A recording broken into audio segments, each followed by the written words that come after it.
Good morning. Let's just have a word of prayer.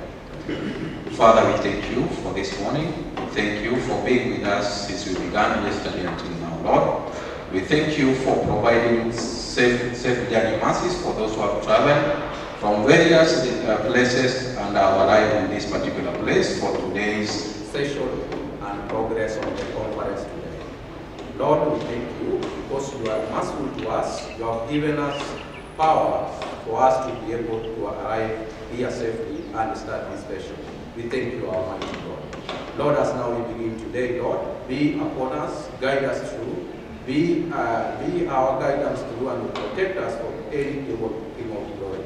We thank you for this day. We thank you for all that we may undertake, and let it be to your glory, and let us all discuss and have a fruitful discussion for today's session and tomorrow.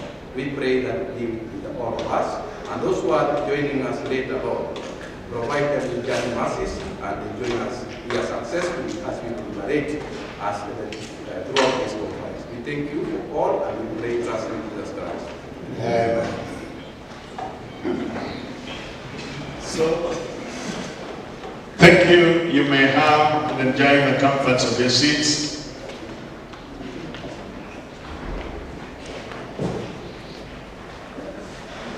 I would like to announce you that we have a number of papers lined up for us here. So far, 7 have registered and others are yet to come. As we wait for the keynote address, I would like us to take cognizance of the Deputy Principal Academics, who is here amidst us. Madam, we feel part and parcel of this conference. I know time will avail itself in due course that you will be called upon to say a word. To start us off, I would like to invite Engineer Samoka from Bakabete National Polytechnic to make a presentation under the title Factors Influencing the Implementation of Integrated Finance Management Information System, a case study of Busia County. Engineer Samoka will be followed up as well by his colleague from the same institution, Festus Mutina, who has a presentation on optimal location and sizing of BESS.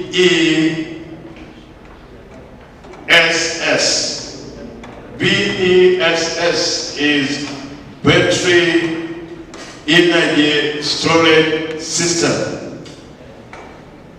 I hope in your address you'll delve much, or you will give a glimpse about the off-grid solution to our power problems. Engineer Samoka, thank you, and we welcome you. Can we welcome him by a hearty clap?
to us for this presentation is Engineer Jobs Moka Orengo. It's a few meters from here, but of course they are in terms of thousands. A few thousands of meters from where you are. The area is Luanda. That is his place of birth.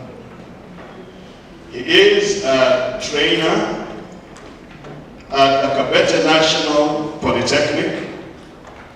He is an engineer in the trade area of civil engineering. If my guess is right, he is a family man. And I know I'm not gambling about that, though he didn't give me the details. But of course, that is only good for introduction, but the presentation is his. Thank you, Engineer, for taking your time to collate all the facts, condense them in a presentable manner, to prepare the script and the slides that you're going to put across to us.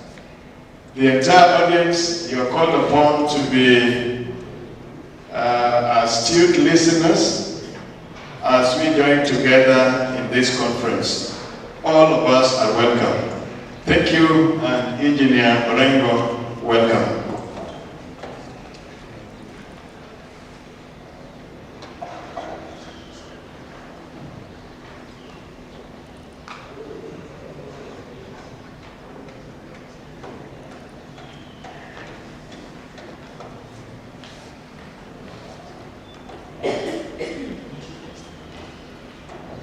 Hello, good morning. Good morning. My name is Engineer Samoka. Ready to present you a theme on cross-cutting, because I found those things that were being given there, my research did not feature in. So, sub-theme, it was the emerging technology that is there, because we're having some emerging issues that are coming on. Since we are trying to submit our projects to be done some approvals, we are having some problems that are emerging in. Just trying to give an example of here in Kisumu County. It was already gone to online submission. By the moment, we are having a problem that we are now going back now to manual. So we are trying to look at the stresses that we are going through with this finance that is there. Because the moment we go to manual, it means now I cannot track my project that I have already submitted, either in Kisumu or Kiambu. But I am happy that in Nairobi County, I think they have maintained that online submission. But in Kisumu and in Kiambu, already they have gone back to manual.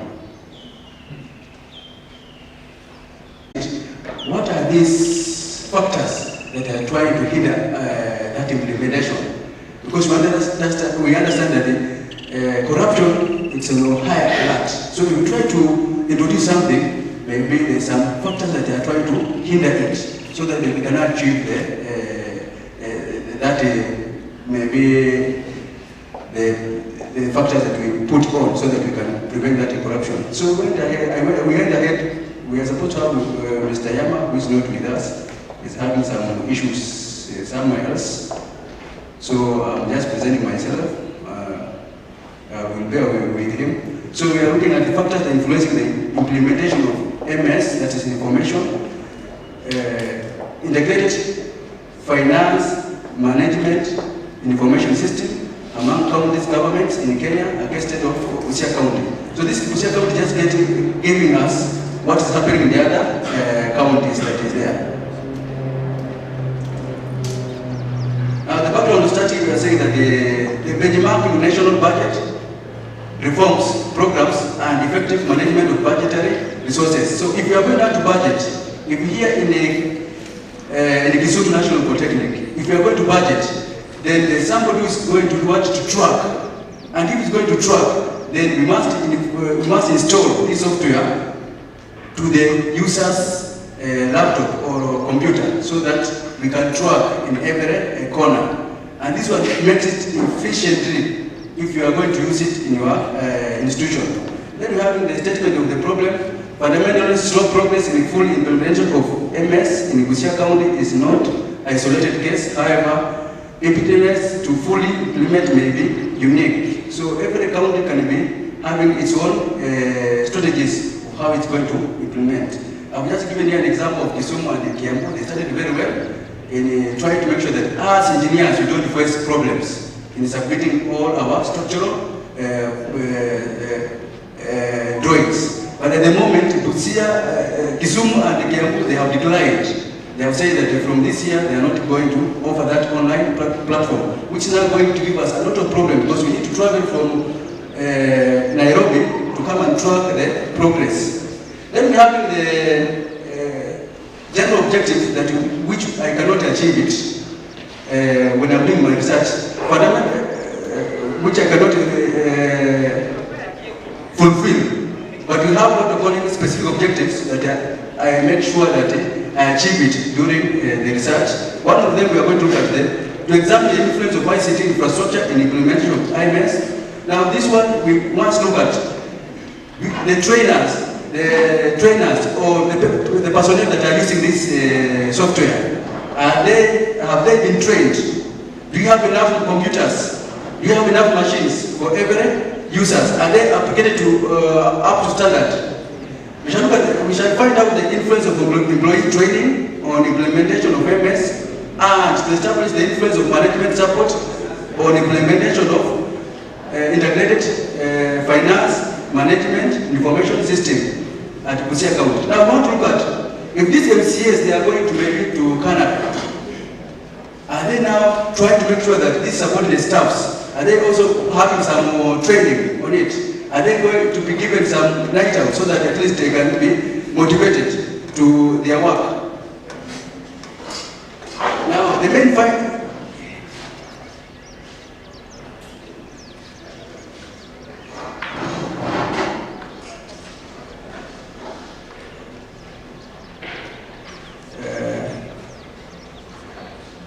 Now, we're going to maybe do literature review. Now, literature review, we're just looking at other people's work that they have already done it.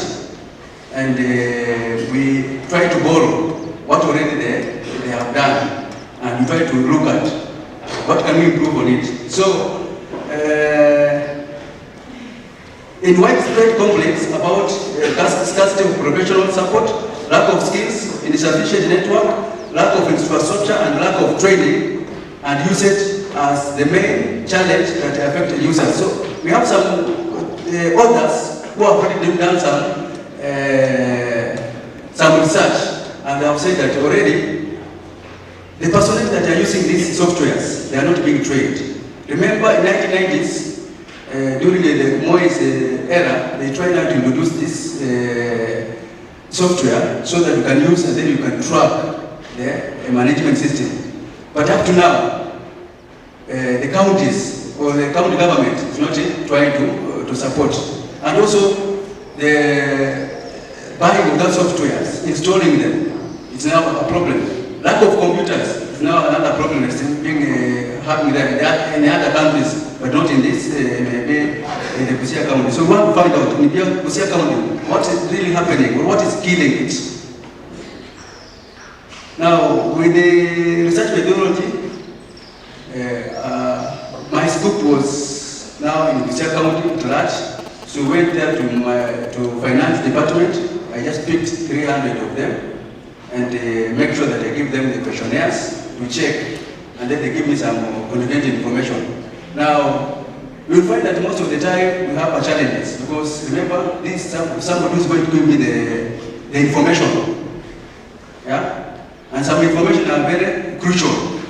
So sometimes they cannot give you the real information in time. They delay. They have the delay tactics. They think that maybe you are the CID coming to find out what is happening to Busia County. So you have some we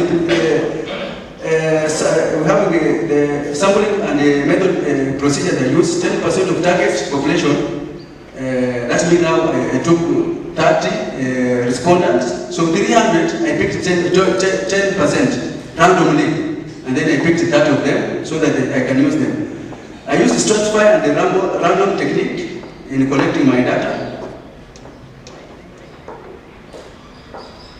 Then we're having the analysis and the data analysis and the representation. So when you look at the representatives there, you can find that a mean that's being presented there. If I'm having 10 or 20 or 30 respondents, and then the mean I'm getting maybe less than the respondent, that's now they're half of them. It means now these people, they are not giving us, they are telling us that there's something wrong in their Busia County. And this Busia County is not just representing Busia County, it's also representing what Kisumu also as an institution, because it's kind of spreading it away. So we are saying that 90 respondents were 59.9 were male, and then female were 40.7. So when you look at the data there, the mean, we are saying that now, according to the question that we try to ask about the extent or influence of ICT, because you have the first objective, we are saying that the first question that was there, they are adequate network. So you can see we are having, out of 27, we're having 3.4, which is now having a poor feedback. So it means now we have a problem with the network in Busia. Then we have another question that was there, are there reliable network? If I go there and then I open, I came in early in the morning and then I tried maybe to log in the network so that I can see if I'm going to have a Wi-Fi. I find out that I don't have a Wi-Fi. So it means now the moment I came here, I tried to do some research. So when you go to Busia County, they are saying that you cannot rely on the network there. The Wi-Fi that's there, you cannot rely on it. But remember, on this software, you must depend on the network that is there. So if the network fails, then somebody who is there, maybe the principal or the governor, will not be able to trace the information on the users or the finance. Then you look at are there network interruption? So you can see it's 1.07. So now there's some network interruption that's there. A good example is when you take a case to a court and then you give it maybe to a court to find out what happened to you, maybe you're having a grievance. And then you find out that the files has been tortured by maybe through the fire. So it means now these counties, they are playing a game in such a way that they can have a network interruption through maybe power connection, and then from there the data can be disappear anyhow. So I went ahead, we have so many questions on that objective. Can just sample one of them, that are there enough power supply to supply day-to-day active of implementation of IMS? Then we can say, we can get it at 4.3, meaning now they are still low, because you need to have at least power backup, which can detect if the power is going out. Maybe we are going to have a problem in the power backup. It's supposed to detect a few seconds to the power backup, meaning now the power should be there throughout. And if the power is going to come back, then it should now also detect that the power is going to come back, and then that's what automatically shut down. Then we have the second objective that was the extent of the influence of the employees training and implementation of IMF in Busia County. Remember here, we are spending a lot of money maybe for this MCS to go outside there and look at some other things, but they're not looking at it. How can we prevent this money that's going to waste? Yeah? We need to look to see the way that we can do it. We can see those loopholes. So here, these personnel that were there, they try to have some result there. So the first question was, are personnel hired, trained on integrated finance management information system? So you can see that the mean is 2.0, meaning now these personnel that are there, they are not trained. And remember, these people that we interviewed, or we given out the questionnaires, they are from finance department. So they are the ones that are giving us that information. Now we have poor training that is going on in Busia County. Now, the second question was, is there management competence to implementation of reports from IMF? Remember, this is a software. And if you have not trained your members, then implementation to be very automatically will have a problem, because already you have hired them, you have not trained them. Now implementing will have also have a problem. That's why you can see there we are having 2.2. So I can go to the last one, customer value and organization expertise in terms of proper use of time limits. So there we had what we're having 2.5. At least there we are saying that at least they have some experts in time management, but here already they are telling us they need to do some improvement on it because it's still a law. Now we have the third objectives, because in research, if you give yourself so many objectives, you can end up having tiresome. So I just ticked on 3 of them. So the third objective was the extent of influence of management support of implementation of IFMIS in Busia County government. So the first question was, are managers competent enough to operate this software? So you can see there, at least they have tried to make sure that the managers there, they have been trained. So the mean has gone up at least to 2.4. So meaning now at least they have just concentrated on the managers only. But those people who are down there, they are really not happy on it. And then are there enough staff to help in the implementation of this software? Do you have enough staff? Because first of all, you need to have the piloting system whereby you train a few members so that they can be trainers of trainees. But here we don't have, because they are reporting like this 2.9. They are having few people who understand this program, because there's a program that's supposed to be installed in your computer. If they are going to install it and then for you don't need to use it, then it will be just a waste of resources or time. And then the third one was, are there proper channels of communications? So do you communicate very well? Are we communicating from up to down, or up down to up very well? So you can see here they say that that communication is not properly documented. It's 2.67. So when they ahead and you look at does the top level management empower? The last question on the questionnaire. Does the top level management empower their employees on the implementation of this software? But now this county does not empower its own employees. So they are rating it to 2.7, which is now a very dangerous way. So on the discussion of the results, the study found out that the network and sufficient resources influence the implementation of IFMIS in Busia County. So now this is negatively. It can be positively and negatively. This one is already negatively because we are reporting less of the mean that has been given, or according to the data that we collected.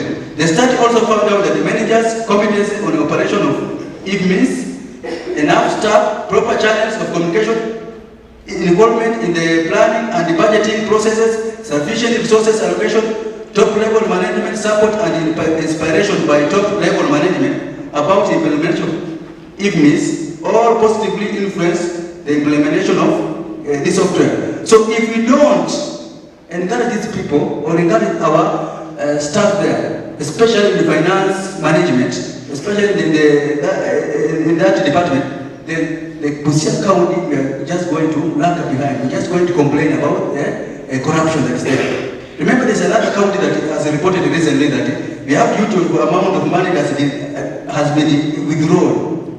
That was around December and whatever.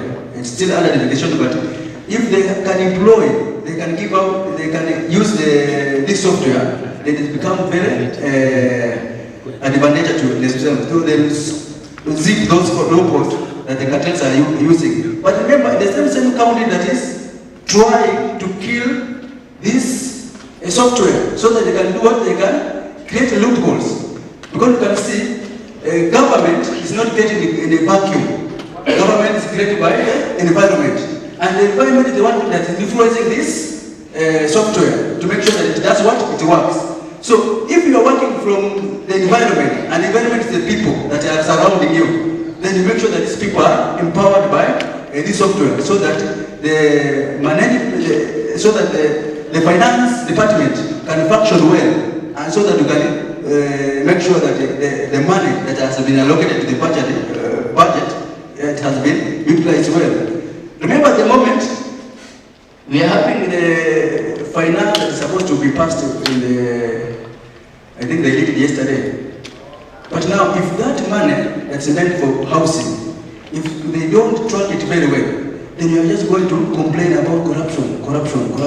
So we need to have the software that can be used by every county. Because remember, this housing that's going maybe to build, it's a good idea. It's supposed to be built in every county. So if the county government does not track it through the national government, then it will be just useless. We shall not be complaining after 10 years. Those houses have not been completed because of the corruption that might be there. So we need to at least to make sure that those loopholes have been sealed. Then with the summary, we are saying that the study has explained 3 factors that influence the implementation of IFMIS in the Busia County government. Even though the ICT infrastructure has been documented in the number of research studies, no study has, however, looked at the relationship between ICT infrastructure and implementation of IFMIS at Busia County. So we are having, with the other research, they can do some more research on that.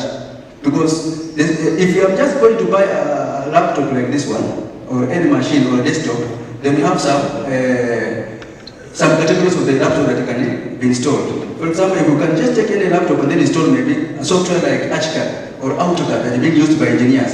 Some of the laptops, according to the specification, cannot adopt it. So you need to go to the higher one. But remember, with this county government, they look for cheaper things. So the moment they look for cheaper things, the moment they purchase them, the installation of some of the softwares, it will be a problem. Remember, it's not just this IFMIS software only. They are supposed to have several softwares in their department. So if that machine cannot support several of them, then you are going to have a problem. So we have a conclusion there. Based on the first objective, the study revealed whether implementation of IFMIS at Busia County may not be significantly influenced by ICT infrastructure.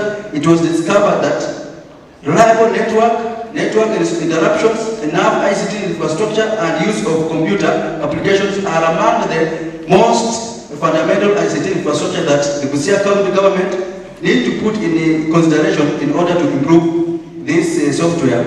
It is therefore concluded that an increase in ICT infrastructure units significantly increases the effectiveness and efficiency of implementation of IFMIS by devolved units. Remember, we don't have defaults in our machines. The machine cannot work maybe today or tomorrow, or even when you are working on it. So we need to have several of them.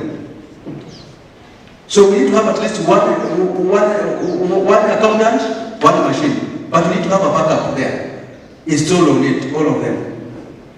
So recommendation, counties to adopt different strategies, approaches to enhance IFMIS implementation system to make it true e-government systems. Remember I told about e-systems, we are having a problem. I was happy Kiambu and Kisumu and Nairobi, they went online. But now we are just remaining with only one county government, that's now Nairobi. The rest have done what? Has shut down. So also we are trying to look at what are the factors also hindering this system that was started. It was working very well. At least we were submitting our work. We were just looking at it online. But then now we need to travel here to Kisumu to track our own project. Yet we are trying to say that we are digital. How can we be digital and then we are traveling from Nairobi to Kisumu to try and track our project here in Kisumu?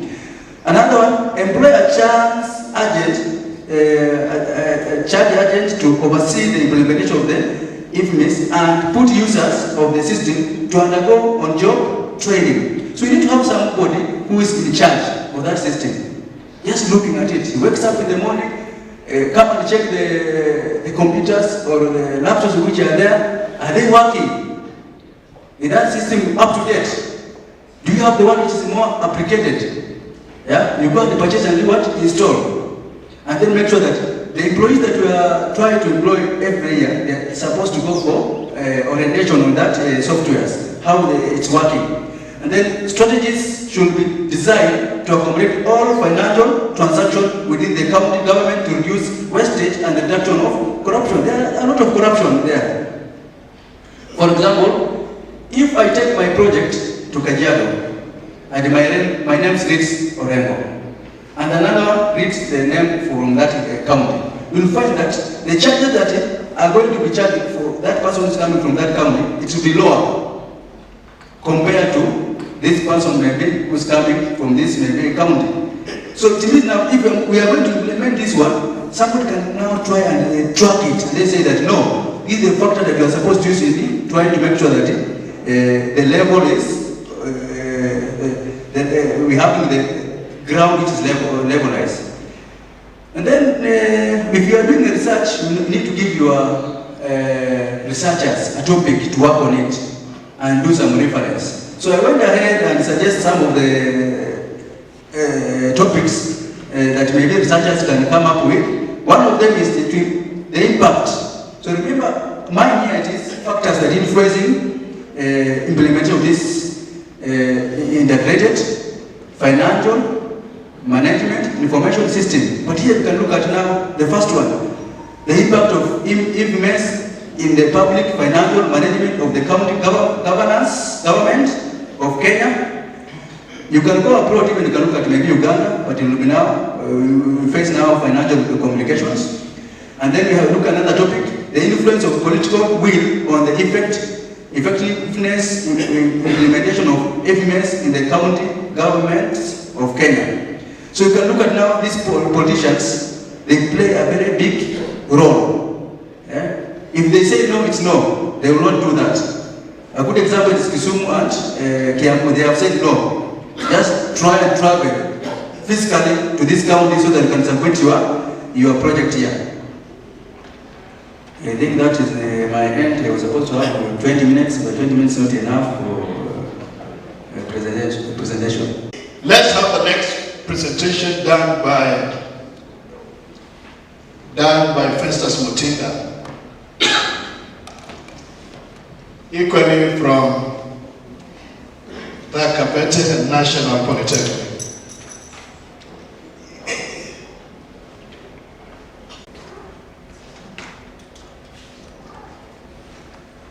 People will switch on their load at their own time, and you must respond to that change in load accordingly at the generation to ensure there is a balance so that you don't have frequency deviations.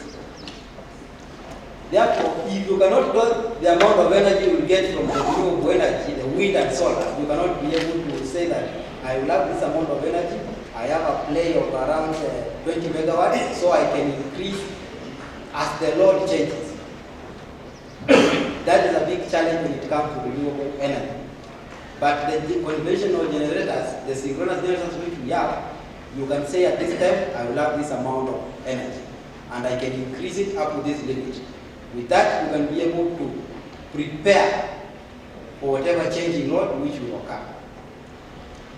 And now, the imbalance which occurs between the load and the generation, you have to be able to cater for that. And the systems or the generators which are able to follow the load changes, we call them, we can call them speeding reserves or energy reserve or generator reserves. They can follow the changes which are occurring in the grid. But now here comes a new technology, the battery energy storage systems, the normal battery energy storage systems. If you introduce them into the grid, they will act like shock absorbers. They will absorb the changes. If the wind energy changes abruptly, battery energy storage systems can be able to come into place and match that change, whether negative or positive, precisely. And you will not be able to know that there was any frequency deviation. But battery energy storage is not the only kind of energy storage we have.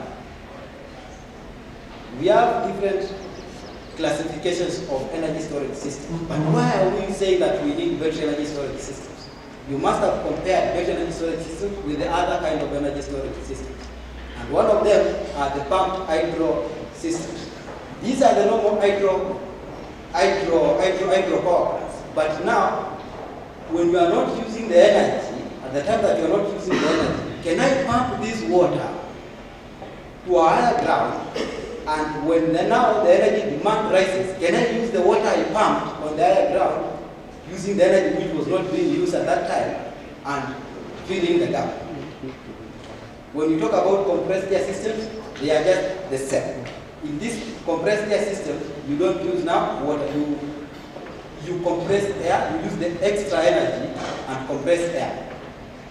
Then we have flywheels. We also have superconducting magnetic energy storage systems and supercapacitors. All of these, they are other forms of storing energy. Then now comes here the energy storage systems, which we want to look at, the battery energy storage systems. We have different types of battery energy storage systems, which are based on lead acid, others are based on lithium, then others are based on sodium, and others based on vanadium fluoride. If you look at an energy storage system, you can either say or gauge its performance based on the energy density, that is how many watts per hour or how many watts hours per kilogram can you get from that energy storage. If it is batteries, in 1 kg, how many watt hours can I get from that battery energy storage? Or in terms of power density, how many kilowatts per kg can I get from that energy storage? And even the duration they can last. Then the response time. If I call upon this battery to come up and fill in the change in energy or in power in the grid, how long will it take to be able to satisfy the general grid or any grid as a capacity which is required? Because let us say it is, for example, in the countries which you have winter. During winter, if the load demand rises, you have to have enough capacity installed to ensure that during winter, that capacity will come in place and satisfy the customers. But you will use that capacity only during winter. The rest of the time, the capacity will remain idle, but it must be there to be called upon anytime you want it to come into play. Also, if a generator fails, how much are there other generators which are available which you can call upon to be able to satisfy the demand? That is what we call farm capacity. Because these battery energy storage systems are generators, they generate power. You can have them installed in place to be able to play that part of ensuring that you have sufficient farm capacity. Now, on the other thing, application of these battery storage systems, we have the operating reserves. When you're talking about operating reserves, we are talking about the frequency response. If the frequency has changed, we usually use the spinning generators to come into play, and this takes seconds. And the battery energy storage systems are very, very good in that. When you're talking about contingency spinning, is where one generator was lost by an accident or through a fault. Do you have a ready generator to pick up that load which was being supplied by that generator? That is what we call the contingency spinning. When you're talking about load following or ramping up and down, if the load changes, the generator must follow the load.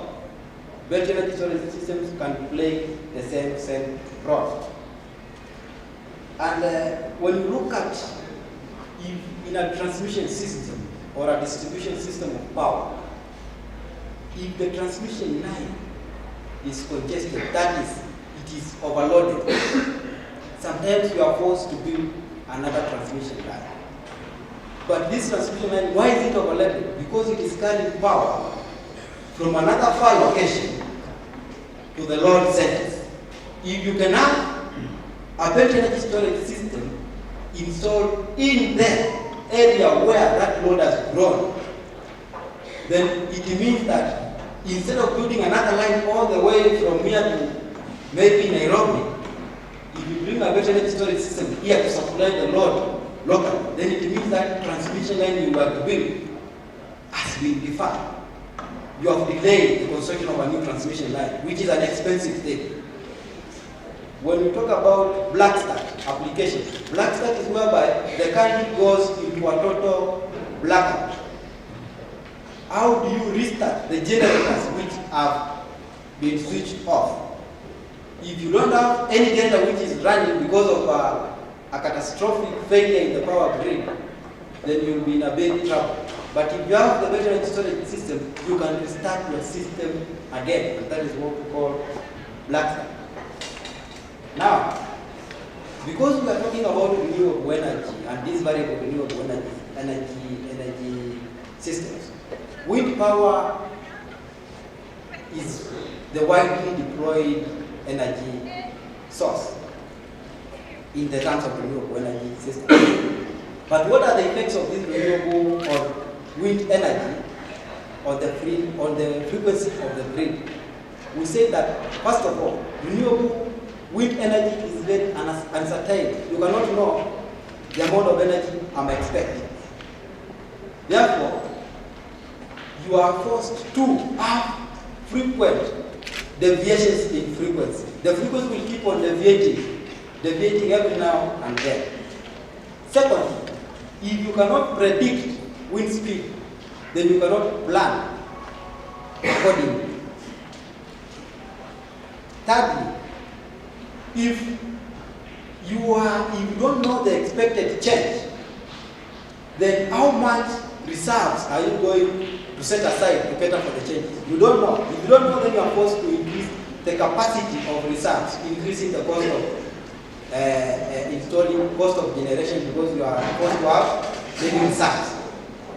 Now, another thing, these grids or these generators, whenever they are running, any change in load, any abrupt change in load is restricted to change the frequency by the inertia of the system itself. Whenever you are running, if you are running at a very fast speed, being stopped is not easy.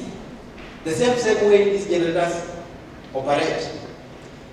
They have a system inertia which can absorb frequency changes in terms of seconds. But when you come up with the renewable energy system, they are connected to the grid by electronic components. These are the inverters and the converters. The rotating masses have been now disconnected from the grid by electronic means. That means you have lost the inertia, which is very good in preventing frequency deviations. And wind energy now will come into play, and if it is in large scale, you are going to lose that inertia of the system. The capacity has increased, more variability in more variations in energy, between energy or in balance has increased, but you have lost a lot of inertia, so you are in big trouble. And this is an example of a wind generation plant, how it is connected. And in the middle is now where we have the electronic connection. If you lose the inertia, you are in big trouble. And that means more frequency variations. 5 minutes. Sorry? 5 minutes. 5 minutes. So when you have frequency control schemes, that is basically a model of a generator, and it is showing any change in frequency, how it is controlled. And to control frequency, we use a device called a governor, which is controlling the generation of the power. But frequency control happens in levels. That is, we have the primary frequency response, which comes first in the first few seconds. After that, we have secondary control systems. And if the frequency goes to the worst point, then now is when you start having customers being disconnected, because they are consuming more load than the generators can provide. And if the generators cannot provide that load which customers are consuming, then we will have to cut off some of the customers to be able to maintain the frequency. That is basically a little mathematics on frequency control. But now, another thing which is a big problem comes in here is, if you have different generators, one in Kisumu, another one in Tana River, and the load changes in Nairobi, which generator is going to pick up the load? The load must be shared according to the factors or according to the capabilities of the generators. But when it comes to international requirements, a frequency must be maintained within a certain value. And those are what we call the grid codes and standards. Every region has its own limits of frequency. That is, the lower frequency which is allowed and the highest frequency which is being cut off from supply. We are talking about rate of change of frequency. If the rate of change of frequency is very high, then it means that your frequency will deviate to a very bad value very fast. And those are some of the frequency codes of different nations. Now let us talk about the related studies which have been done regarding the optimal battery energy storage system placement and cycle. Most of the research has concentrated maybe on considering one factor. Let us say we want to consider the cost of the battery, avoiding the size. Or if you include the size, what is the cost of the battery? That is one of the things they consider. Or maybe they consider only one factor, let us say like frequency response. But remember, there's also voltage issues. In one of the research reviews, a researcher maybe used the complex value neural networks method to do optimal placement of battery energy storage system. Others have used different types of battery energy storage. You use a base, then you use a super magnetic energy storage system. How you intermarry the two and place them? There are different algorithms which have been used to optimize the location and storage. These are some of the studies which have been done. But after reviewing these studies, the main objective of the research was to identify the gap. And the gaps to identify the idea. One, first of all, there is no standardized methodology of determining the optimal size of base for frequency response. There is no any widely used methodology of determining this is the optimal place and this is the optimal sizing methodology of using when you are doing the planning. The other one, when you are modeling a power system, there are the dynamics, that is, dynamic behavior of the power system. How does it behave? If a change occurs very far away, how will the system respond? And the existing research has not even, which requires this dynamic modeling. If a change occurred in Mombasa, which battery energy storage system, which place of battery energy storage system specifically will be suitable to respond to that change? Is it in Kisumu? Is it in Machakos? Or is it in that Mombasa itself? Because a grid is one system which is interconnected all together. A change here will cause a change very far. And the determination of the location, sometimes the researchers have not dived into the dynamics of the systems very deep. So that is a research that you can follow. The other one is on the transmission level itself. Most of the research has been done in the distribution level, not on the transmission level. The high voltage level of transmission of power, they have not considered a lot in producing battery energy storage systems in that area. The other one has been now the mainly objective you must achieve when you are doing battery energy storage system. How many factors are you considering? Most of the researchers are only focusing on one factor. Is it possible to develop a methodology which considers multiple objectives and come up with the best place for locating your battery energy storage system? Then the other one, yes, they are designing the battery energy storage system, but they are not considering the certainty or the uncertainty of the variable renewable energy sources. That is another area. And the other one is that most of this research has been done on simulation alone. Practically, they have not implemented widely the battery energy storage systems. Yes, simulations are good, but is it possible to have more of this battery energy storage system installed practically and tested so that we can have a practical feel of how they respond? I think that is that for my presentation. Thank you. Thank you very much. Let us give an applause. Thank you for that. We invite Karen because she's going to make a presentation in another venue. Come.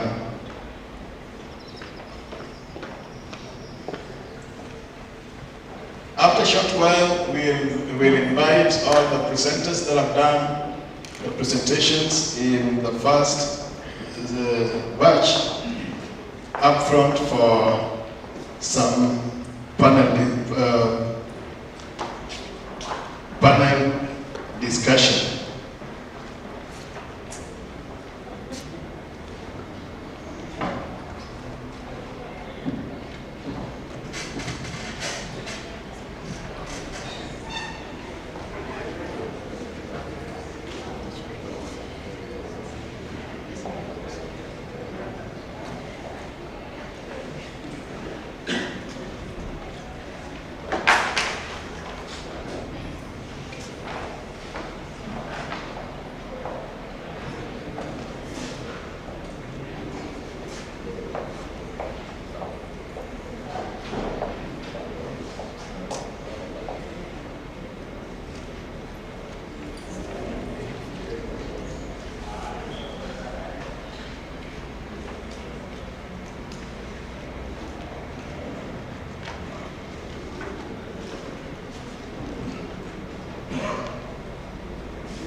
Karen Otieno comes to us from Rongo University.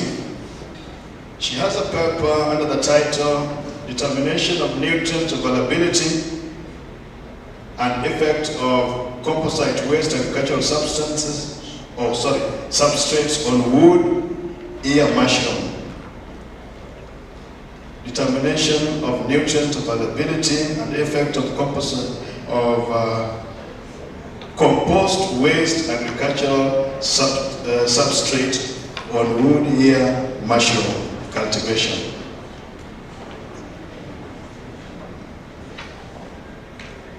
Yes, sir. Good morning. Yes, as it looks, I want to present on mushrooms, and I know most of us do not know mushrooms, and even if they know it, they do not consume it. Yet it is very nutritious, and it is very, very medicinal. So I'm trying to populate it. I realized in Kakamega it is consumed better than in Kisumu. And it is mainly found growing naturally in the forest. And this particular one, the indigenous wood ear mushroom, I obtained it from Kakamega Forest, Kakamega County. And because of the rampant destruction of forests, And you know there's a lot of increase in population, and people are clearing most of the forests for settlement. So this mushroom is not finding a niche, and therefore it can easily be extinct if we do not take good care of it, or if we do not domesticate it. And therefore we are trying to bring it home. And a country where we are really suffering a lot because of food insecurity. We understand people are dying in most parts of the country because of food insecurity, and yet we have food that we can grow. So it has come. I can start my presentation. So mushroom, this particular one, is indigenous. We can find it within Kenya. So mushroom generally are macro fungus with distinct fruiting body. They can be hypogeneous or indigenous. They are large enough to be seen by naked eye. So the cultivation started in China, Rome, Greece, Egypt, and Central America. In Africa it was a bit slow, but I think it will come up. So this Auricularia auricula, it is the one I've been talking about, the Woodbea mushroom. It is the first recorded and the fourth most important cultivated mushroom after Agaricus, Bisporus, Lentinula edox, and Pleuta species. So it looks like the ear. When you look at it, it looks like the ear, and it attaches itself at the back of most trees in the forest. So this one we found at Kakamega Forest, and in Africa, there's a little contribution of cultivated mushroom as we compare to other developed countries, and that's why we are trying to populate it, because it can easily be grown on waste substrates. We know we are obtaining a lot of waste, and we don't know how to dispose of them. They are occupying a lot of space, yet we need that space. So we are really, there's another challenge in Kenya, that is climate change, also being enhanced by this waste. And also we don't know where to dispose of them. But this mushroom can help us to make use of this waste. And so it will be killing two birds with one stone. We'll be making sure the environment is clean, at the same time we'll be food secure, because mushroom itself is food and it is also medicinal. And the problem statement, why I came up with this research, is that the cultivation of these mushrooms is still underdeveloped.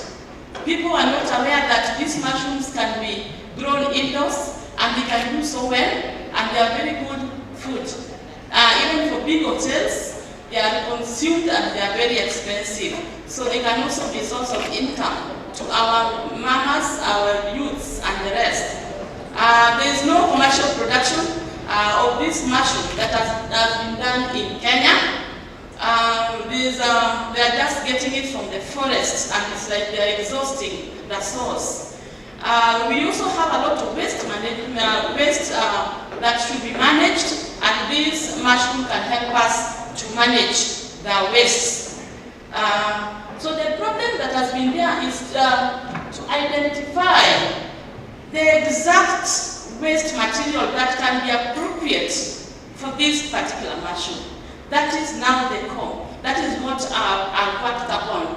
To get the exact one. Is it maize corn? Is it bagasse? Is it a grass? Or is it any waste from the forest that can be very much appropriate for its production? Justification. When this one is done, we are going to promote food security. We we are going to be food secure because we only look for ugali to eat. When you cook it, by the way, it looks like matumbo. It looks like a very good meal that can be eaten. It promotes health because it is rich in vitamin, minor elements, and also amino acids. It also has little carbohydrates and proteins. When you consume it for a long time, it can help in preventing tumors, cancer. It is also antibacterial and also antiparasitic. When you consume it regularly, these kind of diseases cannot affect you. It does not require commercial fertilizers. You will use it without fertilizers. And it is not affected by the ever-fluctuating environmental conditions. You can even grow it in the house, whether it rains or not, you are going to harvest because you just make the thatched house moist, you make it colder by just pouring water on the floor and making sure the humidity is high. And this mushroom is usually very expensive when you get to big hotels. And the citizens of Kenya are not aware of it. Objectives. My objectives were to determine the appropriate proportion of composted substrates and supplements suitable for the cultivation of wood ear mushroom. Another one was to evaluate the various nutrients available in the substrates when composted and how they influence wood ear mushroom growth. We realized that in my initial experiment, I did it in a non-composted and it didn't do well. And I was now in this one, I was trying to compare if I compost these substrates and if I do not compost, I just grow direct, what will give a better result? Hypothesis was that there was no significant difference in growth and fruiting performance of indigenous wood ear mushroom grown on composted and non-composted substrates, that there are no significant differences in the nutritional composition of composted and non-composted substrates and supplements. So the materials and methods, the research was done at Masinde Muliro University Laboratory, and nutritional analysis of substrates was performed at Egerton University, Njoro campus. Then that analysis was done at Maseno University and also at Kari Njoro Center. The sources of materials, they are easily available because they are wastes that most people just dispose of. You can get them from the factories, sugar factories, you can get bagasse from there. Maize cob, at times people just burn them. So instead of burning them, you can collect and use them. We can use wheat straw, we can use sawdust, and we can just collect them locally from where we live. The wheat and the rice bran I was able to obtain from Eldoret feed shop and also Ahero rice mill respectively. But also they are also very cheap, you can easily obtain them. So those supplements are just to increase the productivity. Although mushroom can even grow without them, but when you use supplements, it brings a better result. The experiment was arranged in a completely randomized design with 4 replications. So we have mushroom cultivation. We used marked extract agar, which was prepared by dissolving 25 grams of 2% culture media on 500 milliliter of distilled water. These ones are done aseptically in the laboratory.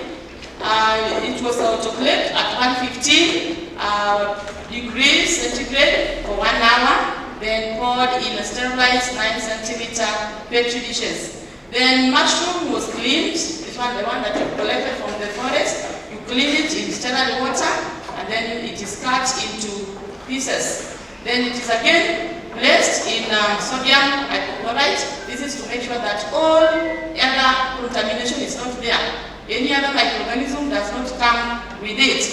Then you use faucet, which is sterile, to to place it on a 2% malt extra media on a petri dish. Then 3 to 4 pieces of Woodea mushroom will be placed on top of this media. Media is containing the nutrients that this mushroom requires. Then you cover it, and it requires darkness, so you can cover them and place them in a dark cupboard so that it can spread on the media. Then we use the methods of Parapara and Nandi 2009 and Magingo et al. 2004 for spawn production, because after it has developed the mycelia within the petri dish, then you have to get the millet. These millets are supposed to be make sure that they dry and they drain well. Then they are sterilized for 30 minutes in 121 degrees centigrade. Then this millet is now to make sure that it comes out in large quantities. So you get the cultured one from the petri dish and you place in the millet, which is in bottles, transparent bottles. And it will ramify, it is white, so it will ramify the bottles, the millet. It will cover the millet within the bottle, and it will appear just white within that glass. That means mushroom has already grown. You cannot know it is mushroom that time because the fruit body is not yet out. So, as that one is taking place, we are supposed also to prepare the cultivation substrates. These substrates also, they were prepared according to the methods of Magingo 2004, where wheat straw, because we are comparing which substrate will give us the best mushroom. So you take wheat straw, grass, maize cob, bagasse. They were cleaned, dried, chopped into 1 centimeter pieces in length. Then 300 grams of them were soaked in 1 liter overnight so that they can absorb the water. Mushroom requires a lot of water and requires a lot of humidity. So these substrates have to soak up with the water so that when eventually you will place mushroom there, they are going to be able to find a favorable condition. Then calcium carbonate will be added and mixed at 2% of the net weight of that substrate. Then you will also use a supplement, either rice bran or wheat bran, just to increase the production. So the same method was what I've done now for the non-composted substrates. The same preparation was done for the composted substrate, but now the difference is that the materials, the substrates, were composted. They were subjected so that they can decomposed halfway to make it soft and favorable for mushroom. So you can see the autoclavable transparent polythene bags of 15 to 18 centimeters. They are the ones that are used to pack the substrates and the supplements. So that is the eventual house of the mushroom. Then a sterilized tablespoon was used to scoop 20 grams of spawn culture and placed on top of the substrate in the bags. And this is done within the laminar flow hood. Within the laminar flow hood ensures that now it is sterile and there is no contamination of the mushroom, because from the forest it can come with a lot of other bacterial or fungal contamination. So within the laminar flow hood we ensure it is aseptic. Then the open ends of the bag will be covered using sterile cotton wool, and all inoculation procedures will be done inside the laminar flow hood.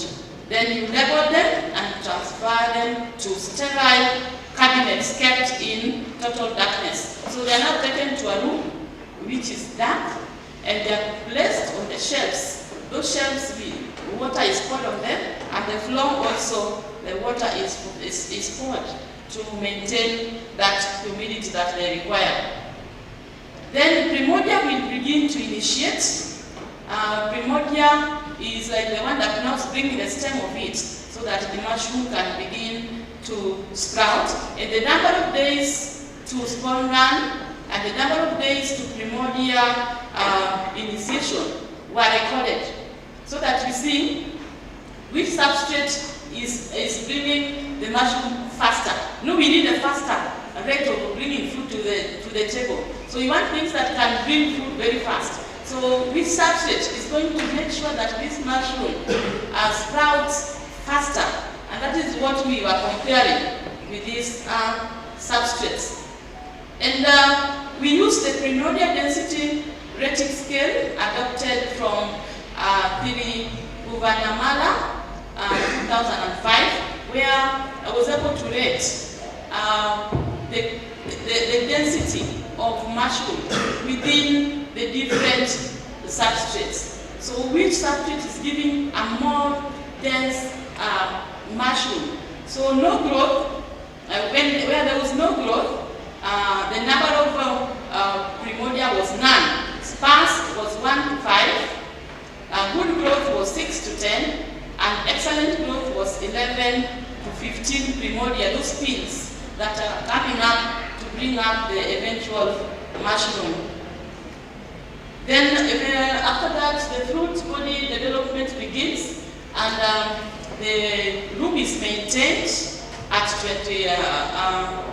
23 to 25 degrees centigrade, and the substrates was sprayed with 1 liter of sterile water every morning and evening, and then there were fan was placed to ensure that the place is cold and there's fresh air circulation. There was also on and off lighting. At this time now they need some little light because now they want to fruit, but it will be on and off light by using a bulb. And what came out is that in the substrates that were not composted, no fruit formed.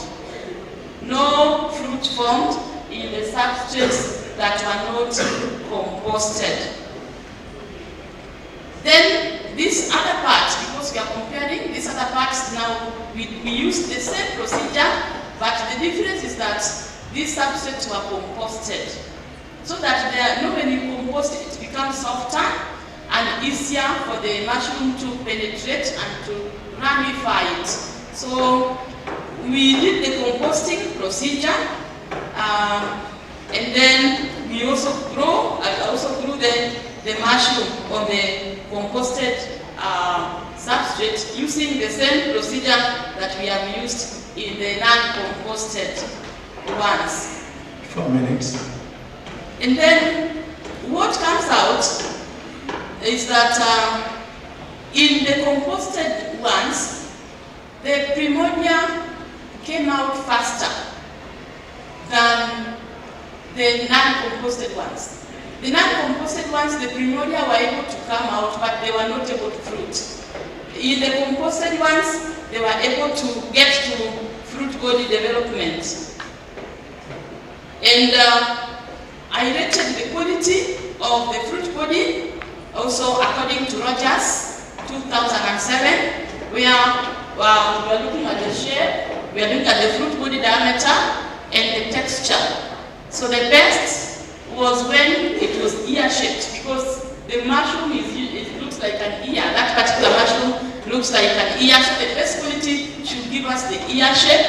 Then the diameter should be very large, that is firm, and the texture should be gelatinous. So those are the best qualities that we are looking at to ensure that we get which substrate gives us the best quality mushroom. Then we went to the nutritional analysis of substrate to find out why is it that in the ones that are not composted, mushroom did not fruit, and the ones that were composted, the mushrooms were able to fruit. So that's why we went further to check the nutritional analysis of this substrate. And what came out is that when we, okay, those those are the results of the composted. And what came out is that when we compost, the moisture increases. And you know, the mushrooms require that moisture. So when we compost, the moisture increases and the mushrooms were able to fruit with ease. And also, when we looked at the nutritional content of different substrates, we realized that there are some nutrients that are very important to mushrooms that increased when composted, but they are low when they are not composted. You know, when they are composted, the microorganisms are able to break the nutrients into simpler forms, and the mushroom is able to obtain them with a lot of ease. So when I composted, most of the nutrients were able to be available for the mushroom. And you realize that when you look at the correlation analysis between growth parameters on composted substrates and nutritional contents, we realized that in the composted ones, we realized that they correlated very well with spore run. The spore run rate increased. The primordium and fruit development increased in the composted one as compared to the non-composted. So in short, you can look at that discussion, which I've also talked about, is that it is important to compost these substrates to ensure faster growth of mushroom and more nutrients for the mushroom when it is composted, because more nutrients are made available. So composting is important for the establishment and faster spread of mushroom mycelium. It softens the substrate and increases the substrate's water holding capacity, and composting also kills some of the contaminants. Composted substrates have significant higher moisture content than the non-composted substrates. And moisture is one of the most important requirements for mushroom growth. So the study also revealed that nutrient composition of substrate was dependent on the substrate. Like Medscope had more nutrients that the mushroom required, and Medscope gave the best mushroom quality and quantity. So composting of substrates also had significant effect on the availability of nutrients. And the fact that Medscope gave the best and sawdust gave the least is because of the nutrients that were available in the Medscope, and also Medscope is able to retain moisture for a longer time than other substrates. Conclusion is that locally available organic substrates are potentially suitable for use in the production of Woodea mushroom, that there is marked difference on the suitability of different substrates in the production of Woodea mushroom.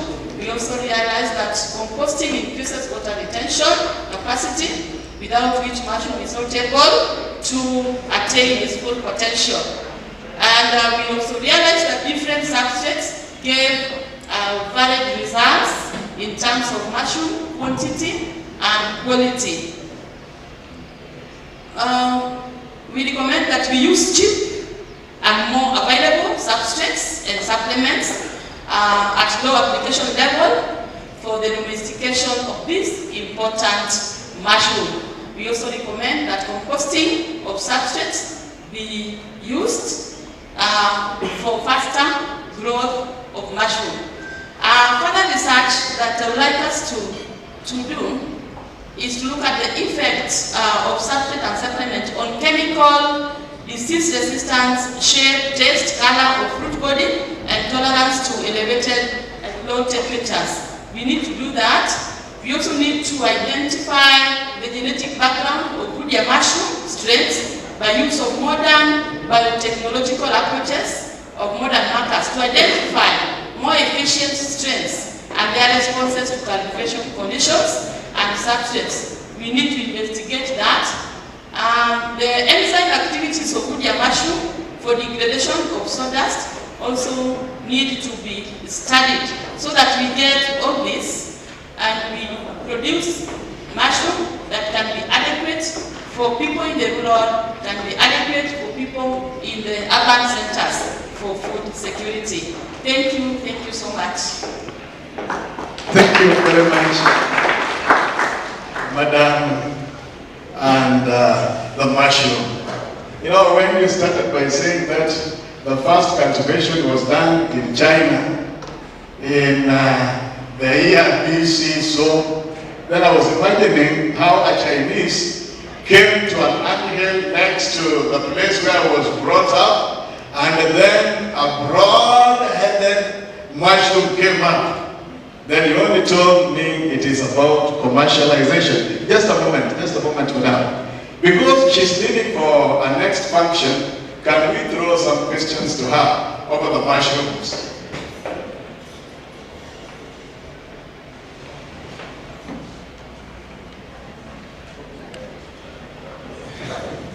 Yes, actually.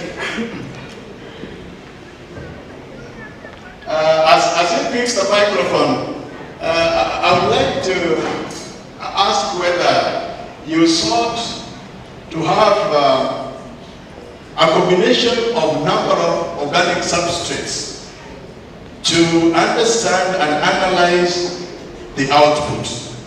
Did you ever venture into such? Number two, is it clear that every organic waste has specific mushroom product? Dr. your question. I like your questions, very pertinent. I was also wondering, you replicated the work in four different lands. Were they in different locations or replicated in the same experimental zone in terms of the replication of your results? And then I wonder how you say this is targeting the poor man. You made mushrooms so expensive. The method you've gone through, I was almost reaching a point where I was dosing off because it's so hard. So much chemistry. So much chemistry and all that. How the target group, I fear, might be left out in the whole thing because of the process of the cultivation. But that's basically what I wanted to ask in this area. Yes. Yep. Yeah, let's eat mushroom.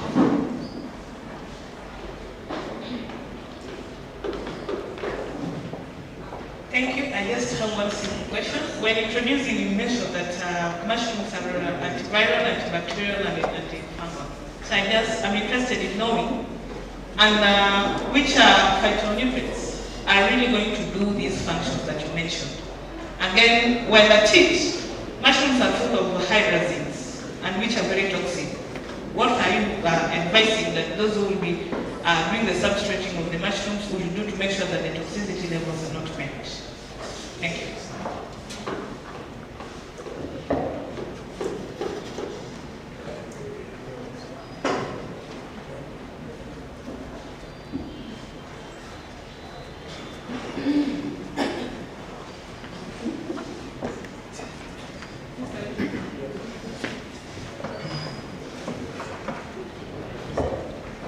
Thank you.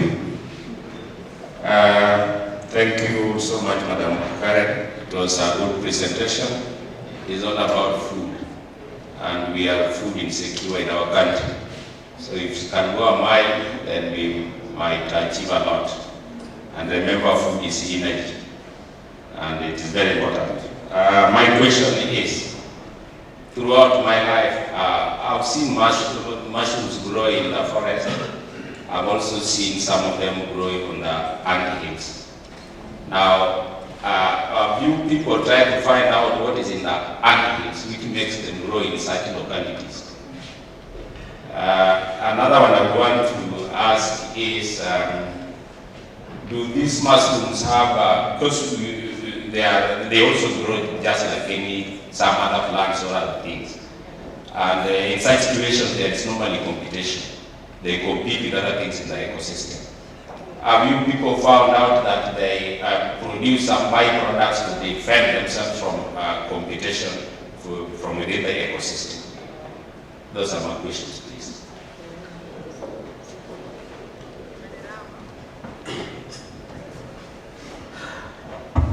Thank you so much, Daktari. Your topic is good. It's actually talking about food as it says. Allow me to say, we were with Daktari in Maseno University when we were pursuing masters. I'm glad that you've gone ahead and you're now Daktari. I'm also in the pipeline, don't worry. Now, when it comes to mushroom, this is a very nutritious food. When you were growing up, I could see mushrooms in different colors. There were some that were black, others were white. I remember my grandmother refusing me to pluck the black one, saying that one is for the wizards or the shanas.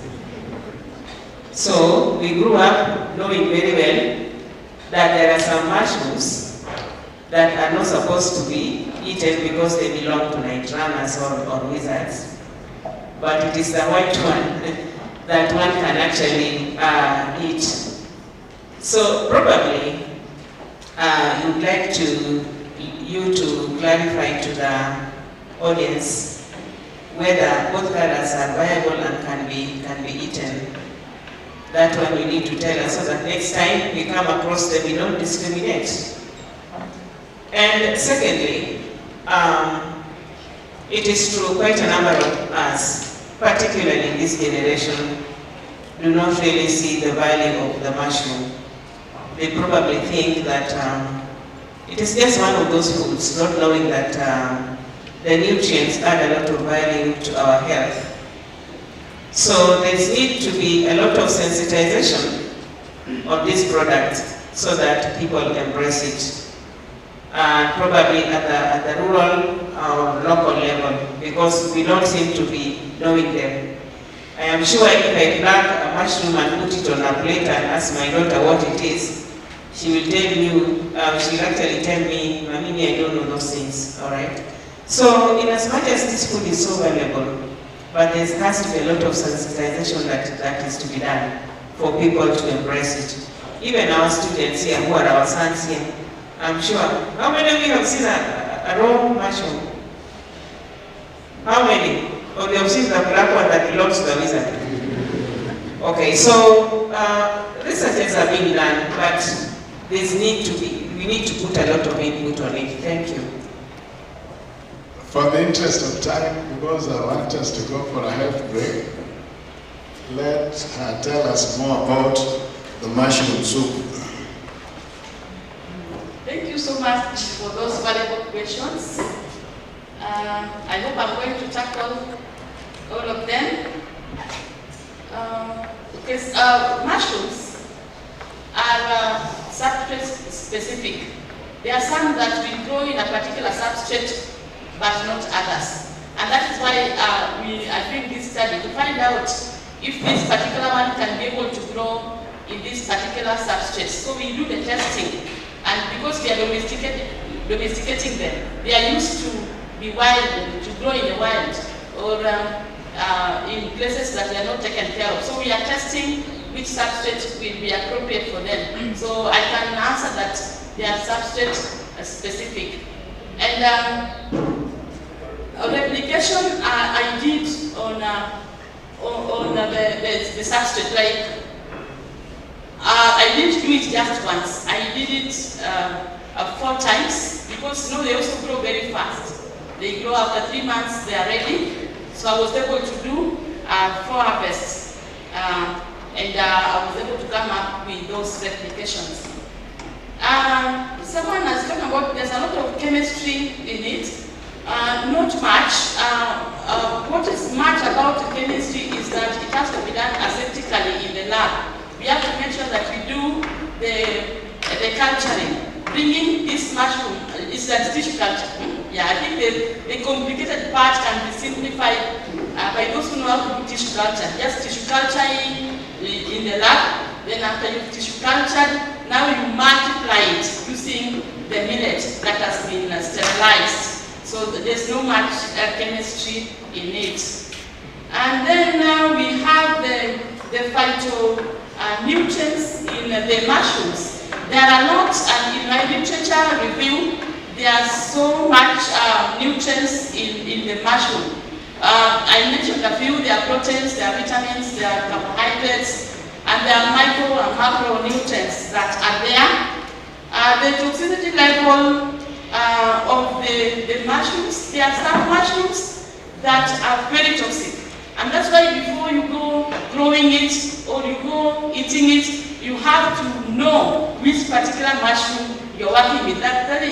You are right, because there are some mushrooms that are very, very poisonous. And in most cases, they are very beautiful. There's a red one dotted white that is very poisonous. So we have ways of identifying this, and in most cases, the white ones and the dark ones are good, but the very bright colors are not good. But for someone, a layman may not get it very well, may not know very well how to differentiate, but we have Google search that you can use that can tell you which particular one is poisonous or not poisonous. You can just take a snap of it, then you go to Google search, and it will tell you this is this, and it is poisonous, or it is not poisonous, just to be accurate. Then we have the anthills. What is in the anthills? This is a research that we need to do. Our children here, check it up. Why is it that the mushrooms are found in anthills? There must be something there. There must be some nutrients there that are not done. That is a study that are not done, but it is very interesting. Someone can take it up, we team up together and find out. And then mushrooms also have got defense mechanism that enable them to grow. There's a way they have some antibacterial aspects in them. So they kill bacteria around them, and they're able to survive and compete in the ecosystem. And the value of mushroom need to be discussed. That is very true. People do not know about mushroom, yet very important and very, very medicinal, and it can help us to solve this problem of food insecurity. So especially in Kisumu, we need to really go out and tell people that it is doable. The mushroom, it made me to even cook it for my children, and they appreciate it. They're telling me, "Hii ni matumbo." It is so sweet. So it is, people don't even know how to cook it. So it is true that we need to do a lot of sensitization for people to appreciate it and to embrace it. I don't know if I've answered all. You've answered all, but the issue at hand is, how does this knowledge translate into the real life situation where the consumer, the ordinary person deprived of the nutrients in the mushroom, can get it by growing the mushrooms themselves without going into the biochemistry and the other systems. So that is an area that you need to replicate, to consider. Number two, in our presentation, we did see the different types. And so, and if it be incorporated, it can give a better gist to that. For the sake of our health break, can we break? Let me answer the first part. Fine. So, what we can do so that we can populate this, especially in our area here, then we need to get expertise in the lab to do the culturing, the tissue culturing. Then our mamas at home can now do the rest in the villages, because it is simply a thatched house being built and the mushroom being monitored by watering in the morning and evening. So the technology that is required is only the tissue culturing of this mushroom from the forest, so that it is available for cultivation. We'll have the mushroom seeds. Okay. Thank you so much. At this juncture, we will go for the tea break. It's going to be only 30 minutes. Then come back and continue. And the first person will come back with me. Will be TVET and Environmental Sustainability, Enhancing Partnership between TVET and Basic Education. You do the first presentation. And secondly, I also want to remind us that those who've not registered their receipts, remember you're supposed to give us your receipts. Kindly you, there's a desk there, you register. Those who did not get their books of abstract, you also have your books. Thank you.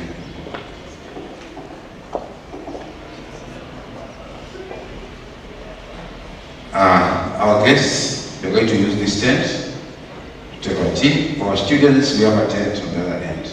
We've catered for everybody's need. Okay? So we have enough tea for everybody, but kindly allow our guests to use this tent while our trainees use the other tent.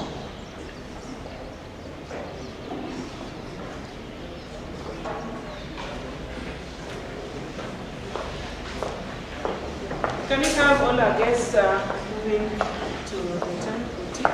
Environmental sustainability.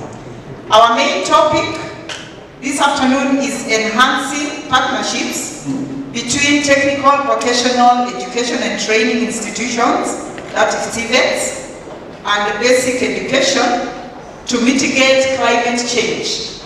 Now, climate change, I want to say, is not news. By now, we know it is all over. It is being spoken everywhere, institutions, schools, on the roads, places of work, in our own houses. So it is something that we have actually learned to live with. Now, how is our topic coming in? You realize that nowadays there are a lot of programs about greening of TVETs. Every other PS who comes in talks about greening of TVETs. And therefore, in collaboration with many external and internal partners, that is where TVETs are. So there is a lot of intervening measures towards climate change or global warming, which is not a good thing. We have to intervene and make sure that we bring our environment back to where it was. Therefore, we looked at a situation where, given that TVETs are now going green, our question was, is the same activity, the way we sprang into action in mitigating our environment or environmental interventions, is the same thing taking place in basic education? Therefore, we realize that there is a gap which we want to bridge, because a lot of activities taking place in the TVETs. What about basic education? That is primary and secondary school education. Because this gap, if it is not bridged, then it means the basic education graduates, the moment they come to tertiary education, they are lost. It is they are starting afresh, from scratch, to mitigate about the climate. So that is the gap we established, and that is how we came up with this title. So in our introduction, climate change, global warming, environmental hazards, and intensifying consequential shocks are having distressing effects on life, posing threats to the survival, well-being, and future of humanity. Children are the largest and most vulnerable group, because when we talk about sustainability, we mean, are we going to leave our environment as it was, intact, or are we going to leave a dilapidated environment? Allow me to borrow that one. Dilapidated for our children who are coming on stage very soon, and they are procedurally and smoothly coming on stage. So we want to really come in and see, look at the gaps that exist between the TVETs and the basic education, so that we see whether we can partner in these programs. Is it possible to bring in the basic education institutions and work together in a bid to mitigate climate change? So as climate change disrupts the environment, children are forced to grow up in an increasingly dangerous world without an urgent action to slow down its adverse effects. The repercussions is a crisis that threatens health, nutrition, education, development, survival, future generations' rift of humanity and all life. That one has now become common knowledge to all of us. Now, according to Kenya's Meteorological Department State of Climate Report 2020, Kenya has experienced adverse effects of climate change, including heavier than typical rainfall leading to floods, dry and normal conditions causing severe droughts. The country has also experienced additional extreme events, among them flash floods, landslide, rising lake levels and strong winds in the recent past, which I said again is now become common knowledge. Now, with increasing recognition of the inevitability of climate change, adaptation has become a core element of climate policy and research. That is, a lot of research is taking place on the same topic, action. So the Climate Change Act and National Climate Change Policy Framework provides guidance for low carbon and climate resilient development. Now, the country also piloted the competency-based curriculum, which is currently ongoing in our primary schools in the Kenyan education system, that is more practical-based and offers a hope for incorporation of climate-related studies and activities for Kenyan students at the basic education level. So CBC, we realized that was vital, has vital environmental components that enables learners to understand their environment, because they major mostly on hands-on and they're becoming more and more sensitive to their environment. We are trying to say that the system will now incorporate, it is now going to enhance, okay? Because it is mostly hands-on, it is also going to enhance environment sustaining activities amongst our children. However, it lacks practicability, especially in disadvantaged communities, due to lack of resources to carry out the environmental activities. On the other hand, secondary schools do not have environmental education as part of their core subjects. It comes in as a by the way. It comes in through clubs, or maybe when they go out for fieldwork. Otherwise, it's not a core unit or a core subject that is taught in secondary school. So the secondary school syllabus or the system, it is so rigid, it cannot flex to embrace environmental activities at high school level. So as a result, the environment principles learned by students at the lower levels tend to disappear at the high school level.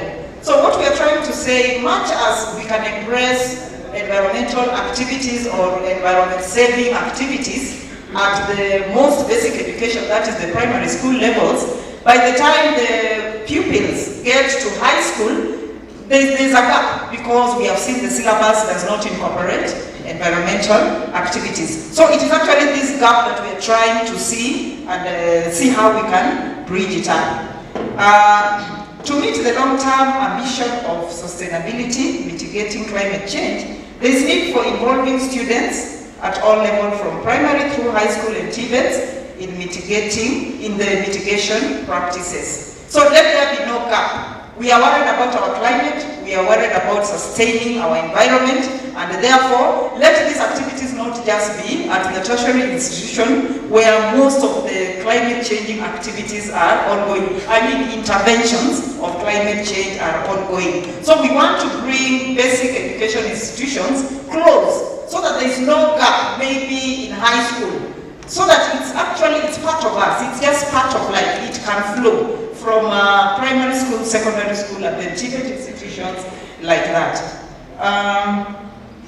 Now, in our study, in our methodology, the data was obtained from 24 schools located both in high potential areas and arid and semi-arid lands. Why did we do this? It is because we had a notion that maybe those people living in ASAL areas could be more sensitive to the climate as compared to those who come from high potential areas, Kericho, Limuru, these agriculturally high potential areas. So we picked on Baringo and Nandi to represent our ASALs. Now the schools in the two regions were randomly selected from a list obtained from the Ministry of Education database. Selection of these two contrasting regions was done to give a better picture of the climatic conditions of those regions and whether the perceptions and practices concerning the environment were any different in the two regions despite contrasting weather conditions. I've already explained that. So, telephone and one-on-one interview, this is actually a social research, a one-on-one interview with the teachers from selected schools was conducted, guided by a semi-structured interview schedule. The interview schedule was pre-tested to ensure clarity and sufficiency. The heads of the schools sampled were contacted in advance and informed of the purpose and expectations of the study and were assured of the confidentiality of information divulged by the respondents. 4 focus group discussions, FGDs, were also conducted with students to understand their perception on environment management attributes. The FGDs were also guided by an interview schedule to ensure no vital question would be left out. Each focus group consisted of 8 participants and a trained moderator and was done as a follow-up of the interview. Participants were drawn from different classes in order to have a better representation. This is the data that was obtained, whether the students studied environmental education at one point in their curriculum, and that is actually what formed our objectives. We wanted to establish, are these students at any one point of their curriculum, whatever point of their curriculum, are they really being taught environmental education or anything to do with environment? Now, another one, the other bit of data that was obtained, whether there were environmental clubs or activities in those schools, the selected schools. So those were part of our objectives. You realize I didn't highlight the objectives earlier on. Now, the students' perceptions on whether presence of such activities or clubs would contribute to mitigation of climate change, what they thought could be done to improve the environment. The data was then subjected to descriptive and qualitative statistical analysis to reveal demographic and environmental understanding characteristics. Now, it was tabulated. I know it is not clear while I was seated there. It's not so clear, but maybe I can just read it out. We tabulated it as follows. This is data collected from primary and high schools at the top there.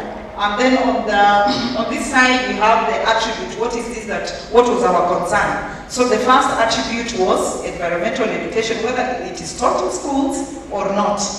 The second attribute was environmental activities. Are they done in school? Are they not done in school? Now, the data, as you can see, or maybe you're not able to see, was categorized according to, first of all, high schools in high potential areas, and then high schools in ASAL areas. And then we had primary schools in high potential areas, primary schools in ASAL areas. So the question was, do you have any form of environmental education taught in schools? Now, you realize that for the high school, coming from high potential areas, it was sort of simplistic. It was just a yes or no answer. That is what we wanted. So 0% said yes. So to me, there is no form of environmental education taught in schools. And then 100% said no. We are talking about high school students in high potential areas. Now, high school students in ASALs, the same. No form of environmental education. Still on the same attributes, for the primary schools from high potential areas, in high potential areas, most of them say yes. To me, there is an element, fully, an element of environmental education taught in school. Now, what about primary schools in the ASAL areas? The same. 100 say yes. What can we deduce from this small segment? that in primary schools we have some form of environmental education taught. Now, when you come to the second attribute, we were investigating, are there environmental activities done in schools? Whatever activity, maybe through clubs, anything to show that environmental awareness is being created, or maybe climate change is being mitigated, like that. So once again, on the high school side, from high potential areas, 33.3% say yes, environmental activities are on. They go on at least some form of environmental activities. There's a day for tree planting here and there are clubs, even the 4K clubs, at least they're there. Now, what about high school in rural areas? You realize that 16.7% say yes, we have environmental activities going on in the school. Now, for the primary school, high potential areas, 66.7% say they have environmental activities taking place in their schools. Primary schools in the ASALs, 16.7%, they say yes. So it means the higher part is actually a no. The environmental activities don't take place in their schools. So still, even from this table alone, I would put a question mark. There is a gap. We want to close up to bridge these gaps. Some yes, some no. Those gaps are the ones we were actually endeavoring to investigate. And then we also have a bar graph.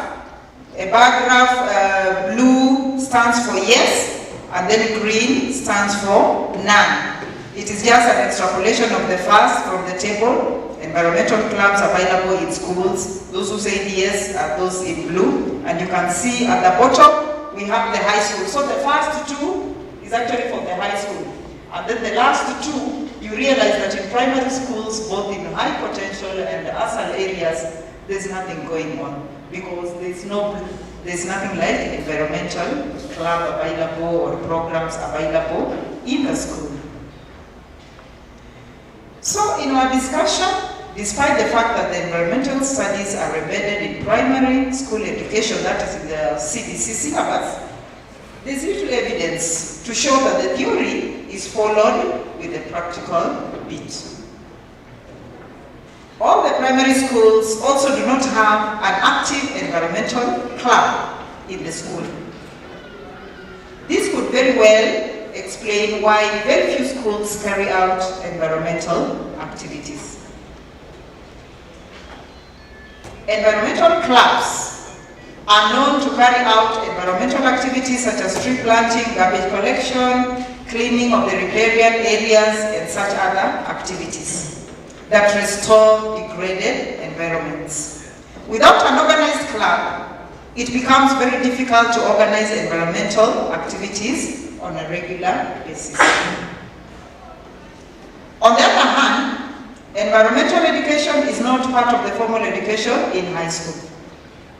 So one component is in high school, the other component is not in high school, one component is in primary schools, like that. So I'm talking about, I really want to bring out the gap issue. This could be the reason why few secondary schools carry out environmental activities, and could also explain why there are a few environmental clubs. Many students, as recorded in the focus group discussion, indicated that they were aware that having environmental activities like tree planting or clubs was an important progress towards climate change mitigation, but there was no culture of environment or environmental restoration in the majority of the schools.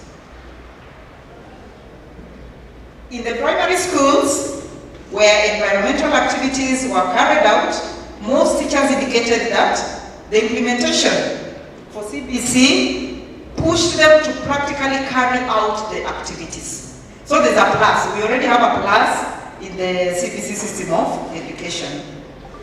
In the primary schools, where the activities were not present, lack of funding and resources was cited as the major setback to carry out environmental activities.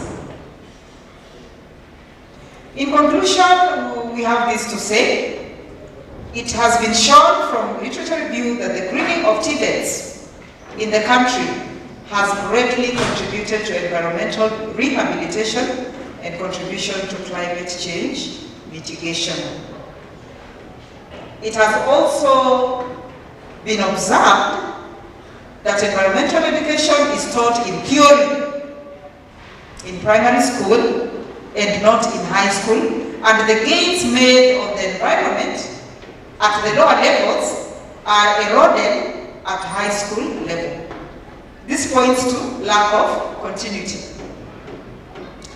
If TVETs are able to adopt various schools and help them establish environmental clubs and activities, it would greatly rehabilitate the environment and contribute towards mitigation of climate change.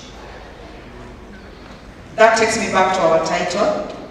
Is it possible that TVET institutions, we partner with the basic education for continuity purposes? Here is an environment that is being degraded. Emphasis is focused on one area. There is a gap. The basic education just touches on it. Lack of follow-up activities. Is it possible that the TVET we partner with the basic education institutions to enhance climate change mitigation activities? TVET students can also mentor primary and high school students on environmental and climate change for a collective climate action. That was my bit. Thank you so much. Thank you very much. Some people went for training as a formality. They started teaching and training quite early enough. And of course, Liz forms in that league. As indicated in our basic education, specifically the primary and secondary education. Now, my question, probably seeking clarification on various aspects that I looked at in your study. So one of it is that I'm looking at environmental sustainability education. So in your study you indicated that you had looked students as the unit of measure. Unit of measure meaning that at least they were your target audience for this particular study.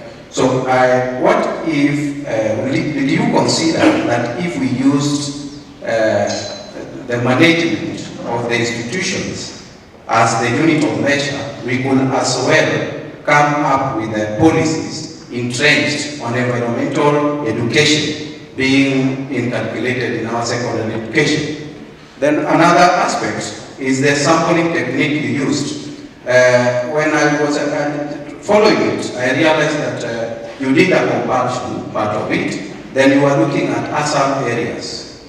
So did you also consider using stratification as part of your secondary technique so that we can be of great validity, get validity and reliability of the study? So that's my concern. Thank you.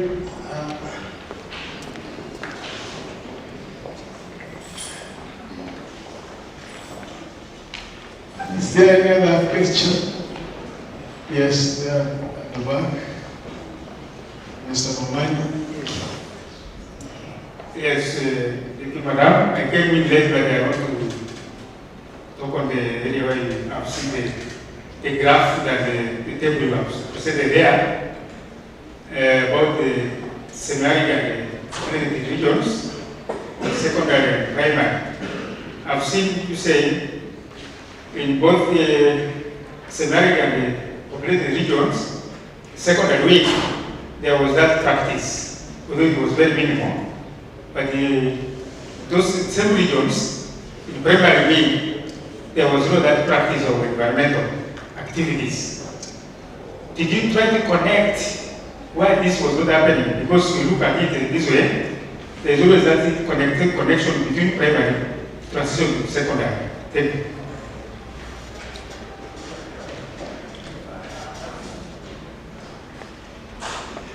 I request that to the last one. Thank you so much.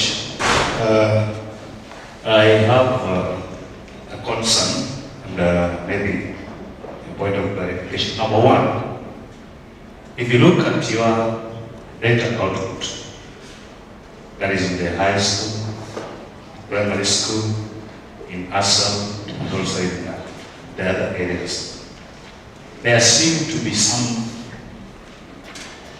predetermined result of 33.3, 66.7, 83.3 result. So my question is, was this research a desktop methodology approach, or is a research that was done that brings out the results to be such kind of consistent?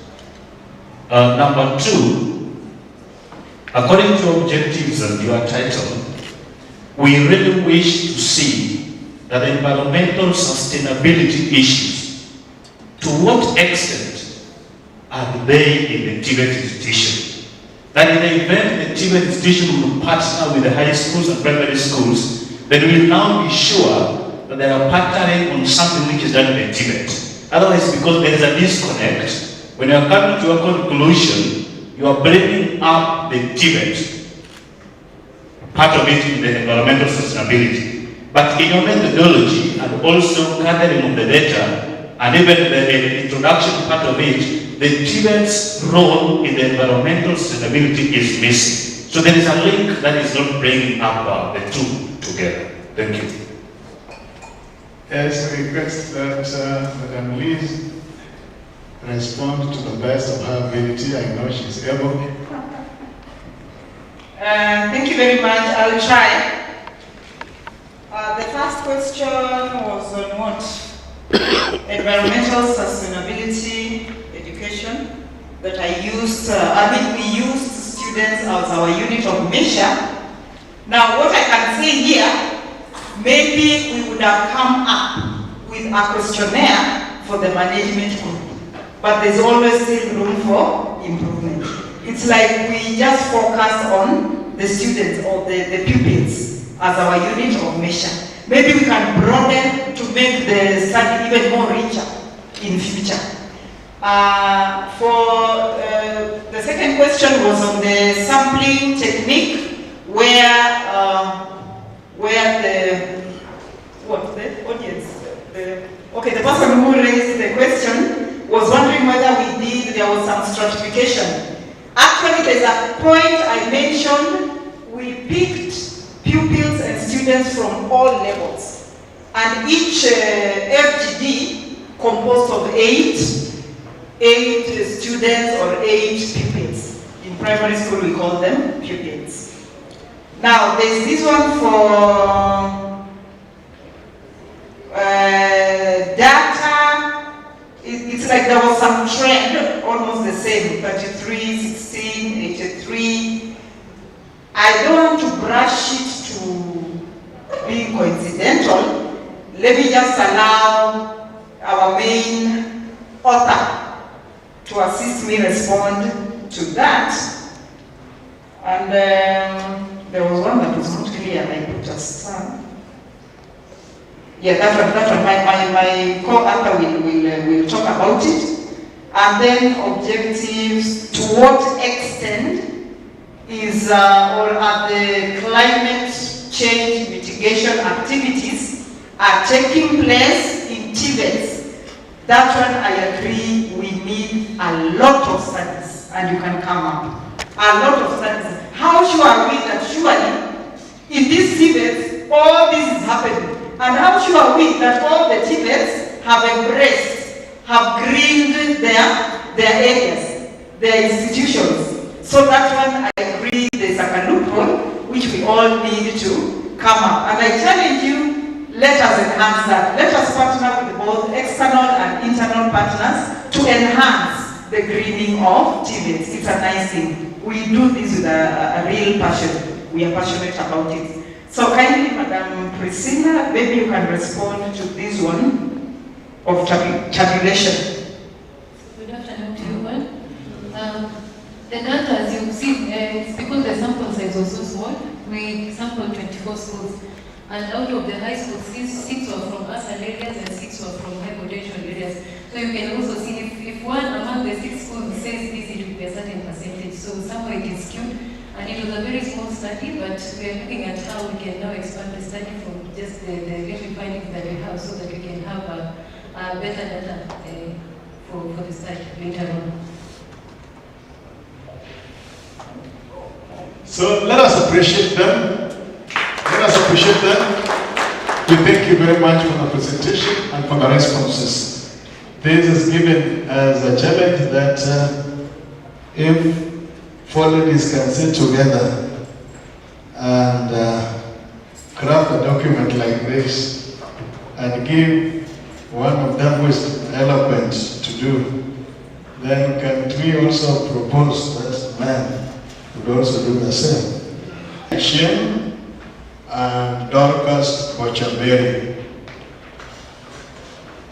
I don't know whether it will be prudent when they come up from here together, but Hillary Mbich. Yes, that's okay. That's okay.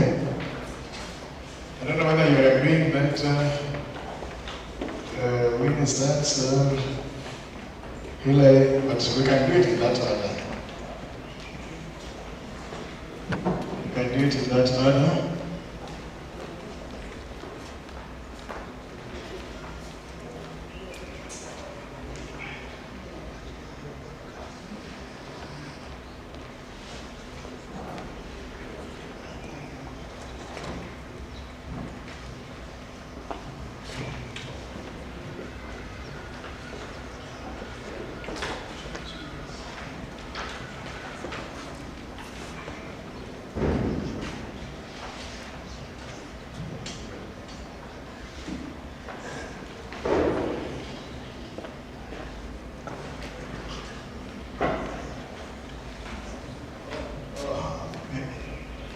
There is an amendment from the Friends College Kaimosi FCK that Alosi would come earlier. Alosi would come before Dorcas. So instead of Dorcas, we'll have Alosi.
Good afternoon. So my name is Mengich Hillary. Still setting up the exercise. Let me just do some a little bit of an exercise now. Many a times have we talked about the environmental sustainability. We've shared on the impacts of the climate change, what they have brought on board. For us as educators and those of us who are actually involved in the TVET sector, when climate change became an imminent problem globally, it brought several opportunities and several challenges. Now in the TVET sector, climate change has actually led to the introduction of other courses. For instance, the diploma in renewable energy, we have diploma in environmental science. Apparently, most students have actually poorly enrolled on those courses. Just a few years ago, the government came up with a CBET program in our TVET institutions. Apparently, up to date, we still have poor enrollment when it comes to CBET courses. And one of the key course, or rather a unit in the CBET course, is actually what's called environmental sustainability. Now, as we sit here as educators, as we sit here as actually stakeholders in the education sector, the question comes in, what can we do to actually motivate our learners, motivate our trainees to actually obtain particular process? Now, in my research, I did actually investigation on the factors that influence the career choices in the TVET sector using a case study of the Kitale National Polytechnic. I wanted actually to explore what informs the decision of the students.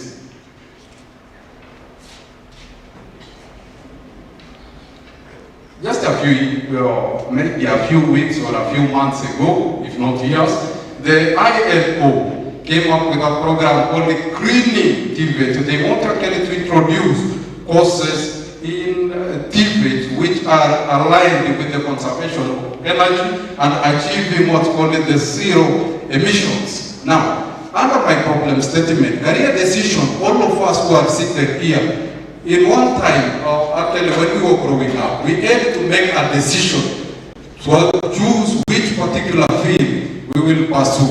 You had to actually decide whether you will be a doctor, an engineer, social scientist, regardless, but you had to make a decision. And making a decision is usually a very complex decision for a student. It's a very, very complex decision, which has led to several problems in the TVET sector. One of them is the poor enrollment. Another one is the request for course transfers. Another one is increased the cases of career dropouts, especially in the engineering field. The sciences, engineering and technology, we have had a very serious problem on student dropouts. When the students reaches the second year or even the second semester of the first module, they usually change the course or they drop out. Another one is actually the mental cases issues.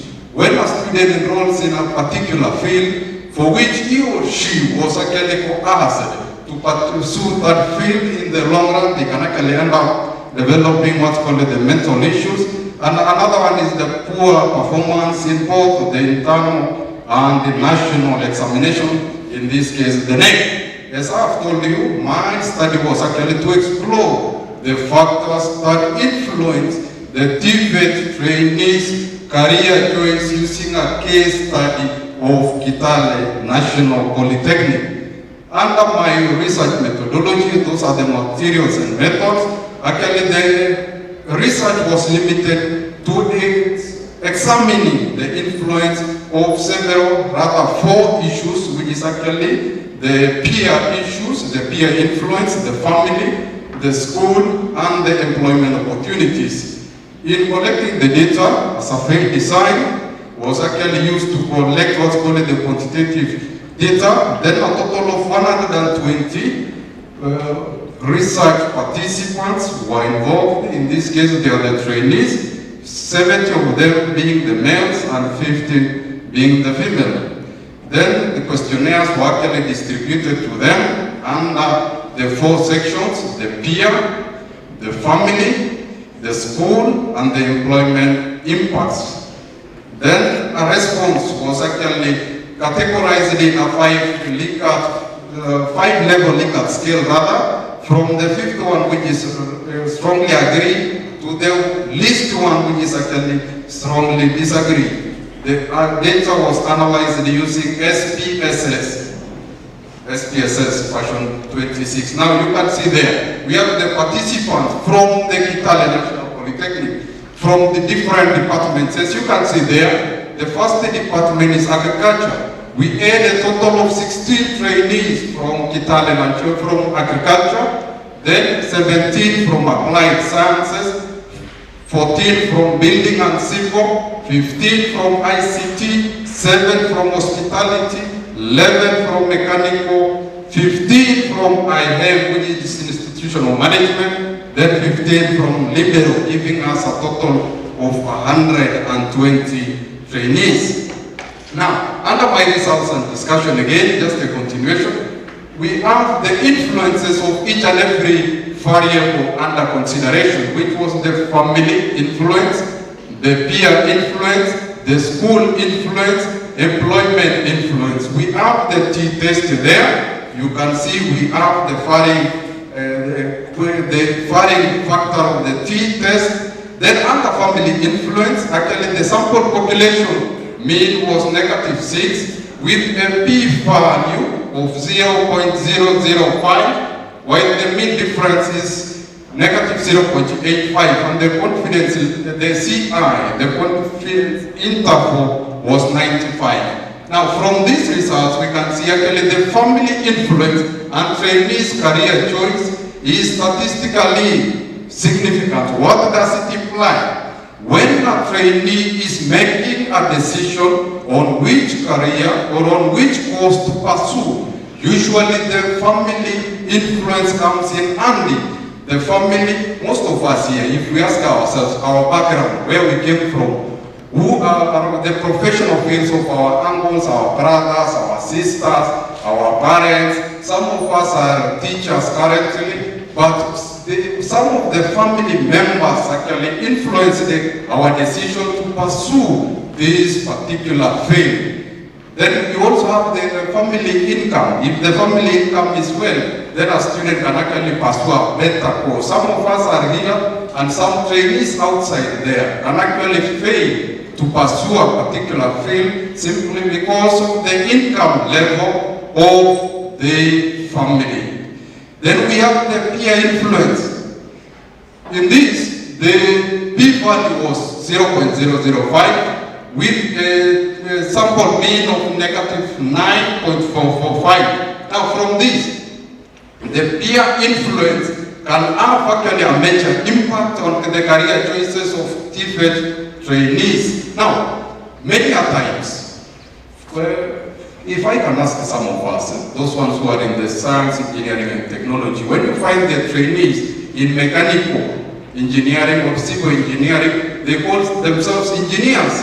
And when they actually meet with other students, prospective trainees outside there, and they hear the word engineers, they would love as well to pursue that particular field, simply because to be just called engineers.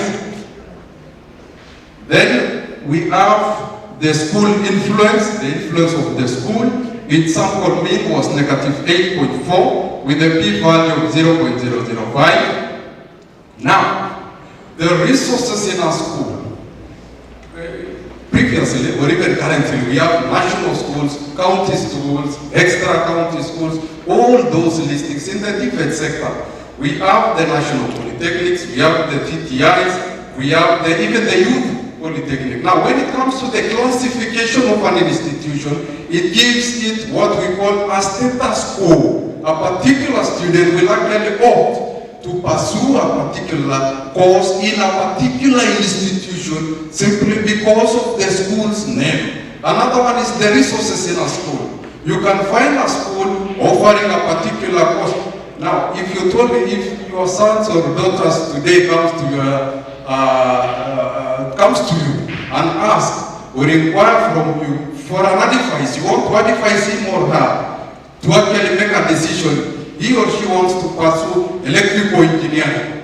Then she asks you, mommy or daddy, I want to pursue a diploma in electrical engineering. Which school should I actually enroll in?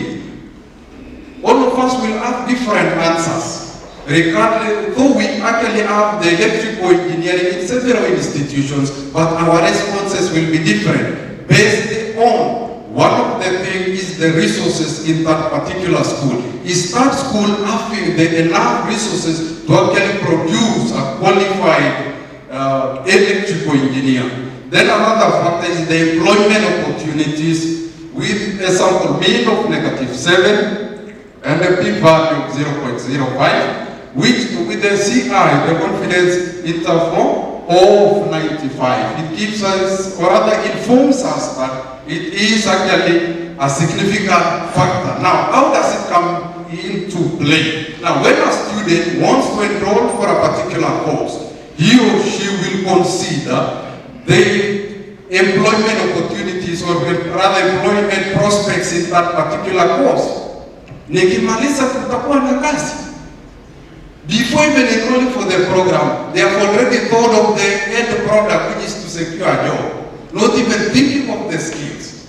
Nitapata kazi. It's actually a dilemma for us as experts in the field. Now, in conclusion, after doing this research of mine, I actually established that there are a myriad of factors that influence the decision of a trainee to pursue a particular course. Now, in recommendation, we as stakeholders in the education sector, particularly the TVET, we should actually be in the forefront with the trainers, with the stakeholders, the government, the career counselors, and the school in its entirety should actually join all together in providing what we call the apt, relevant, and accurate career information to students, because currently we have climate change. It is a problem to us. We want to persuade students to pursue a particular thing, for instance, diploma in renewable energy, but because diploma in renewable energy hasn't been there for quite some time, it is a new field which was brought actually by the climate change. What will happen? Now I want you to pursue diploma in renewable energy. Most likely the student after, what of the employment? Where will I work? Where will I secure a job? But you as an expert in the field knows that the future is bright for that student, but you have to convince him or her that that field is okay. That field is actually good for him or for her. I urge all of us to actually take into consideration all these factors when we are giving advice or when someone is seeking advice. We want to mitigate the solid waste issues, but the courses in that particular field may not be very prominent, may not be the dominant or rather the dominant fields like mechanical, electrical. So we should actually have an holistic view when we are giving out our advices to our trainees and those prospective students going forward or rather in the future. Thank you very much. Those are the references and thank you for listening. Thank you very much. You can have a seat here with us. Winnie, and then we'll have a last name.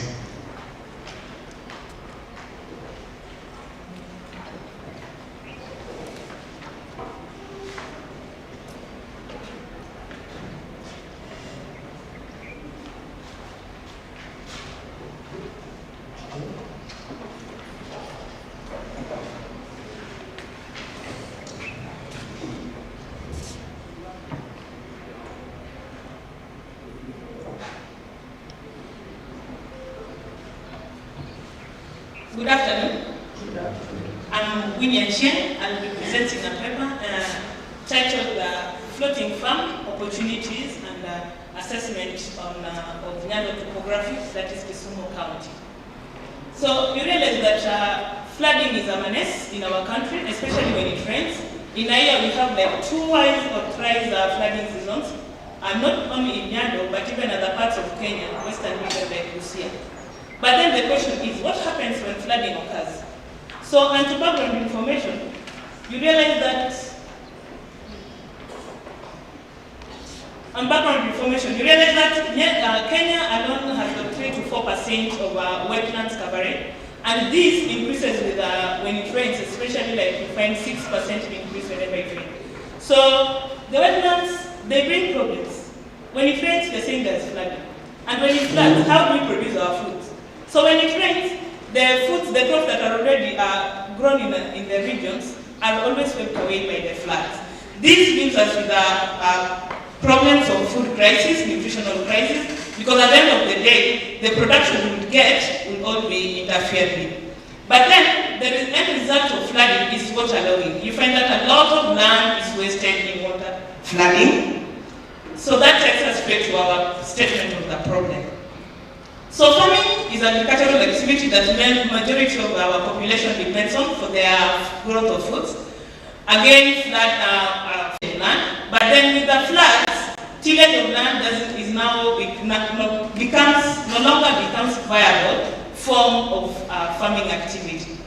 So we ask ourselves, what do we do? Because the floods are there, climatic changes are there. How can we adapt to them? How can we make sure that food crisis doesn't exist because of these floodings? So then you again look around and you find that land use and land coverage has really changed. Quite a lot of buildings are being constructed all over the country, and these ones are taking spaces for agriculture. A lot of land, while really lying on the waterlogged regions and other activities like those constructions, are making us not have enough for agriculture. So land scarcity is a problem that really needs to be addressed. And the scenario is, this problem is worsening with climatic change. So what is our stand as TVETA, as research entities, as the citizens of our country?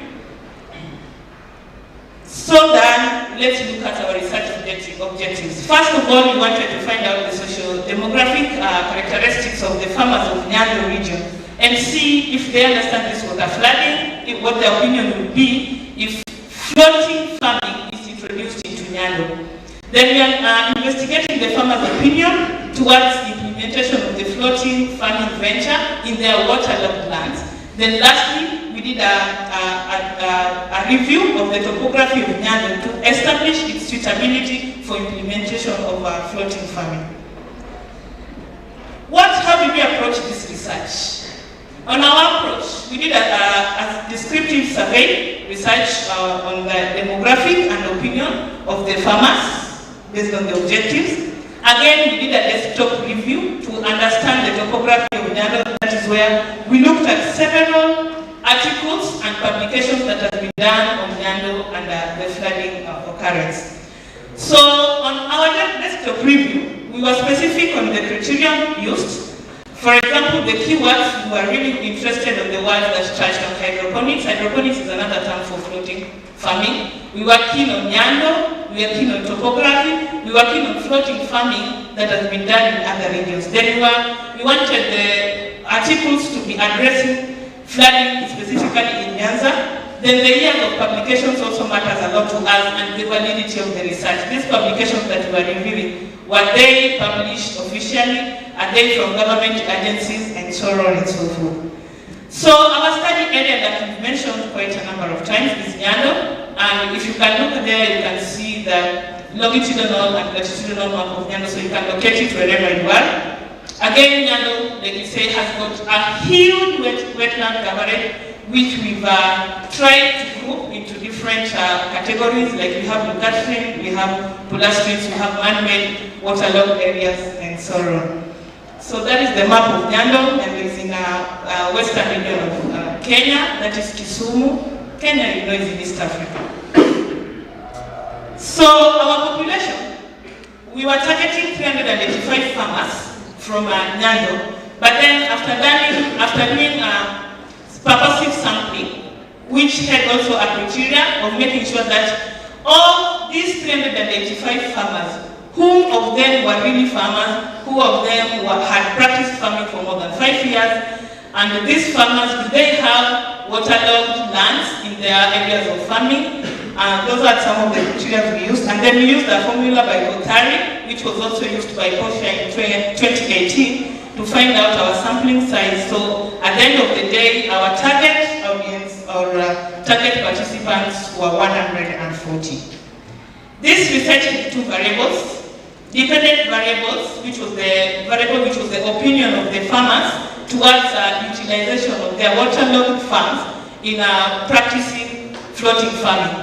And the independent variables were other characteristics like age of the farmers, farm size, the family income annually. We were looking at level of education. We were looking at training, participation, and their knowledge on floating farming generally. So because we were looking at the opinion of the farmers as the density of our objective, we had to check the reliability of these opinion statements. So we used Kreuzberg's formula, which was used by George in 2016, to verify the reliability of our opinion. And our calculation gave us 0.832, which according to George is a good statement. Therefore, our application of the opinion was very reliable. Statistical analysis, we analyzed using SPSS, that is we entered data into Excel, and then after cleaning the data in the Excel, we exported it to the SPSS for further analysis. On findings, the social demographics, we were looking at the farmers' age in terms of years.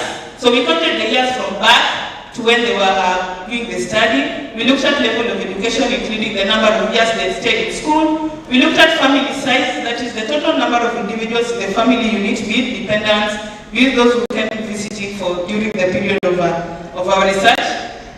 We looked at the farm size, that is the waterlogged farming land, and then in the family annual income, we looked at total earning from all sources of activities that were generating income.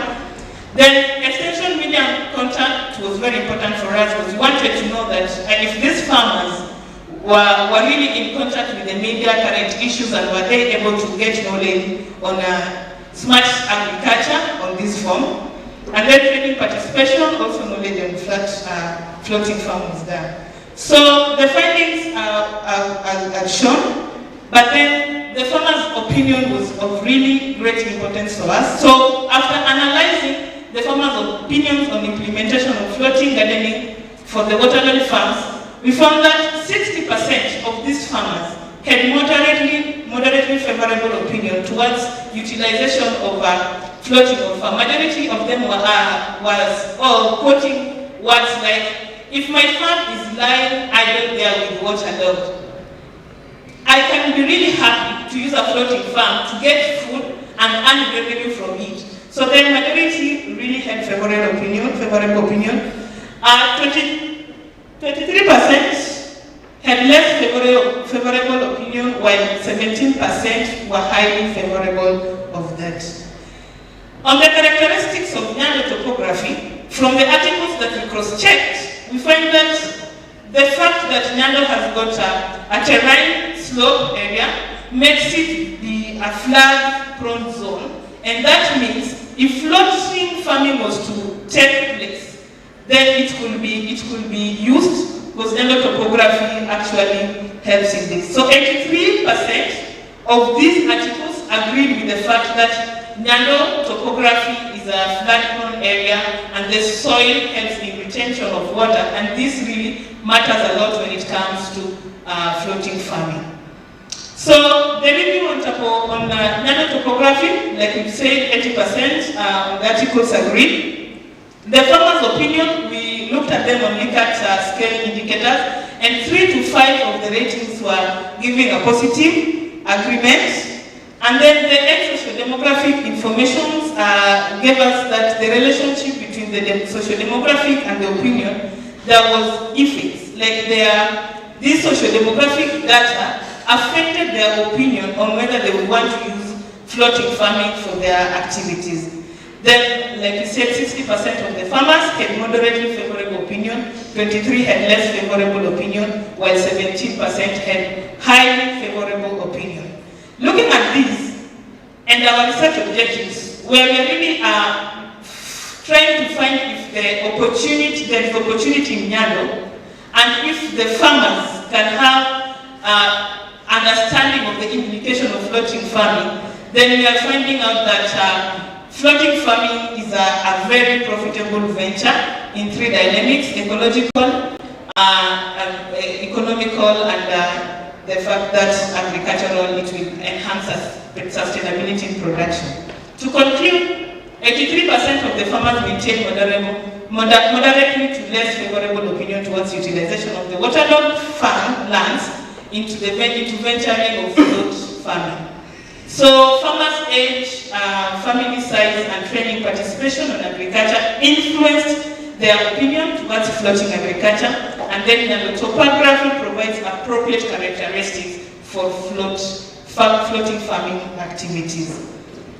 We recommend that a future experimental research be done on Nyando topography so that we can prove the validity of application of floating farming in the area, so that we can have adaptable future to food production, and at least not be into a situation where we'll be having flooding crises and the effects of loss of properties whenever there is flooding. And here properties, we are talking about agricultural produce and farms that are already there.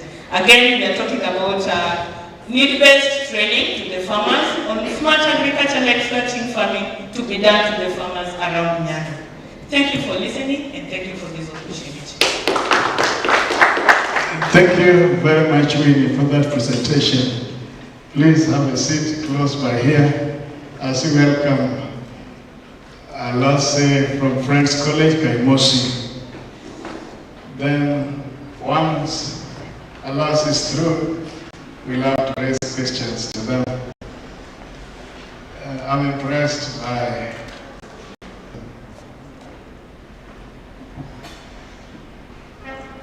Thank you, thank you.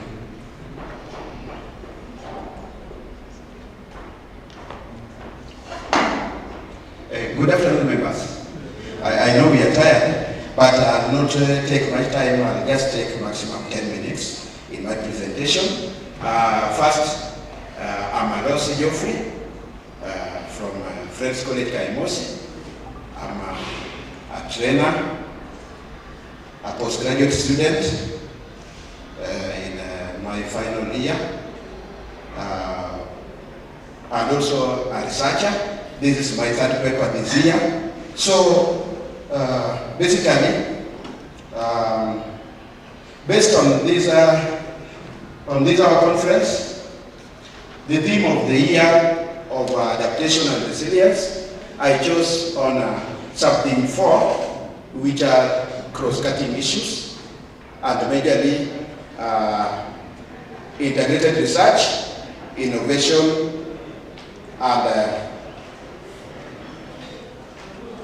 and emerging technologies. My topic was assessing the potential of blockchain technology in enhancing climate change adaptation and resilience in Kenya. Now, I was just assessing how blockchain technology can be used to enhance climate change adaptation and resilience. Briefly, before I take you to my PowerPoint, currently the world is undergoing a lot of serious challenges in terms of climate change, and we know this. Among the Sustainable Development Goals, Goal 13 states that it aims at combating climate change and its impact. Therefore, you as a researcher or a student, we are called upon to come up with different innovations on how to combat these effects or diverse effects of climate change. That's why I came up with how to use blockchain technology to assist in enhancing climate change adaptation. In my introduction, briefly, we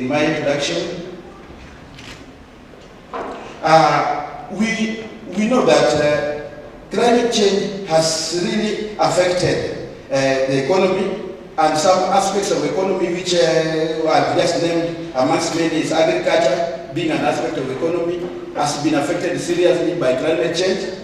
There is also energy and water resources. Specifically in Kenya, climate change has seriously impacted on the agricultural sector, which has led to crop failure and food insecurity.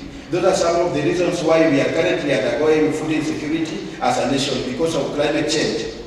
Therefore, using blockchain technology, how can we combat this climate change? Now, blockchain technology is just that kind of technology which aims at offering transparency, accountability, and traceability in climate change adaptation and resilience efforts. Those who have who have tried to do what? To combat the climate change.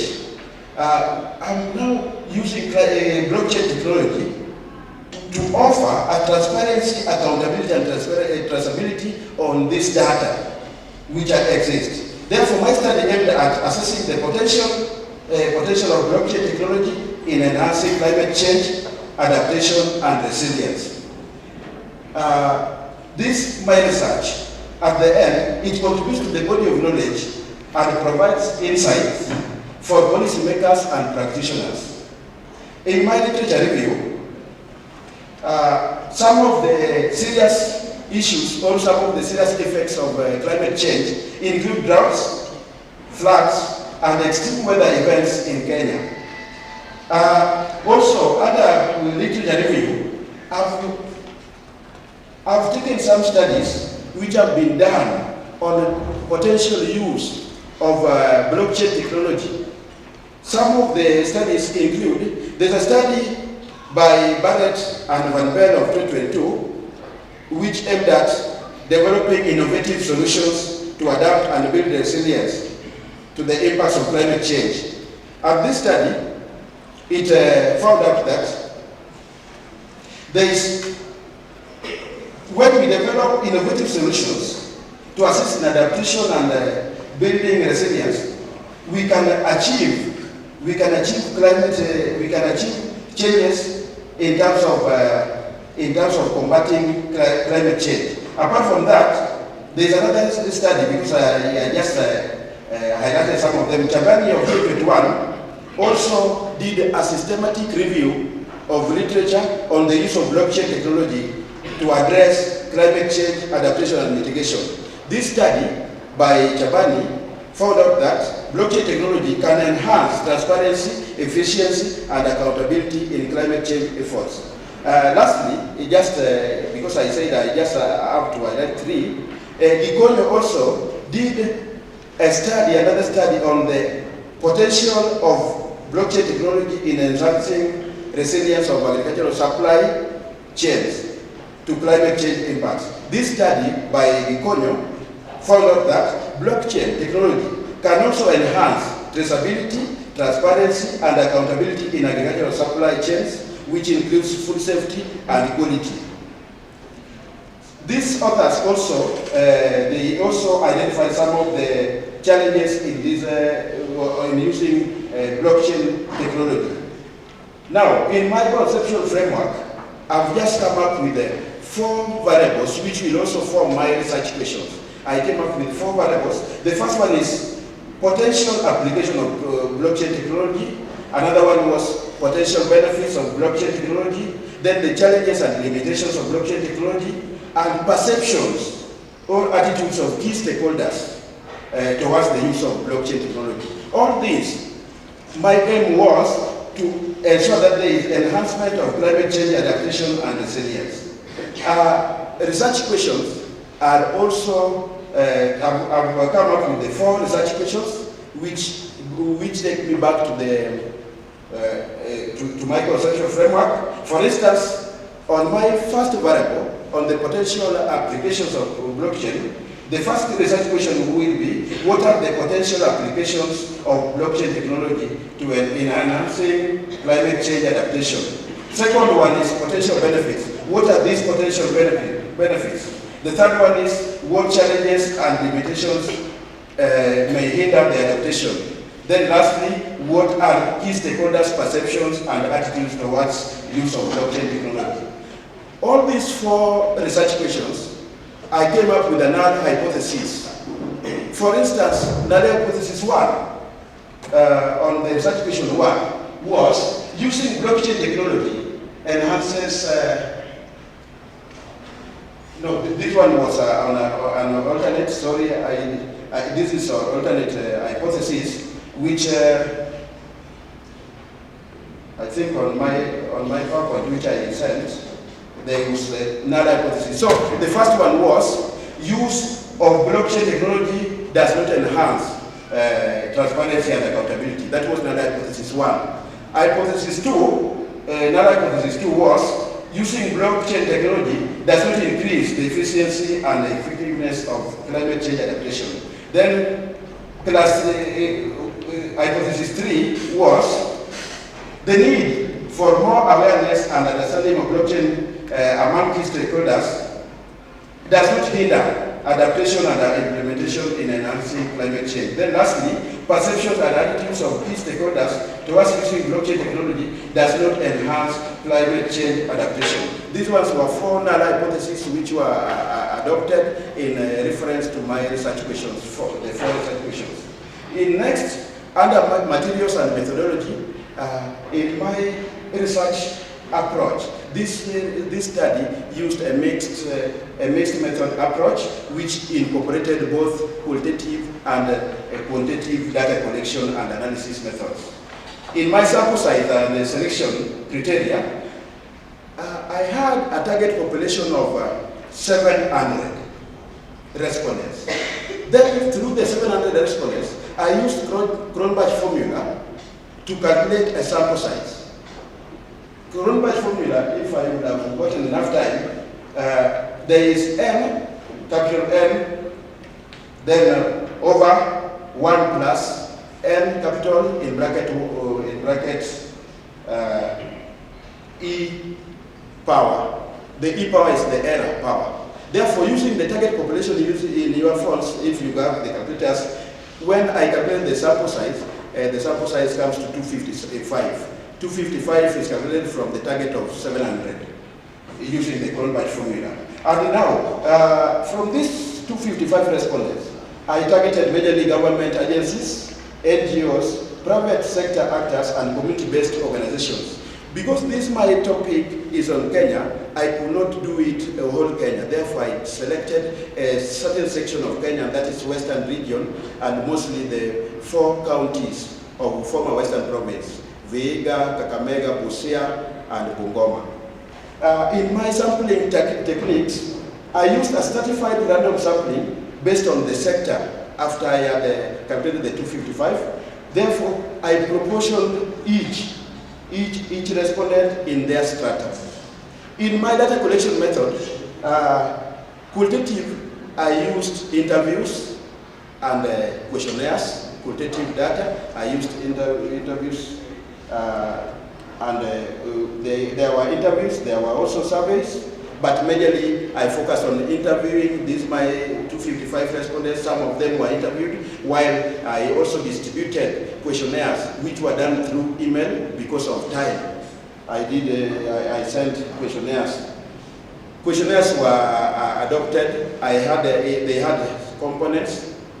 Because of each research question, there were components whereby a Likert questionnaire was adopted. In my data analysis, I analyzed my data using SPSS. SPSS, the latest version.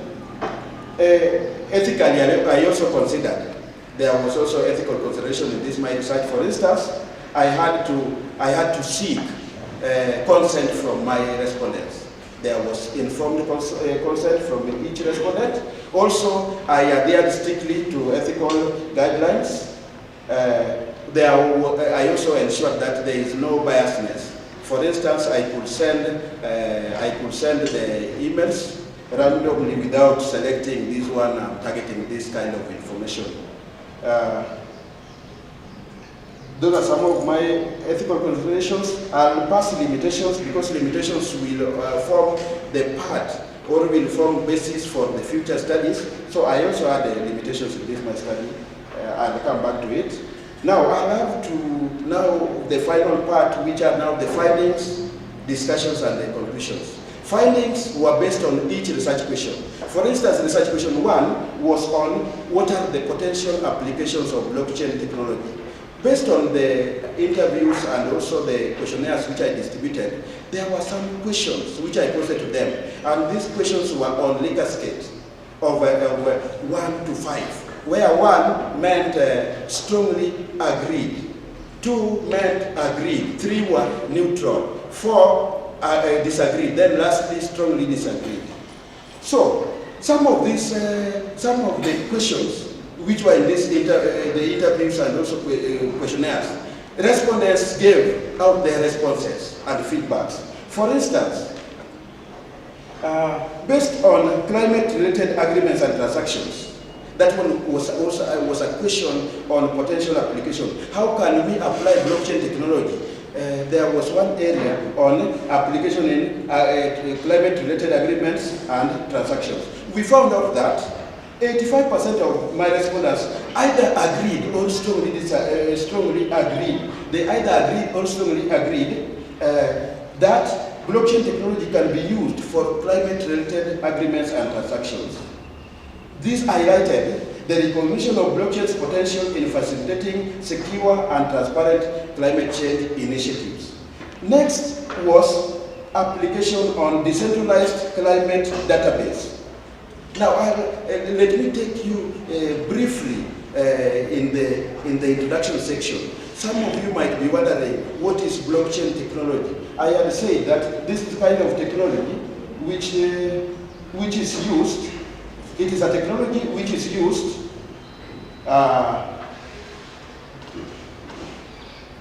it is a decentralized and secure way of recording and sharing data that can enhance transparency, accountability, and traceability in climate change adaptation.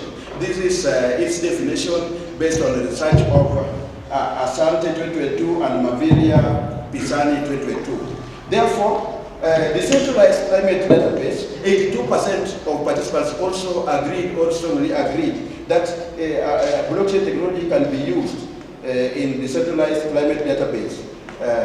Then also in application in tracking carbon credits, 79% of my respondents agreed or strongly agreed that blockchain can be used to track carbon credits, which demonstrated a positive attitude towards a potential of blockchain technology in ensuring transparency. Then also another aspect was familiarity with the blockchain applications. Here, 88% of my respondents expressed their familiarity with the potential applications of blockchain technology. These respondents argued that, they strongly argued that when we apply blockchain technology, we can enhance climate change adaptation. They were familiar with its application. Then lastly, last component in my finding one was how it contributes, how the blockchain technology can contribute to climate change efforts. Here, 87% of participants believe that blockchain technology can significantly enhance climate change adaptation and resilience efforts. Therefore, this reflected a strong consensus on the positive impact of blockchain technology. In my research question 2 was on what are the potential benefits of blockchain technology. 3 minutes. Now, here, potential benefits included some such as there is transparency, where 87% agreed, accountability, 83%, efficiency, effectiveness, and also blockchain can also be used to reduce corruption.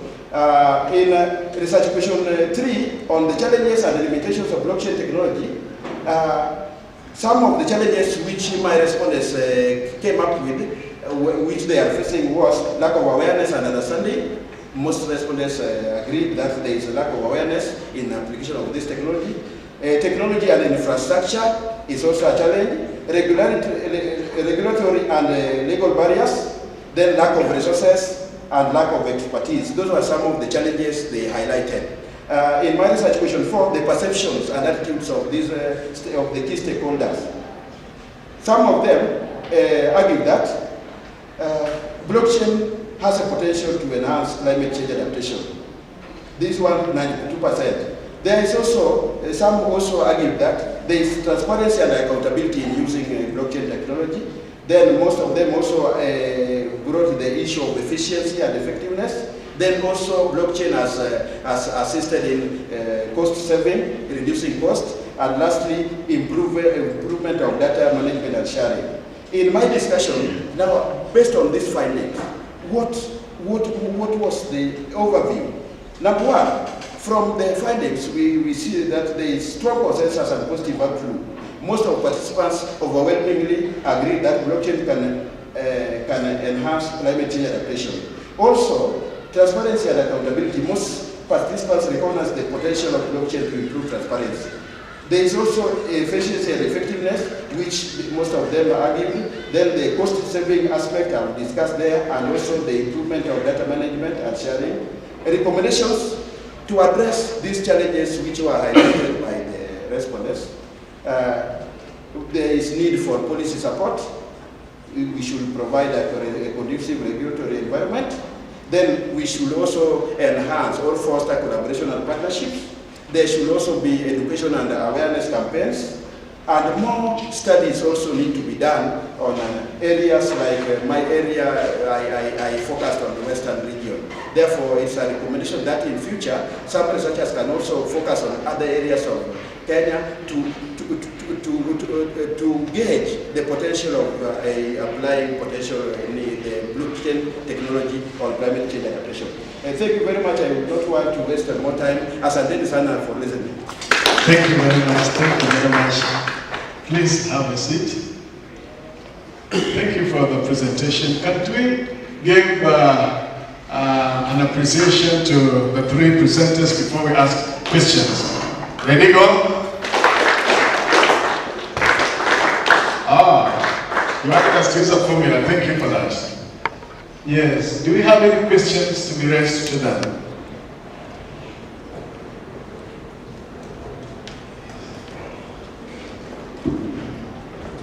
Good afternoon. I take this as a learning session. Our colleagues have done research. They have come up with findings through different methodologies. So we share and we learn from each other. That is mainly the purpose why we are here. None of us is better than the other. Now let me start with Geoffrey. You started well. I saw your research questions. I saw your hypothesis. I saw your conceptual framework. We portray a relationship between variables, dependent variables and dependent variables. I saw you decided to use a mixed methods approach. Somehow I did see something about the design based on that mixed methods approach. So please, next time try to find that. Under mixed methods approach, there is convergent mixed methods approach. There is exploratory mixed method, sequential mixed methods approach. There is exploratory sequential mixed methods approach. There is the embedded method, which is very difficult. It's very difficult to understand. So try to look at yours in those particular aspects. Now, when we go down, we look, we find that you used large samples and a questionnaire. But because you use a mixed methods approach, I expected you to use a questionnaire for quantitative data and probably an interview schedule or a focus group for qualitative data. You also gave us the sample size for the questionnaire, which was relatively large. That was very good. But we didn't see something, a small sample for the qualitative data. You know that normally does not need a large sample because it is intensive. Now we go ahead and then we realize that towards the end, your hypotheses were not tested. What you gave us were purely the preliminary findings. But your study ought to have gone further to test the hypothesis which you stated, so that it gives us what we call a solid research. So those are my comments. I don't expect you to respond, but you only take what is good out of what I've said, but you ignore the ones you feel are not valid. Now let me talk to Madam Winnie. Madam Winnie, find out. You are talking to Kothari. Kothari gave you a certain model there for determining the sample size. Looking at it, it could have been Casey Morgan model, 1970. So find out whether I'm right or whether Kothari is. Probably Kothari adopted it from Casey Morgan, 1970. So find out. All right. So in your case, your sample size was also large. Because your sample size was large, I expected you to have chosen a suitable probability sampling procedure. Okay. There are quite a number. There's the stratified, there is a simple random, whichever you feel is appropriate. And then after that, you go ahead and do your analysis. I saw you use Cronbach alpha method to test the reliability of your question, which was good, because that would give a strong result. But going down, your results also ended premature, in my view, because we never saw anything related to inferential study. You used a large sample. A large sample goes with probability sampling techniques, which actually is supposed to be tested inferentially. So we expected an inferential data analysis out. So observe that particular area. Let me now look at what Mengich talked about. You did very well. You used advanced methods of analysis. We saw the probabilities. Your findings were significant. But I think you would have improved the results if you would have compared the significance of the results so that you tell us which one was the most significant contributor. Sure. Yeah, they were all significant. But something missed. You didn't tell us among those factors which one was the most significant contributor. And that you could determine by observing the t-values I had you talking about. Yes. Another thing, you told us a lot of stories about your findings, why your findings were like that. But upon reflection, you know the stories emerged from focus group interview, small samples. So when I was reflecting, I only saw a questionnaire. Yes. I didn't see something like an interview schedule. I didn't see something like a focus group. So actually, I didn't understand where the stories you were telling us were from. Sure. And when I now just go back again reflecting, I expected you to have used a mixed methods approach. And then you use a suitable design out of that, just as I've told Geoffrey. But anyway, you ladies and gentlemen, you have done fairly well. We are happy. We have learned from you. Thank you.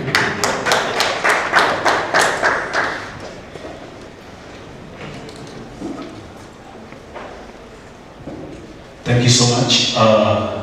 Mine would also not be a question to respond to, but I would want to go in the direction that Dr. Olala has said.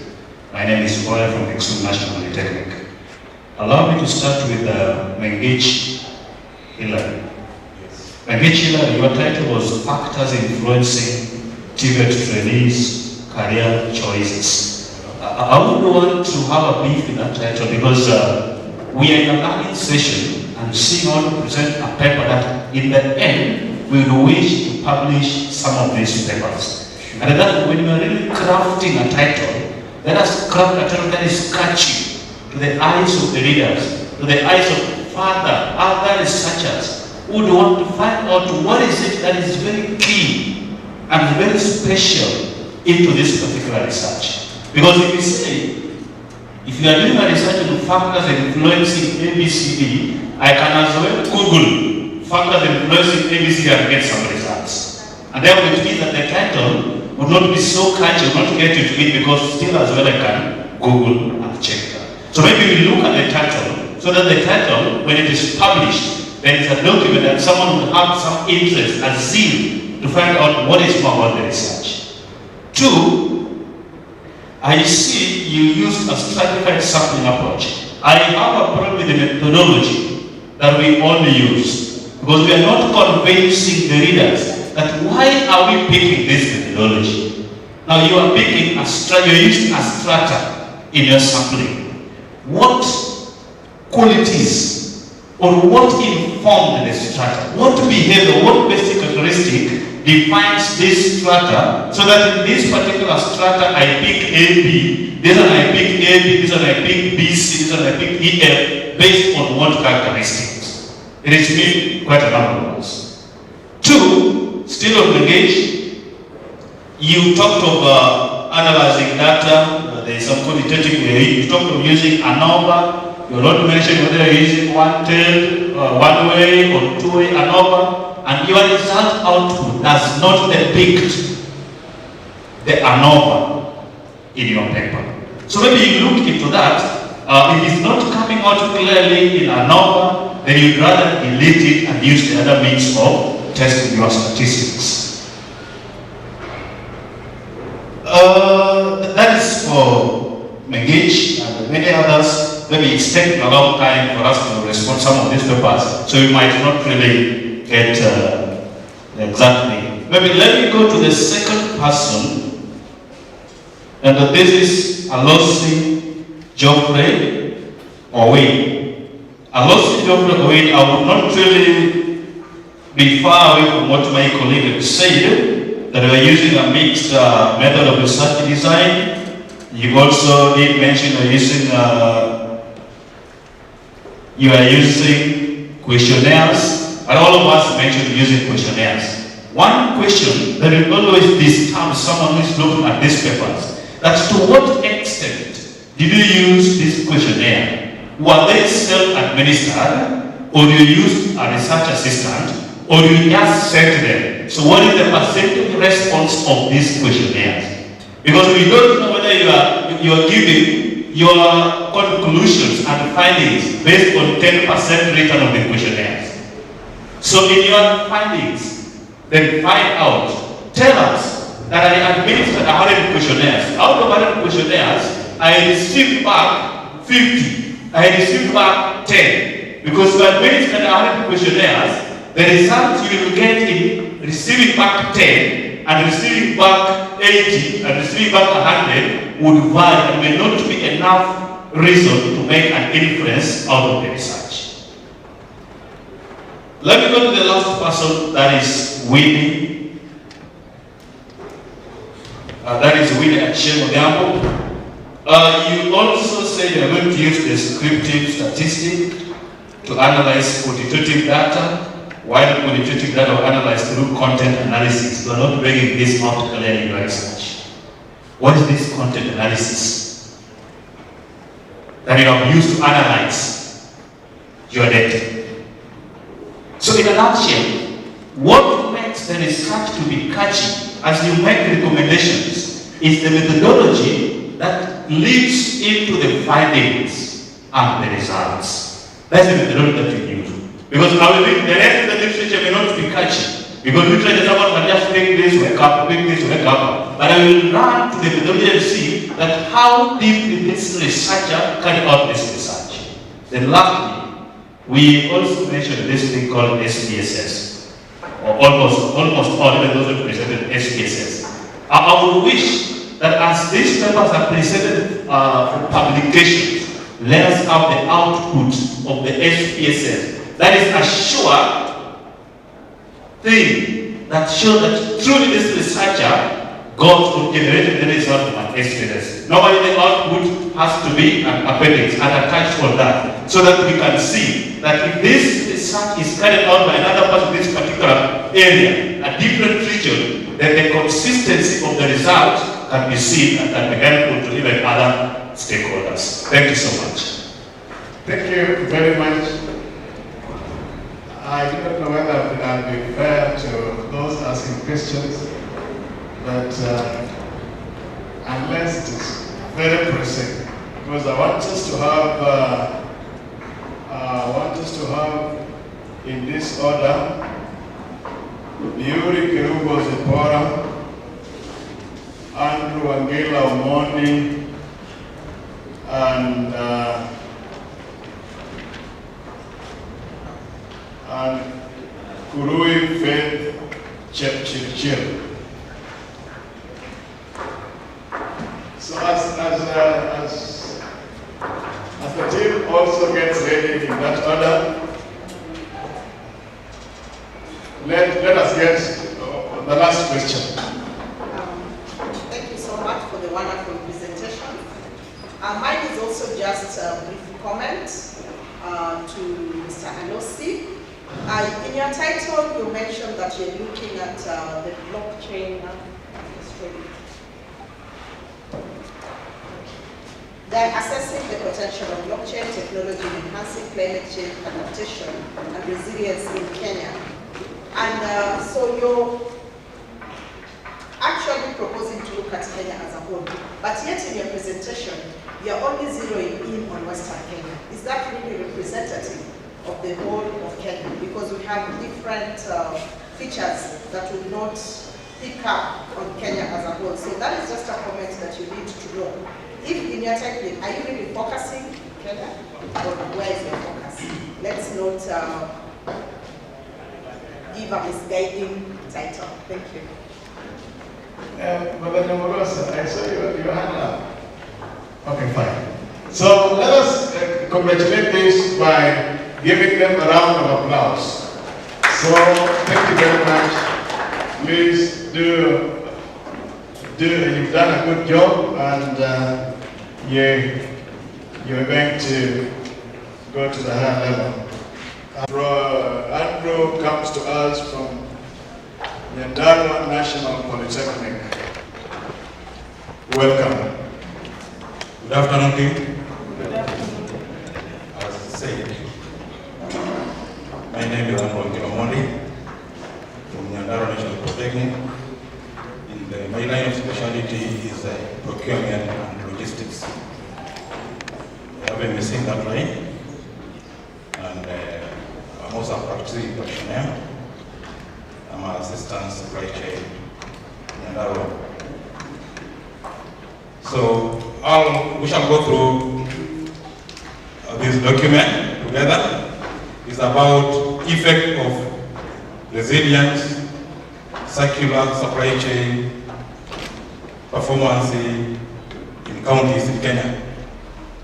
My last research that I did in February, we had the same conference in Nyandarua. It was about sustainability of TVET institutions within the country. Now I decided to dwell in counties because being an area which covers the entire region in Kenya, to be better if we can discuss about it. And as I'll be going through it, I'll mostly dwell in supply chain department, because the normal understanding is that from supply chain is where we get the initiation, the starting point, and the end point. And the same team who has the powers to recall what has been used so that can be disposed. So, with supply chain is a holistic hub that controls the sustainability in relation to security. The introduction,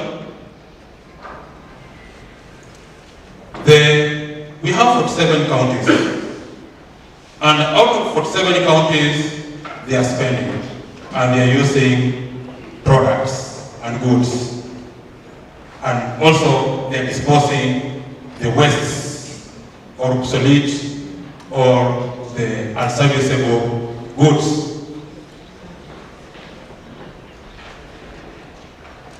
And from it, we have the down and upstream, from the point of starting to the end, and also the reverse logistics that activities are going to undertake place.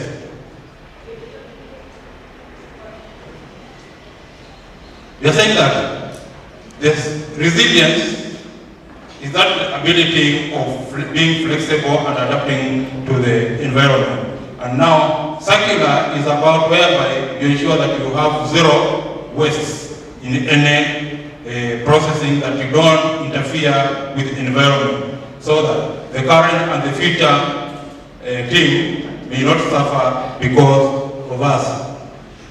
Now, we have different perspectives between different regions, that's Kenya, Africa, and globally, and it was realized that the natural resources are central in meeting the needs of both current and future.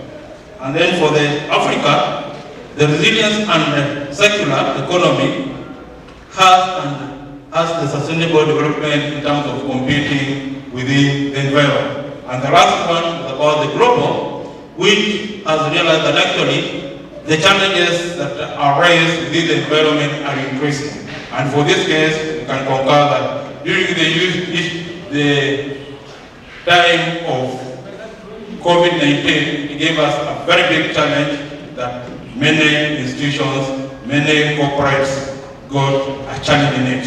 And that's why we are discussing this, and this is under the resilience on how we can adapt with the current environment. Under the statement of the problem, why do this research? Why resilience and circular? As given a case during COVID, we had a challenge which forced so many institutions to close because most of them, they had not adapted the technology, and this forced many employees not to get a living. And from the practical scenario, many people were lost jobs because of the same.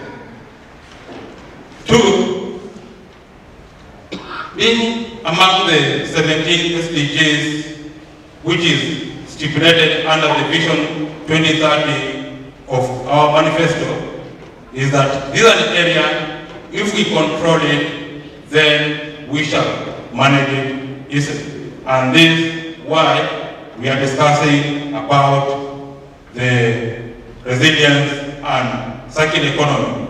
And you can find that still, when you're walking around within the counties or any area within the environment, you can see the wastes which are disposed without following the due procedures.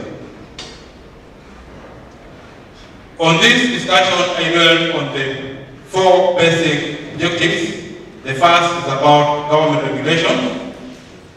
And when you're talking about government regulations, this is incorporated with the line of supply chain, where we have an act and also a regulation, 2015 and 2020, which talks about having a zero waste within the environment.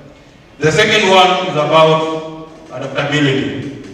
During the situation of emergencies, during the situation of calamities, how do we adapt with the environment? How do we apply technology to get solutions on the current challenges? Or are we going to backdate or deal with the physical presence so that we can solve the situation? So that's about how flexible we are going to be within the society. The third one is about the information technology. Yes, we may be in a position to adapt, but we have the infrastructure in terms of networking. That's where we talk about the technology. And then the last one is about social economic. This one, those imagine them to be one, those are two variables that work hand in hand. We are talking about social culture in relation to the environment in terms of value of activity we are doing within the society. And then on the literature review is about, when you're talking about government regulations, what policies are we supposed to put in place so that we can ensure that we don't degrade the society, we don't degrade the environment. And this one has been captured both in the Constitution, both in the Vision 2030, both in the regulation and the Act of Public Procurement Act 2015. Then they do the adaptability. Many institutions are adapting the online activities so that wherever you are, you can sign that document right now, I understand you left some activities ongoing where you are, the workplace. But right now, we have that where you can handle activities through online. The ERP system, which has seamlessly assisted in terms of making decisions so that makes work easier. About information about the social economy is about how are we adapting within our environment. And for example, we have a policy whereby you're supposed to have 30% of employees or supplies that are supposed to come from other regions so that you can meet that equity and equality of requirement within the Constitution. The methodology, I use sensor design, and for this I targeted all the supply chain expertise who are registered within the counties. And for this case, I leaned down so that I dealt with, within the 47 counties, I was dealing with the head of supply chain and the assistant supply chain, so that out of the 47, I had a target population of 94 respondents. And for this case, I used a phone call so that I can also control or manage time, and also I can get that one-on-one discussion with the expertise in that line.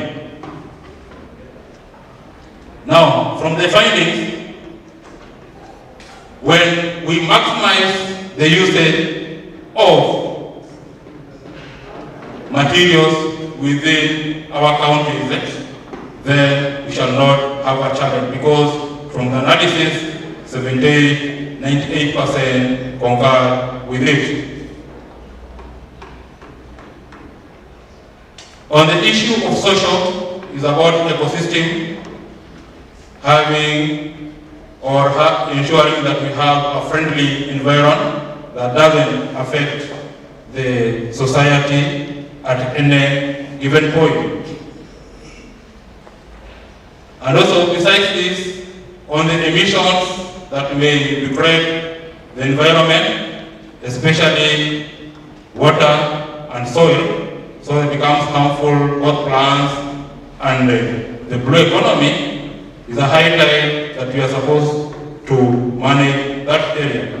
In conclusion,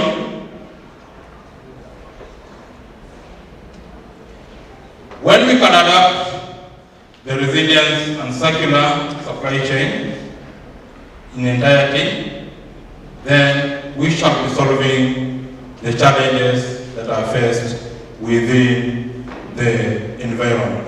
And when we're talking about environment, we are talking about the sustainability, which has the three key components of social, economic, and environmental. We have also other scholars who are also adding legal to be the fourth one. About recommendation, counties are supposed to work hand in hand with the TVET institutions, because TVET institutions are the hub of hands-on skill, and this is the area where we are going to get the skilled personnel that are going to drive the activity within our counties.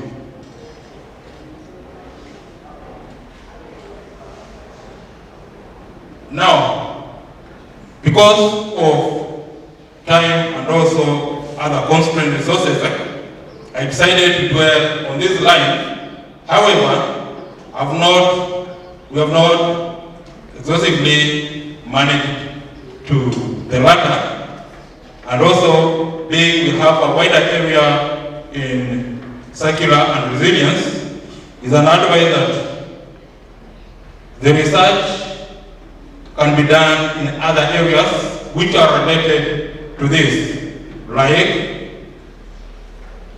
linear management, lean management, and also the Six Sigma, being the best softwares that help to manage or which works together hand in hand with the resilience and circular economy. I'll complete with a quote from Peter Singer, who says, if it can't be reduced, reused, repaired, rebuilt, refurbished, refined, resold, recycled, or composed, then it should be restricted. At that level, thank you so much, and I welcome an observation on the same. Thank you. Thank you very much. Thank you very much, sir. Angela, have a seat.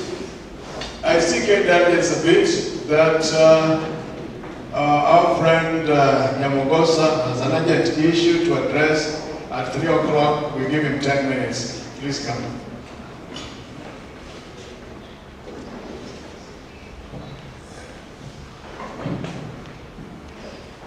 Meanwhile, because I've called Faye, you set yourself also ready.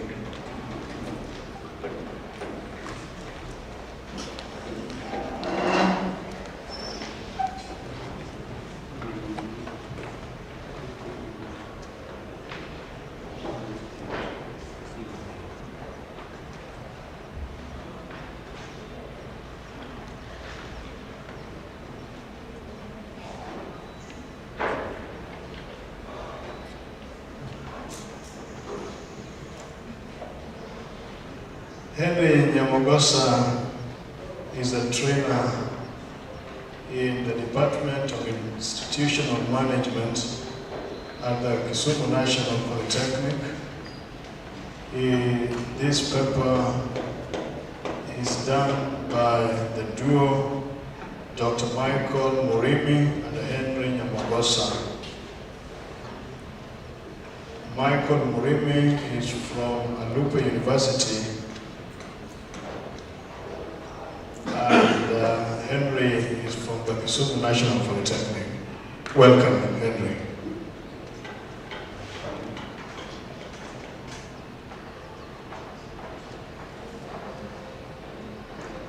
Thank you very much. As he connects it so that we can be able to see the slides. I know it's lunchtime actually. Sometimes we may try to discuss, but we are somehow tired. I like it this way. I come from a field where we say, at least even standing up and trying to wave to a friend, that's part of the energizer. Will we do something in that kind? I request, I know sitting for more than 2 hours, sometimes is not possible.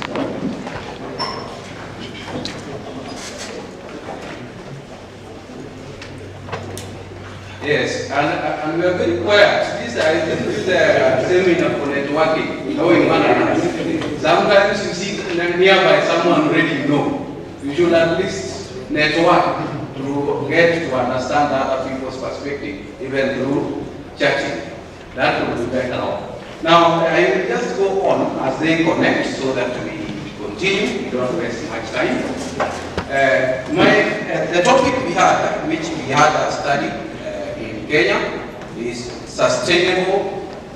It is sustainable revenue management practices, which was carried out in Kenyan star-rated hotels. So one of the things that informed this study is all the concept of sustainability. How best can we, in our enterprises, enhance and entrench the sustainability concept in it? So this concept has always been talked by many others today, from climate change up now. Now, without wasting much time, let's go directly to all the background of study. Now, what do we mean by the term sustainable revenue management practices? These are the strategies or practices that can ensure that hotels, which are star-rated, or small or any other enterprises, can be able to maximize revenue, but without compromising the environment as well as the social aspect. What do we mean by the environment? Remember, we gain our resources from the environment. which we utilize to improve some of these businesses. Social aspect, we are referring to the people. We are not operating in a vacuum. We are operating with the people in wherever we are operating. So the study was informed so that we can be able to adopt some of these sustainable revenue practices so that by the end of the day, we can be able to improve our revenues as well as without affecting the social concept. Now, allow me to give you a brief history or background of the study. That when we look at it, we have growth which is coming up, investment in various towns, in various cities. For example, in Nairobi alone, we have 7,000 new rooms. New rooms means the people have invested in the hotel industry. Then currently we can say approximately 16,156 rooms are sellable at the moment as indicated by Tourism Regulatory Authority, TRA. Then the room revenue actually in Kenya has declined.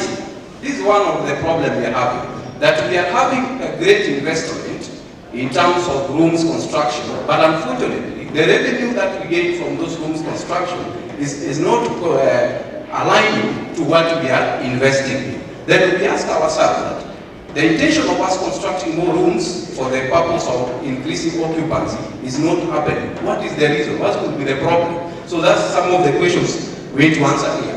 Now, when we look at the room price, there is a continuous increase in room investment, but now the question is there is still poor revenue correction. Why would we have constructing rooms saying that we want to invest in hotel industry when at the same time we are having occupancy rates which should inform us that at this point we should construct more rooms because we need people to occupy?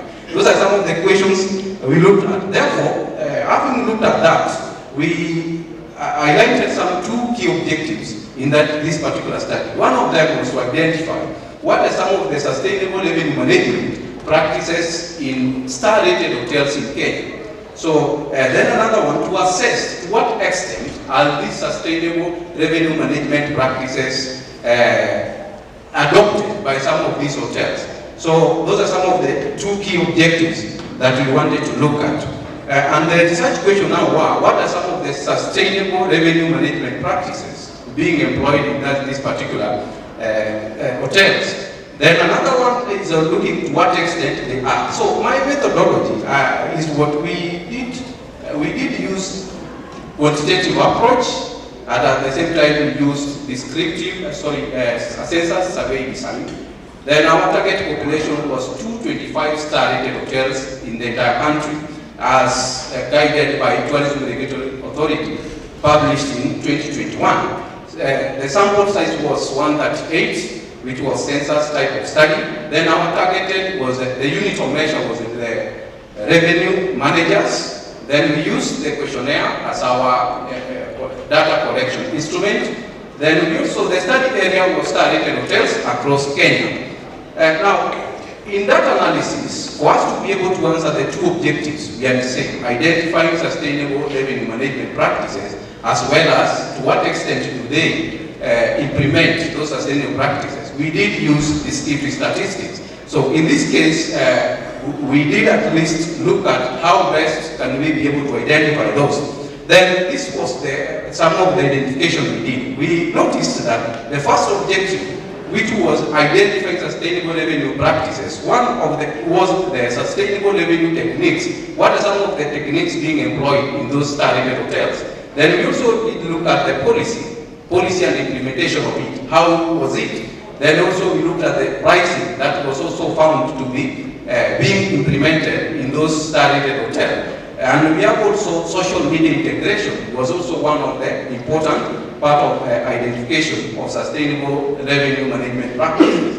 Then finally, we also need to look at sustainable revenue management data and information as one of the strategies. Now, the second objective that we had already asked ourselves, to what extent do they implement sustainable revenue management practices? We noticed, the finding was that these hotels that we sampled, 138, they were implementing these sustainable revenue management practices at 40.1%. So it tells us that we still lack around over 50%, which is not, some of which are not implementing these particular sustainable revenue practices. So what does this findings inform us? It tells us that yes, these are star-rated hotels. Remember, when we talk of star-rated, these are some of the hotels that have gone through thorough criteria for them to be able to be classified by a law or a policy whereby every hotel is guided by having some of these strategies implemented. That way we can be able to solve the problem of not being sustainable and increase our revenues in a manner that doesn't affect the environment and doesn't lead to decline of the social aspect that we test. So therefore, in this study we say that despite the importance of sustainable revenue practices in hotels and the frequent requests for study in the field, a literature review indicated that research in star-rated hotels is still limited. That means that at least we need to do more. And despite that, remember, this is star-rated hotels. There is a need for us to be able to do this further study on unclassified, in other words, unrated hotels. Therefore, we recommend that at least from this point, we should focus on entrenching some of these policies in these hotels and small enterprises. Thank you very much. Thank you. Let us clap for him. Yeah, of course, he'll tell us which rating is for these other ones where you go and they ask, wewe nini? Mimi mbuzi. Na wewe? Mimi kuku. Na mimi samaki. Madam, come. Thank you for that presentation. I would request that if it is possible we do, I don't know whether I will be unfair to, or the one coming, is this way or is it one? We look at three, then we'll ask questions. Fine, thank you.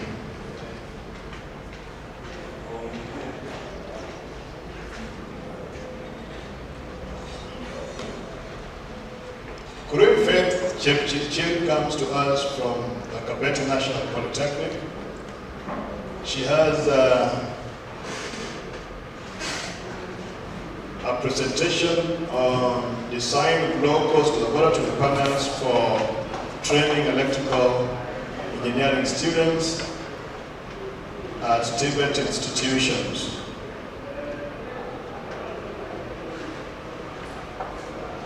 Thank you.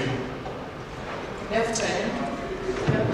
My name is Kurup Faith Chepchirchir from the Kabete National Polytechnic, and I'm going to present a paper on design of Arduino-based low-cost laboratory panels for training motor speed control to electrical engineering students.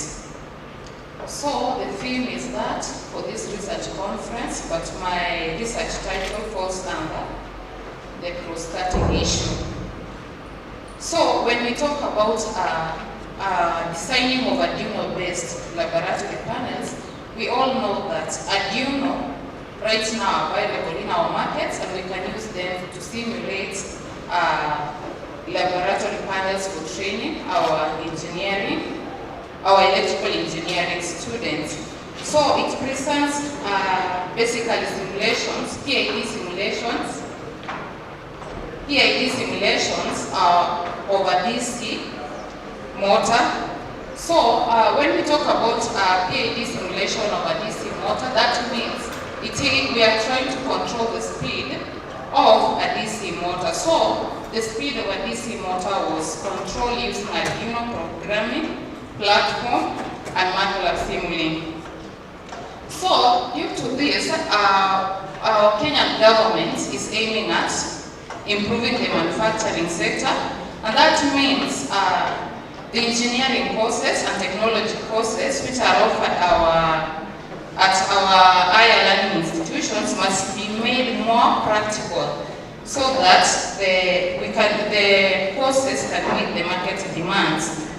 So we can see that these low-cost laboratory panels should be implemented in all engineering disciplines so as to help the scarce personnel, or rather we find that buying these machines in our laboratory is a bit expensive. So if we do simulations, it's like doing the hardware practicals.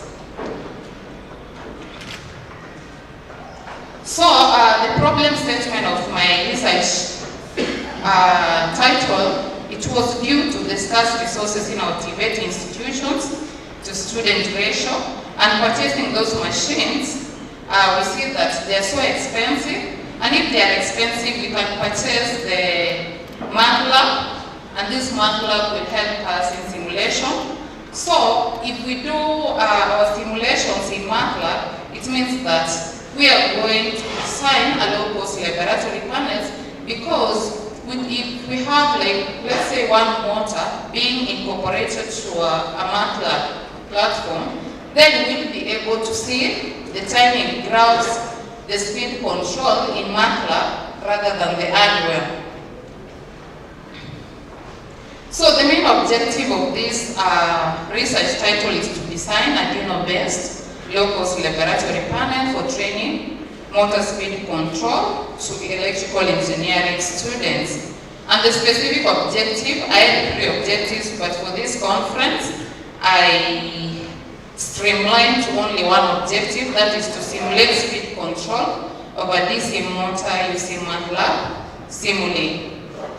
So from the literature review, we can see that motor control is achieved by varying key parameters. And when we talk about varying key parameters, and in this case, our focus is on PID. PID in full is PID proportional integration derivative controller. Though in the market you can still have the fuzzy controllers, which are used to achieve the precise outputs, but I used what was available to me. So when we talk about MATLAB, MATLAB again is being used to implement engineering projects, because it is equipped with various tools for modeling, simulation, and analysis of dynamic system. So when we talk about PID, that is proportional integral differential tuning techniques, they're used mostly in our industrial processes to achieve key elements in the industrial processes, and in this case, to achieve speed over DC motor. So when we control speed over DC motor, it is very important, because any change in speed over DC motor can bring instabilities. That's why I decided to use a PID, so that we can do away with the instabilities which are caused by small changes in the speed over DC motor. So my research basically was experimental, and there are various methods of control methods for DC motor. We have the armature resistance control method, we have the field, and we have the armature voltage. But in this case, I decided to use armature control method, which is suitable for PID applications, because they give a good transient response and good speed regulations. So we can see that there is an equation for expressing the relationship between the back EMF of a motor and its control properties. So those are the properties of the equation, that is the parameters. We have the armature resistance, we have the current of the resistance, we have the proportionality constant of the DC motor, and the field flux. So we can see that we have various mathematical models for speed control of a DC motor in MATLAB Simulink, and it was developed. This kind of a model which was developed, it was a simple one, whereby any student at a TVET institution can understand while doing control. So those are the parameters which I used in this study, and we have a Laplace function equation which is being represented there. Then again, we have an equation which was being inputted to a PID controller. So that is the form of equation which was being used in PID controller so that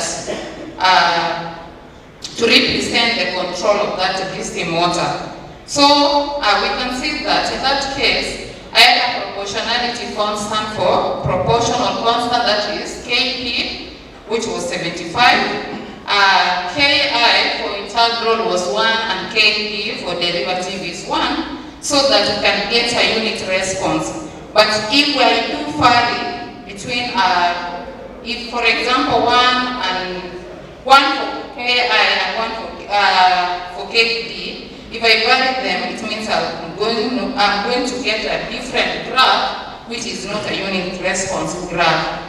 So again, there is a circuit which was being designed to accommodate the experiments which were being carried out, and it was done by Proteus.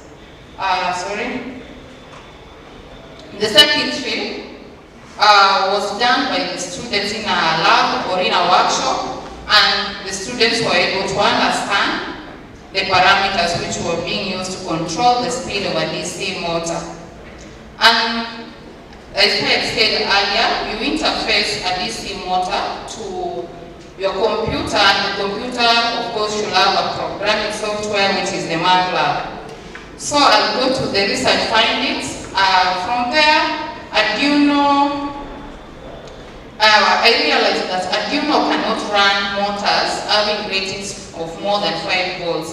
So I decided to use a motor shield to perfect the interface between the motor and Arduino, so that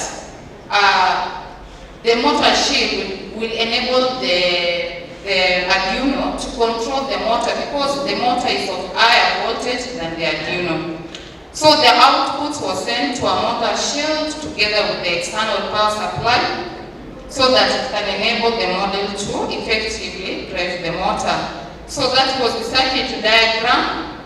Though it is a bit faint, we can see that we have Arduino there, we have a motor shield, and we have the motor. So that is basically what it was done. So the simulation in that case emulates the actual control of a DC motor in a laboratory. And because you are able to connect the module to your personal computer through a USB, such that what you design in your MATLAB can be able to control the hardware, that is the DC motor. So accuracy was expected to increase in the case of a feedback control due to the management of the error signal in closed-loop control system, and also data was obtained for PID.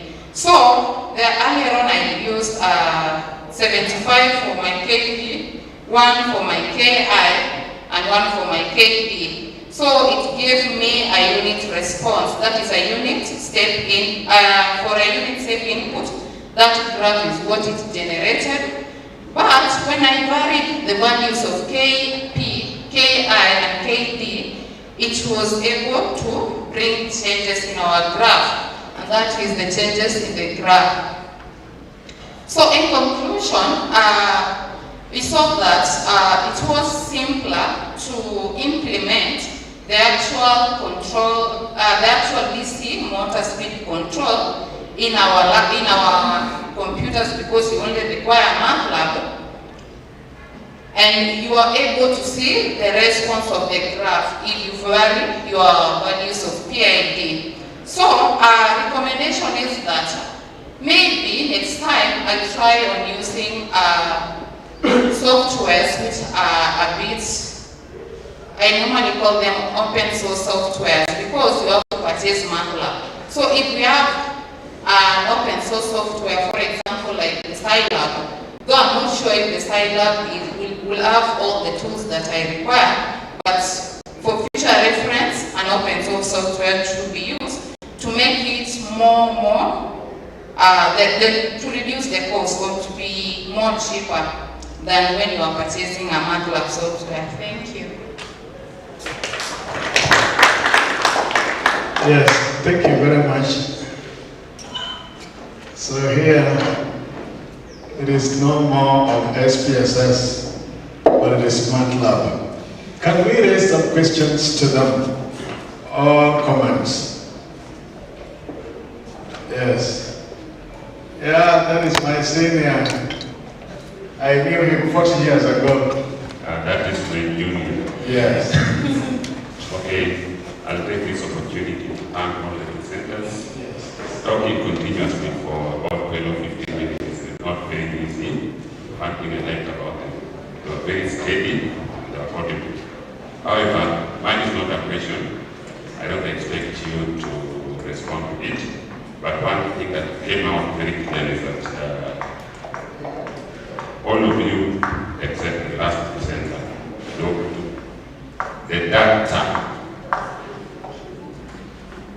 You had the service, but the data was not there. And how that data was analyzed was not coming out clear.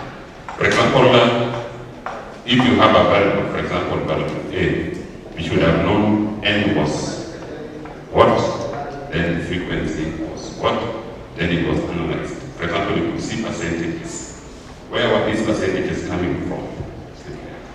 Because if you just say, okay, 20% of the audience were happy with my presentation, you know, how you arrive at that 20% is not easy to tell. So what I would advise is that it is better to have the data and maybe show how the data was analyzed.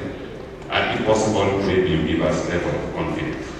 Otherwise, thank you very much. Congratulations.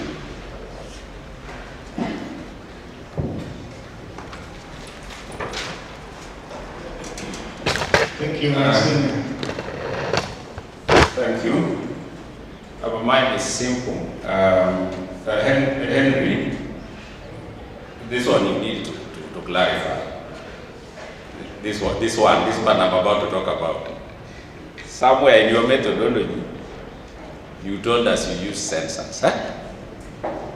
And you also told us that you had a target population of 225. Was that right? Of 225. And then you are using sensors, and somewhere on the way, I'm seeing a sample size of 138. So please clarify, because I know when you use a sensor, you don't again use a sample, unless I got it wrong. So that is the only bit I want to clarify. Then Faith. Okay. Yeah, word.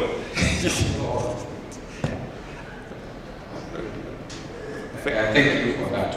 Yeah. Now, what happened is that when we looked at the target population was yes 225, then it reached a point when we were calculating using the statistical formula to try to reach out to this particular star-rated hotels. So using the statistical formula, we at least arrived at the 135, which now at least we are going through all of them together, using the census study design. Perhaps this is my take. Our study which involves the census involves studying every element of the population. And if you have to use a sample, it's just a subset of the population. Like for example, if you want to find out whether your soup is well cooked, you don't drink the whole soup. You only take a small part. That is what we are calling in a spoon. That is what we call a sample. It may give us the but when you go, you want to tell us that you have drunk the whole soup and again you have taken as something in a spoon. You are not telling us. That is my take. Even when you go to the hospital, for example. Maybe may can clarify better, because there is something we are actually. The target population was 225. But now when we talk of 138, probably the way it is indicated in the slide, 138 is the respondent. Those who respond. Oh, yes. There you are right. Thank you.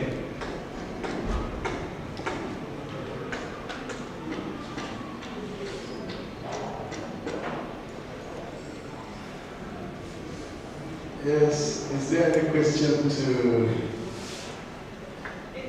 the those in material engineering, where we are talking about PID, why must we control the speed of a motor? You can enable the motor to run an elevator either faster or slower. And so over that you need to go through control, either stepwise or in a manner that will enable you to operate the system that you require. Yeah, so you bear with us, especially those of us so much inclined into, not so much in SPSS, but in the MATLAB. Thank you for that. Is there any other question? Because I'm waiting for some direction before I take a presentation or two. Thank you very much. Thank you very much. Particulars, probably she's still changing the color of the slide.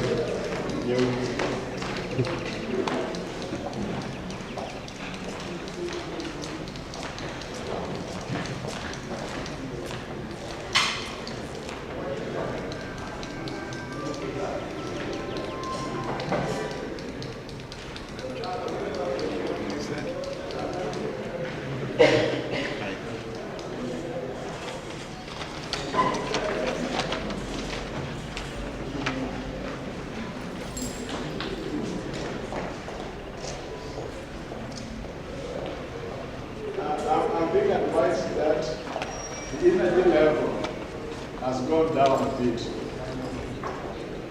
that it is going through the asymptotic decay, and that drastically affects the concentration, because the brain will require that energy. I don't know whether I'll be unfair to the two, so that the brain take a bite and then come back.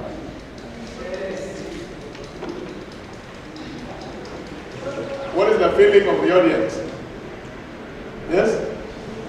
We can actually listen to their presentations after. Yeah, meanwhile, she's serving you with your meal cards. Fine.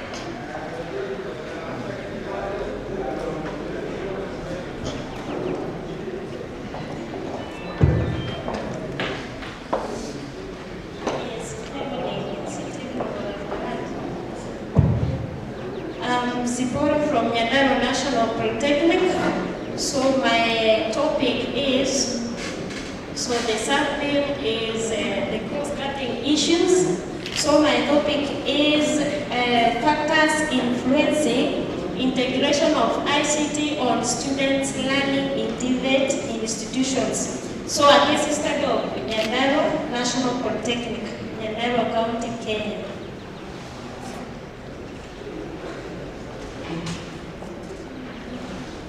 So there has been some questions arising as to where you find that in some polytechnics they enroll more students and then some are advised to go and come back and maybe another time as a result of institutional facilities, like there are more facilities together for the large number of students, and yet we can have online classes. So the researcher seemed to find out what are these factors influencing the integration of ICT on students learning. So basically, the researcher dealt with three factors, that is availability of ICT resources, the accessibility of these ICT resources, and the teacher competence.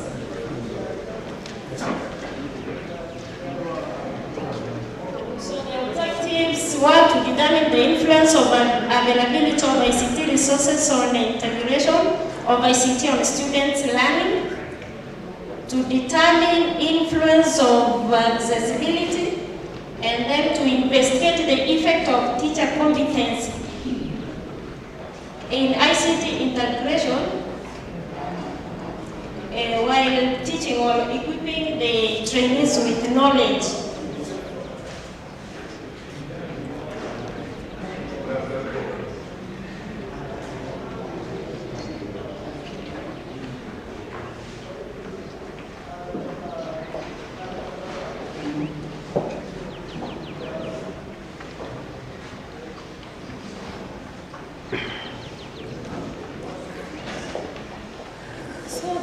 the significance of the study, so it will enable the Ministry of Education to develop policies that will guide the ICT education. So the school administration will be able to develop policies and improve practices that will result to high results in their schools. So if we look at the definition of that terms, we have teacher competency, ability of a teacher to use technology in day-to-day activities. Then accessibility simply means being used equally by everyone. So I'm imagining the ICT resources in an institution where they are available and accessible. It means the students, even the teachers, can easily access them. If it is in the classroom, so expected to be finding the computers, projectors,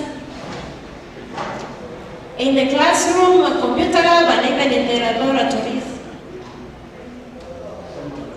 So the conceptual framework, we have the independent variables and the dependent variables.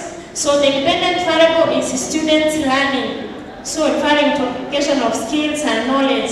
How students perform tasks, are they using computers? Then the independent variables, we have the available ICT resources. So in the library, whether they are in library, computer lab, or classroom. Then accessibility of computers, projectors, internet, computer labs. So if we have those resources in those different areas, then we can say students or teachers can easily access them. So teacher competency. So we look at the various knowledge or skills the teacher is having, maybe on a Microsoft Word, PowerPoint, online research, and even carrying out online classes. So the type of research was descriptive survey, whereby the researcher used questionnaires as a method of collecting data. The target population was 1,200, so the researcher picked 10%. So that is 120. So 120 questionnaires were administered, and then those who responded were 119. So summary of the findings. So the institution had a computer lab with view projectors. So there are no computers in classrooms. You can easily access them in the library and computer lab only. So this is an indicator that ICT resources are not available in this institution where the researcher conducted the study. Then accessibility, you could find them on the computer lab and the library. So even accessibility is an issue there, they are not enough. So students and even trainers cannot access them as they wish unless they go to the library and the computer lab.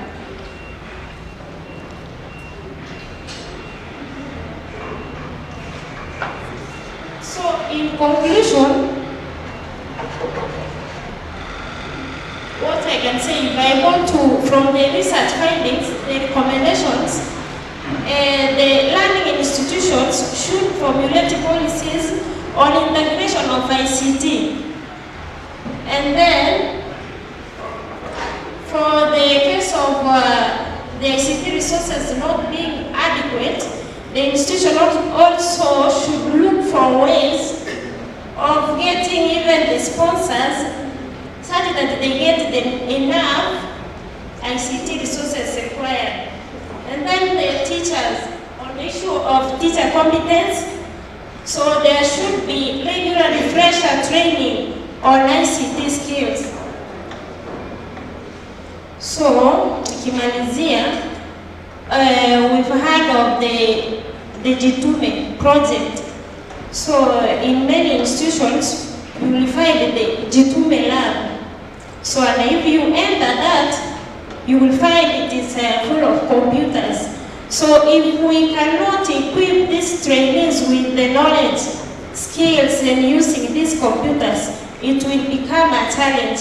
So it is very, very essential to integrate ICT while teaching our students.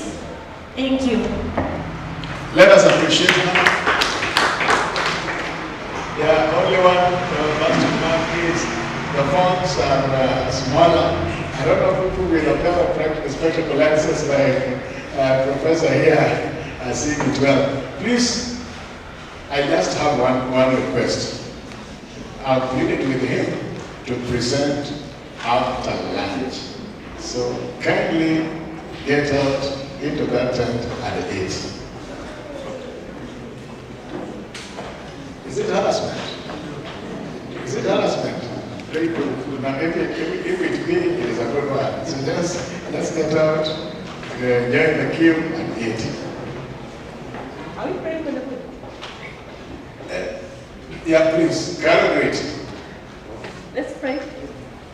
Our Father in the heavens, Jehovah, we thank you so much for the food that has been provided for us. Jehovah, we ask you to please bless it so that we may useful to our bodies, and then when we come in the afternoon, we continue with our exercise.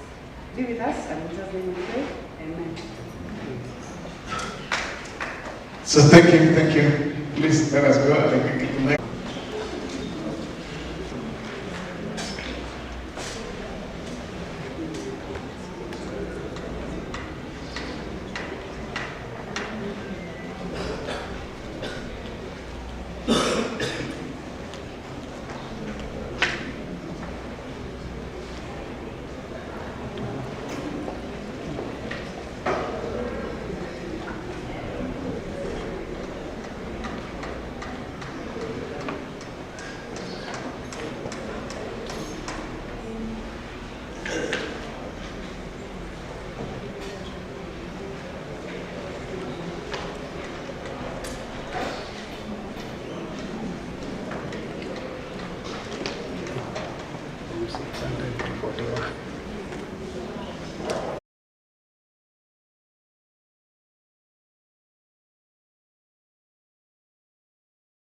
Good afternoon. My name is Otieno Rogers. I'm from Kitale National Polytechnic, and my theme is adaptation and resilience, the role of integrated research, innovation, and entrepreneurship in mitigating climate change by use of social media platforms. Now, first, for the past recent times, we've had so many challenges dealing with climate change, and has affected so many things. For instance, agriculture has been really affected with the change in climate, and so the platform bringing forth is used to help those ones who are indulged in agribusinesses. So the background of the study: the use of social media platform technology has existed at various levels, at home, personal, and organizational level, and thus it has evolved and has advanced over time ranging from data collection to decision making. However, the information technology levels low in some parts of Kenya. Therefore, social media platforms are used to some significant levels.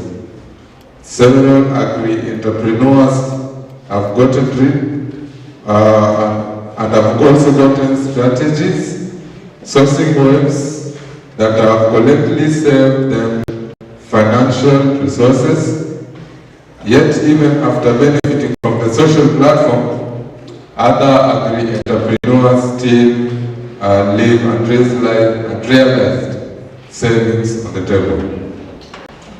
About the statement of the problem, so about climate change, the following aspects amount to the problem while using the traditional way of collecting data from the fieldworks.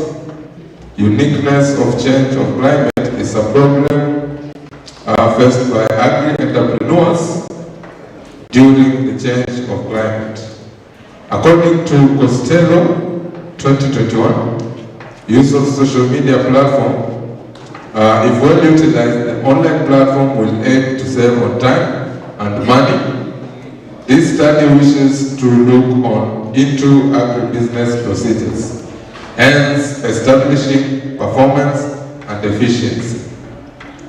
So I came up with research objectives and questions, and I had 3 objectives, but I narrowed down to 1.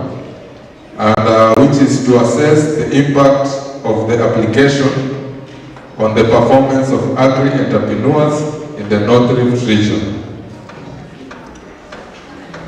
A specific objective, there are 3, and these were the specific objectives: to enhance accountability through proper implementation and improved record keeping, to analyze the best way of effectively use of social media platforms, to establish measures to improve the social media platforms. Then I have 3 research questions. This study will seek to answer the following questions. What impact of implementing the application of the agri-entrepreneur performance? In what way can social media platform be effectively implemented, and what measures can be taken to improve agribusiness? The scope of the study states the limits of study to make the change of the climate manageable. My significance of study: with the study of improving agri-entrepreneurs' performance through the implementation of social media platform, the researcher hopes that the study will help the following beneficiaries. The information will be helpful to agri-entrepreneurs.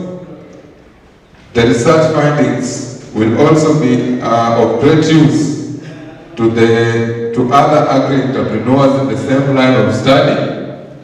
And the researcher will also acquire the necessary data collection, interpretation, analysis, and discussion skill, and will help in carrying out similar such in future. Conceptual framework. As per the conceptual framework, the independent variable use of social media is an electronic data interchange, electronic sourcing and resourcing planning, and the dependable variable is effectiveness, efficiency, and agribusiness innovation are performance indicators that will increase agri-entrepreneur performance. Also, intervening factors such as working condition influence the relationship between social media on the performance of agri-entrepreneurs, specifically in North Rift region. So, this will be an application, and one will be in a situation where they have to start by entering their username and password. Then if the username is correct, they select the home page to display the meeting app, where it will be. The rooms will be, you enter the room, then either be the conference or the innovators section, or where a meeting is ongoing. And for a farmer who is in the field, they'll be able to record, and others will be able to watch the meeting or the recording that is ongoing. Then the literature review. Some social media is the fastest way, as you all know, of relaying information quickly, nationally or worldwide.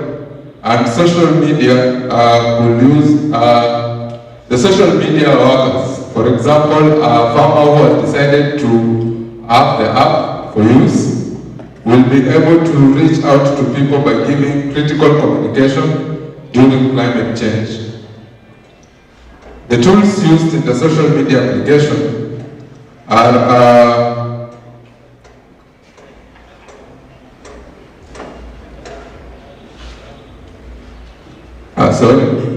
I think a color-based menu system will be used by the users to choose the type of climate concern they are trying to gather information about and the cutting-edge research.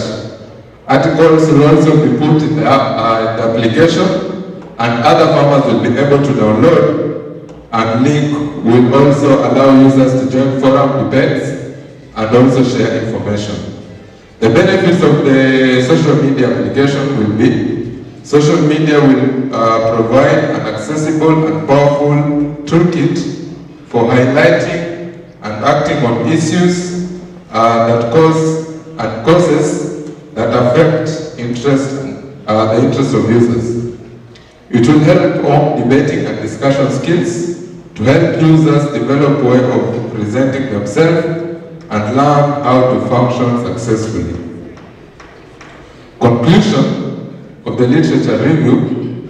This study will provide appropriate models of action to be taken to try and curb the problem of climate change. The study will also sensitize society on the importance of social media to acquire services online. The methodology. This chapter will present a detailed description, methodology, the procedures and methods used for data collection. It will cover design, population and sample, data collection instruments, data collection procedures, and data analysis procedures. The research design to be used will be descriptive survey design to collect and analyze data. The survey will be conducted through interviews and questionnaires. These questionnaires will be distributed to a selected people in selected areas in North Rift region. North Rift region has 6 counties, so only a few counties will be selected in that region. Then the study population. The research will be carried out in selected areas, as I've said, in the North Rift region, where agri-entrepreneurs will be interviewed and given questionnaires to fill. To achieve the required results, the research will use sampling procedures that represent the sample from the population. The researcher will therefore use systematic random sampling technique. The selected sample size will be manageable and representative of the target population. The data collection instruments will use questionnaires. The researcher will prepare one type of questionnaire. The questionnaire will be given to agri-entrepreneurs. The questionnaire will be designed along with the objective and the research questions. Data analysis. After receiving the field questionnaires, the researcher will check if the responses are recorded correctly. Numeric values are assigned to short answer questions to ensure straightforward interpretation. Table will be used to describe quantitative data to show summarized information related to the research problem, and informed conclusions will be drawn and recommendations will be made. I think that marks the end of my presentation. Thank you.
name is Patrick Wambugu from Nyandarua National Polytechnic. I'm a trainer in automotive engineering and presenting the design of a motorbike to electric bike conversion and the design of a unique electric scooter to reduce emissions, reduce fuel expenditure, and manage electronic waste.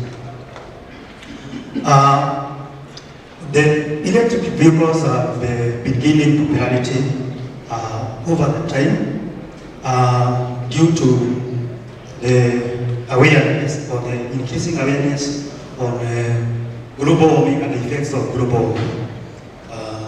Because it is a collective responsibility to take care of the environment. For example, where I come from, it used to be a cold area, but nowadays it's warm, even though I find this place quite hot.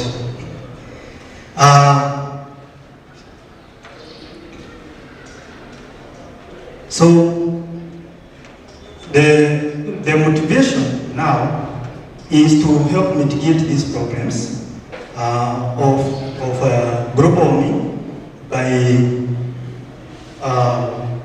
by eliminating the need to use of the internal combustion engine on a motorbike, and also design of an electric scooter. Also, another problem that we needed to address was the issue of electronic waste, specifically the laptop batteries. When you have a defunct laptop battery, the circuit might be burned out, but the cells are not burned, and we just throw those batteries away. And of course, these batteries, they have chemicals which go into the environment, and also knowing very well also that mining of lithium is quite destructive to the environment, and therefore we need to control the misuse of lithium. So the main objective was to perform a motorbike to electric bike conversion and design a unique electric scooter to reduce emissions. And one of the specific objectives was to evaluate whether that battery made from laptop batteries, battery cells, was reusable for efficient power supply to drive an electric bike. This we had to do by determining the range of the electric scooter for an average person weighing 70 kilograms and finding out the time taken to fully charge the battery. The other objective was to evaluate whether the electric scooter reduced expenditure, especially in terms of the border riders. How would they fare using such an electric bike, and did it really contribute to a reduction of emissions? The research approach is that we converted the motorbike, shown in the figure, by removing the engine and replacing the rear wheel with a hub motor and powering that motor with a lithium-packed battery. We also designed an electric scooter which was using locally available materials to ensure affordability and to reduce expenditure. So we used a 48-volt battery, 20 ampere hours, that was made from these recycled batteries, consisting of 60 3.2-volt internal cells, which helps in electronic waste management. We also, the research methodology for this study involved an observational study to evaluate the performance of the electric scooter that was designed to reduce emissions and fuel expenditure while also managing the electronic waste. There are three main objectives: to determine the distance, the time taken to charge, and also to evaluate efficiency and also reduction in emissions. So to achieve the first objective, we conducted a series of trials to determine the distance that the electric scooter could travel on a single charge. and that will be shown in some figures that I will show. The trials were conducted using an average weight of a person of 70 kg as a benchmark, and the distance covered was recorded for each trial. So the second objective was to determine the time taken to fully charge the battery, and this was done by measuring the time it took to fully charge the battery using available charging methods. The data collected was analyzed and presented in the findings section of the research paper. The objective was to evaluate whether the electric scooter reduces expenditure and produce zero emissions. And that is the electric bike converted, the one that was converted. And that one was the electric scooter that was designed together with the help of students.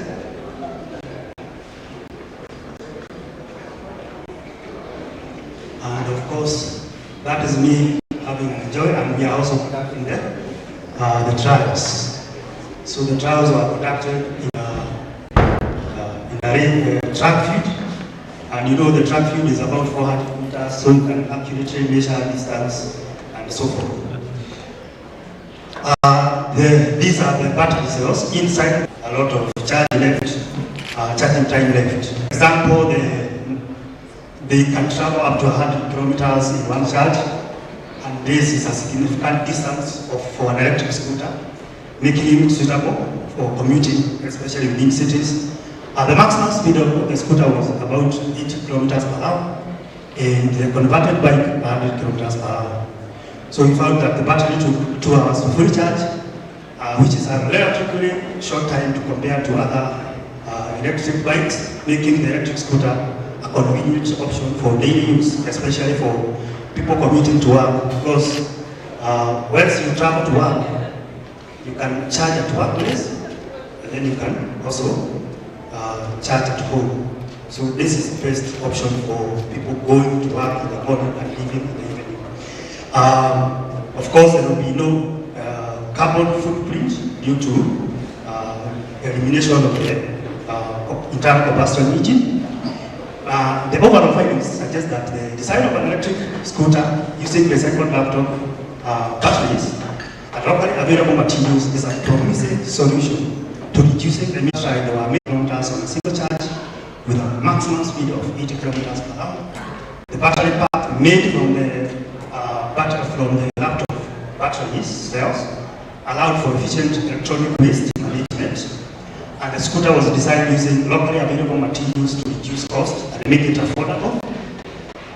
We don't have to import all the time.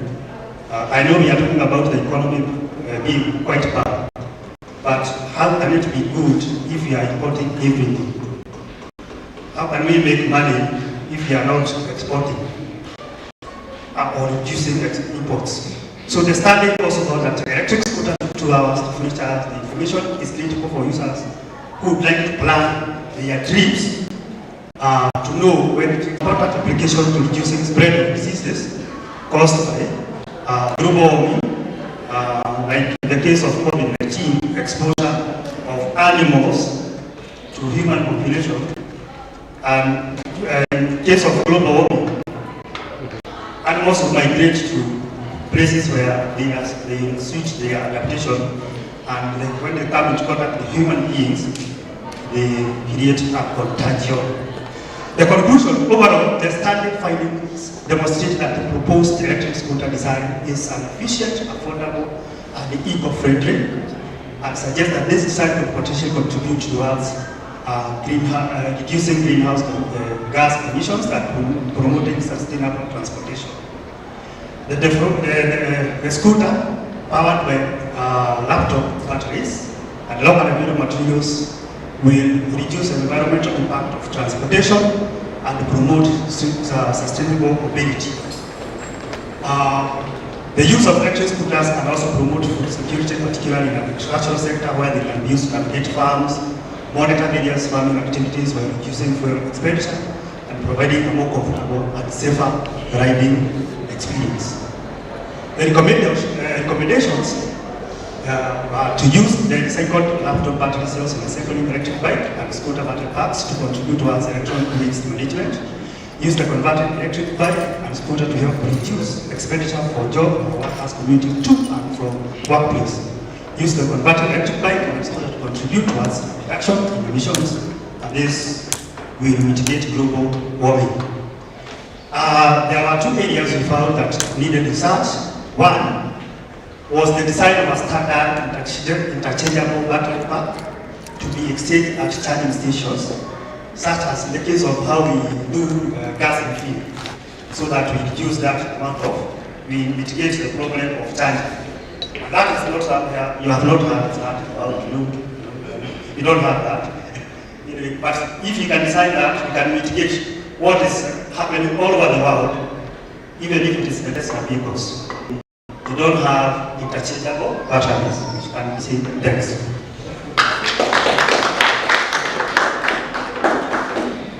Yes. Thank you for that, Engineer Gatonye, for bringing us back to the bicycle industry. As we usher in the duo of having Dorcas and Sylvester for a presentation, all the paper presenters, you are requested not to go until you do some handshake with the coordinator. All the institutions that paid the participation fee, you must get your receipts. Please organize to do that from our finance department.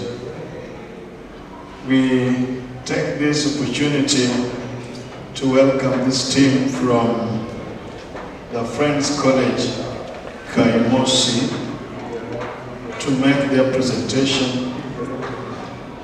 Dorcas Ocheberi Ondicho and Sylvester Dundo. The title of their presentation is Homestay Tourist Accommodation as promotional tool for local food production in Nandi County. That is what they want to present to us, all the way from Friends College, Kaimosi. Thank you. Okay, thank you. My name is Dorcas Ondicho from Friends College, Kaimosi, and I'm a trainer in the Department of Hospitality and Institutional Management, and I want to present on the topic Homestay Tourist Accommodation as a promotional tool for local food production in Nandi County. So basically I did my research at Nandi County.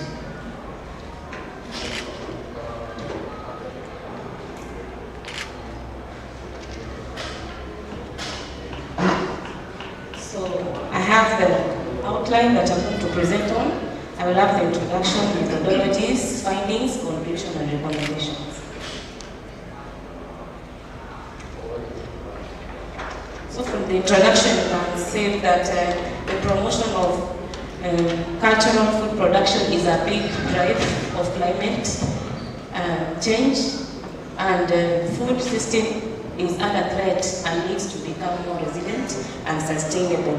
And that's why really we want to see this homestay tourist accommodation. How does it contribute to this local food production? How does it promote that? So we find that however in developing nations, local food production has decreased across the sub-Saharan region, and we find that within the tourism industry, based on the notion that it should be possible to embrace both local food systems and tourism industry in achieving the United Nations Sustainable Development Goals by putting more local food on the menu.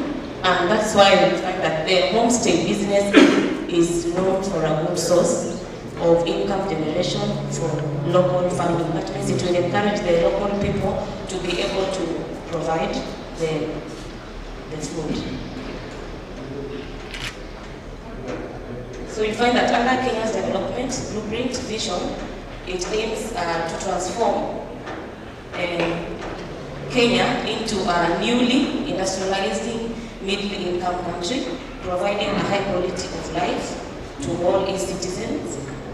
Tourism has been identified as one of the leading sectors in achieving the goals of the vision. And we can all agree that homestay tourist accommodation nowadays, you find that it is working out and it is coming up very rapid. So you realize that with this vision, where flagship projects have been identified under the tourism component. Among them, the certification of the 1,000 homestay sites to promote cultural tourism in Kenyan homes. So the research basically aims to test the assumption that building strong linkages between the homestay tourism and local food production system that can lead to more sustainable development. So the main objectives of the study was to determine the host's attitude towards homestay, tourist accommodation as a promotional tool for local food production. So it was to determine how do the hosts, what are their attitudes, and then to assess the guest attitude. So we also want to know, because the guests are now the tourists who are coming. And then another objective was to find out the qualitative, we identify qualitatively the practices of homestay tourist accommodation that promotes the local food production. So methodologies used in the research was convergent, which has mixed designs, and the target population basically was 8 homestay tourist service providers, and estimated to 1,217 tourists seeking homestay accommodation annually in Nandi County. And then the sample size was done through purposive sampling from the non-probability sampling technique, which was used purposively to pick 34 homestay tourism service providers. So data collection was done using the questionnaires and the interview shapes. So data analysis was also collected, recorded, keyed, and was basically done by SPSS. So quantitative statistic models were used. Then we have descriptive, which was done by generating means, the means and the standard deviation. Then on that, we also looked at the qualitative data collected, was analyzed using the content matter from the respondents, where interview notes were given to the respondents. So accommodation, from the findings, you find that from the objectives, you find that the guests have a positive attitude towards homestay tourists as a promotional tool for local food production. It was found out that from the results we got from the questionnaires given to the respondents, it came out clear that the guests were positive. Then the statement with the highest mean score is the home stay accommodation that offered a more authentic and immersive experience of food production than traditional hotels. So this suggested that guests are interested in experiencing local food and culture in a more authentic way than they can in a traditional hotel. Then the results of this survey also suggested that homestay tourist accommodation have the potential to be a successful promotional tool for the local production. It will promote the locals to come up with the food that will have helped in having sustainability in food production. Then we also find that from the results that were collected from qualitative, that was objective 3, these were some of the things that came out that through the qualitative research done, we found that the vegetarian guests would be able to also utilize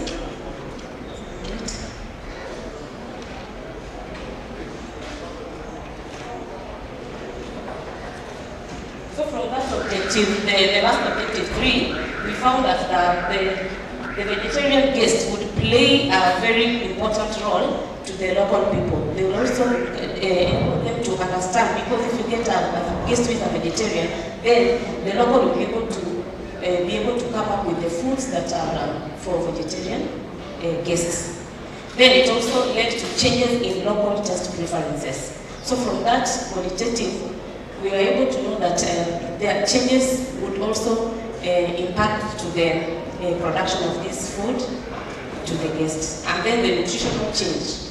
Because of different tourists coming with different nutritional dietary requirements, it will also help the locals to be able to come up with the foodstuffs that will be able to meet the nutritional standards. And lastly was for food sourcing. This meant that the hosts are encouraged to practice organic farming. So you'll find that the locals will be able to do the local farming or organic farming, whereby you don't use any pesticides or insecticides to produce your food, and therefore that will also impact positively to the hosts.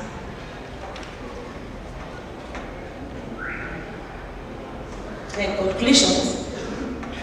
The survey results indicate that both hosts and guests have a positive attitude towards the homestay, because they are benefiting, and also the hosts are benefiting by providing the local foods, and also the guests are also benefiting through the services being rendered to them at their comfort. Then the guests, on the other hand, perceive homestays as a unique opportunity to experience and appreciate local food production. And then another conclusion is that in the qualitative analysis, it was found that the vegetarian guests and their hosts play a significant role in promoting local food production. So by choosing to stay with a vegetarian host, guests support the local economy and learn more about the local food production. So those are the other conclusions that we came across, that the homestay guests bring new ideas. When the new guests come, they bring new ideas, new cooking methods, new food items that they eat, and so on. And then homestay also have a positive impact on local taste preferences, that I've explained. Then further, the homestay tourists has led to improved post-food consumption in terms of nutrition. Recommendations. I came up with the recommendations. So one, the government and tourist authorities should recognize potential homestay tourist accommodation as a means of promoting local food production. And we all know, by the way, food is a problem. So we've got food insecurity, and if we encourage the locals, then we'll be able to arrest that. Then efforts should also be made to educate hosts and guests about positive impacts on local food production, on the community, economy, and environment. Then policies also should be implemented to encourage hosts to develop sustainable agricultural practices. Then government and tourism authorities should facilitate connections and partnership between the hosts and local food producers, and have like the network matchmaking platforms, business, taking them for training seminars so that they are informed. Thank you for that.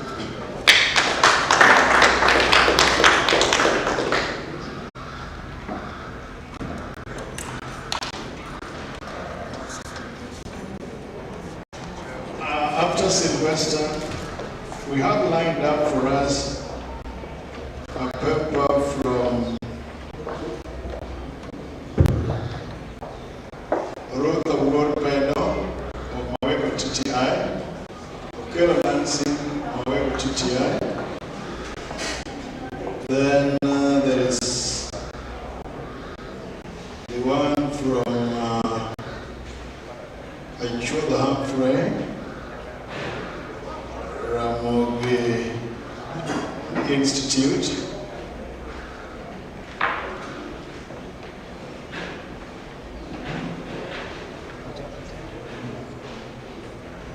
Okay, those ones. But we'll consult. We may not do all of them today. Fine.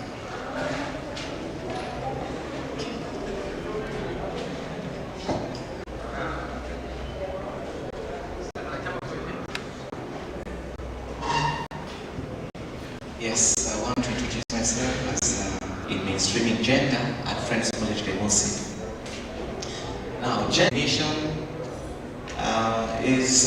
it refers to the social or cultural difference that are constituted to either man or a woman. Yeah, and when we're talking about gender mainstreaming, therefore, we're just trying to see into it that interventions that will enable equality and equity is being adhered to in our workplace, such as an institution of higher learning like Friends College Kemosi. Several studies have demonstrated that gender integration in technical training spurs economic growth. And that's why it is very imperative for we to really understand and know how we can be able to integrate gender in our workspace. However, despite this knowledge, gender equality in technical college remains emerging. Therefore, the main objective of this study was just to determine the state of gender participation and also the strategies that have been employed for organizational change in mainstreaming gender at Friends College Kemosi, that is FCK. And my two specific objectives were, one, to examine implementation of gender policies in education, as well as to evaluate the strategies that have been employed for organizational change in the name of gender at Friends College Kemosi. So I had two research questions in this particular research study.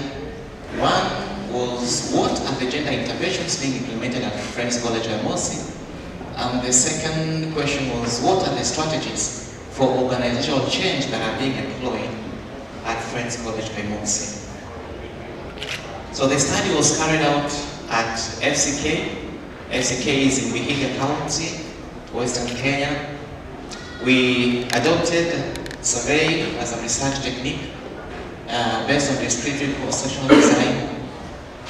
We randomly sampled 300 trainees from different levels, that is from artisan, craft, and diploma in 10 different departments of FCK.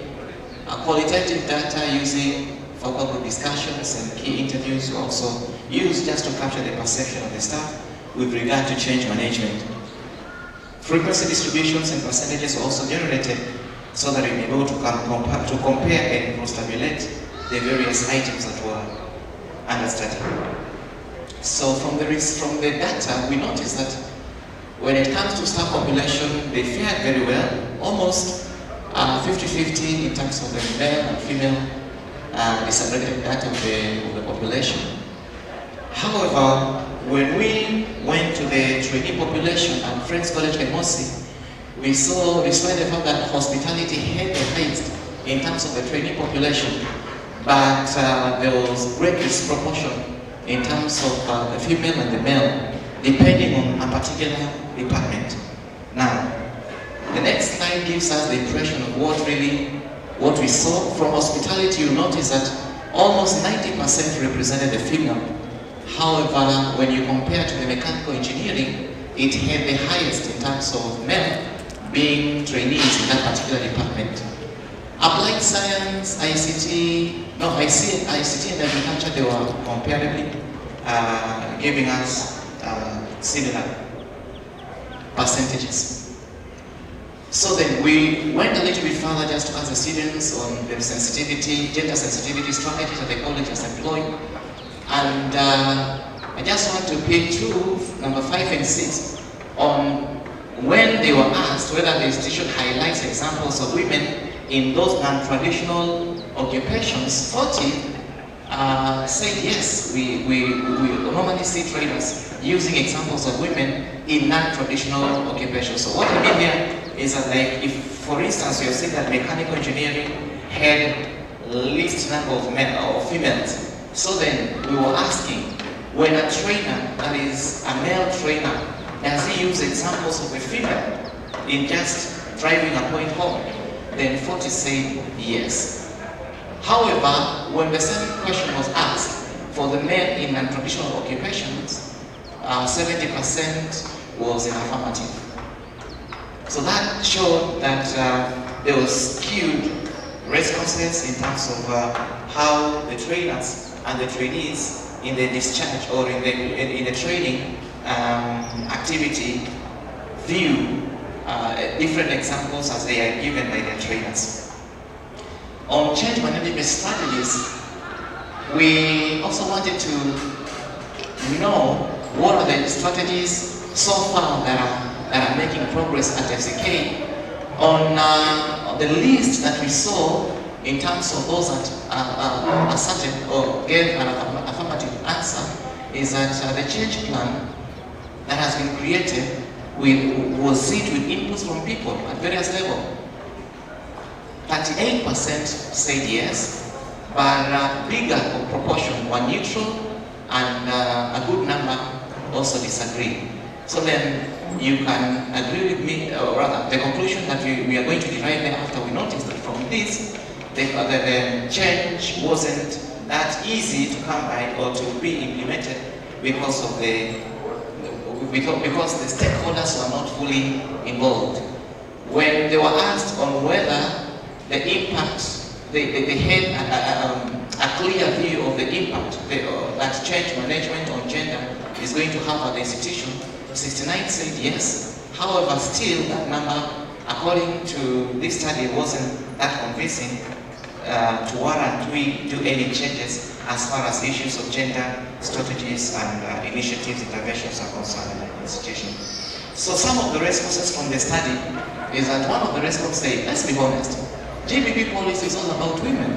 I'm sincerely less concerned whether it is comprehensive or reviewed, because the proponents of these policies are women originated, especially from the West, who always want to force things down our throats. We men suffer. I think that was a response from one of the male trainee. And from this, then you already are able to see that our minds are already framed to believe or conditioned to believe that issues to do with gender and male directed. Then another respondent in one of the questions alluded to the fact that how do we expect as a female trainer to give an example of a male in a non-traditional occupation and vice versa.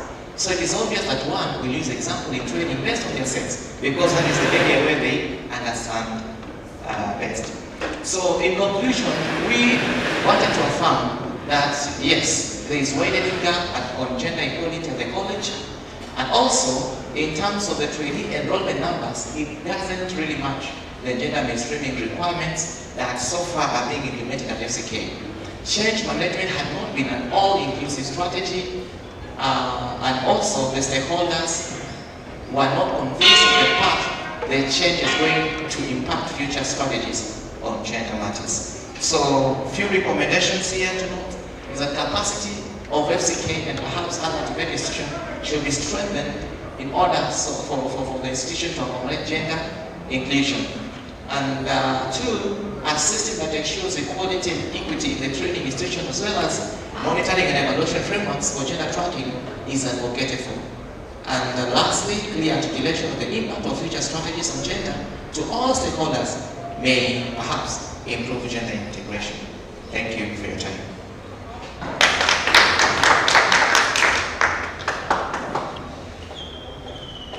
I do not know whether there are any observations to make from anyone to make. However, I must thank all of you for being patient enough to listen to deep papers being presented. Achula Humphrey Uma from Ramogi, Ruth Award-Beno, and Okelo Nancy, both from Awego TTI. Then Pauline Chege has just come all the way from Thika Technical, and Kiara Stephen has come from Kenya Coast. We have also another on the side of Gold Coast.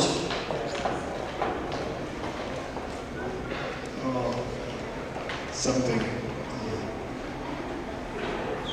I'm sure we may not be able to present all of them today, because that would be our mental situation.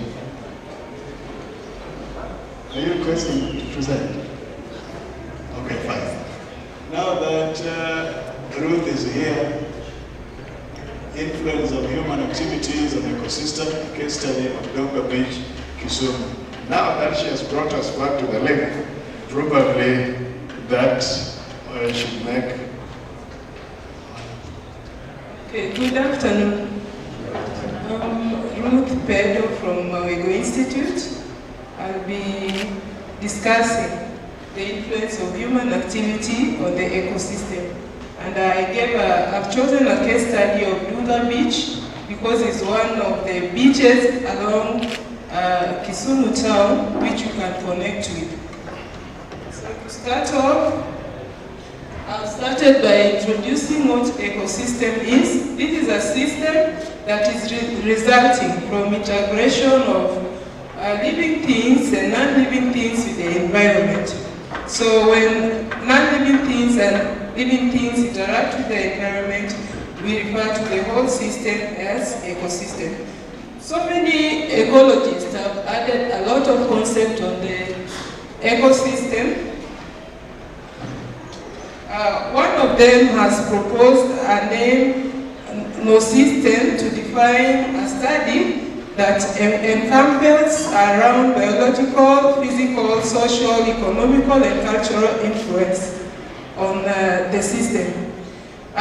With the Barrett 1978 a long study, he said when we are talking about ecosystem where non-living things and living things interact, we need also to check on the specific aspects that non-living things have and the many aspects that living things have that makes them interact with the environment. So he added aspects like the social aspect, economic aspect, cultural aspect, and in his proposal he said the ecosystem should encamp or should carry a lot of aspects other than just talking about the living things and non-living things. As we talk about the living things and non-living things, we also talk about the other small aspect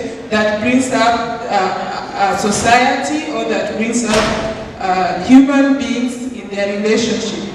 So human activities are diverse and a lot of them integrate with the system.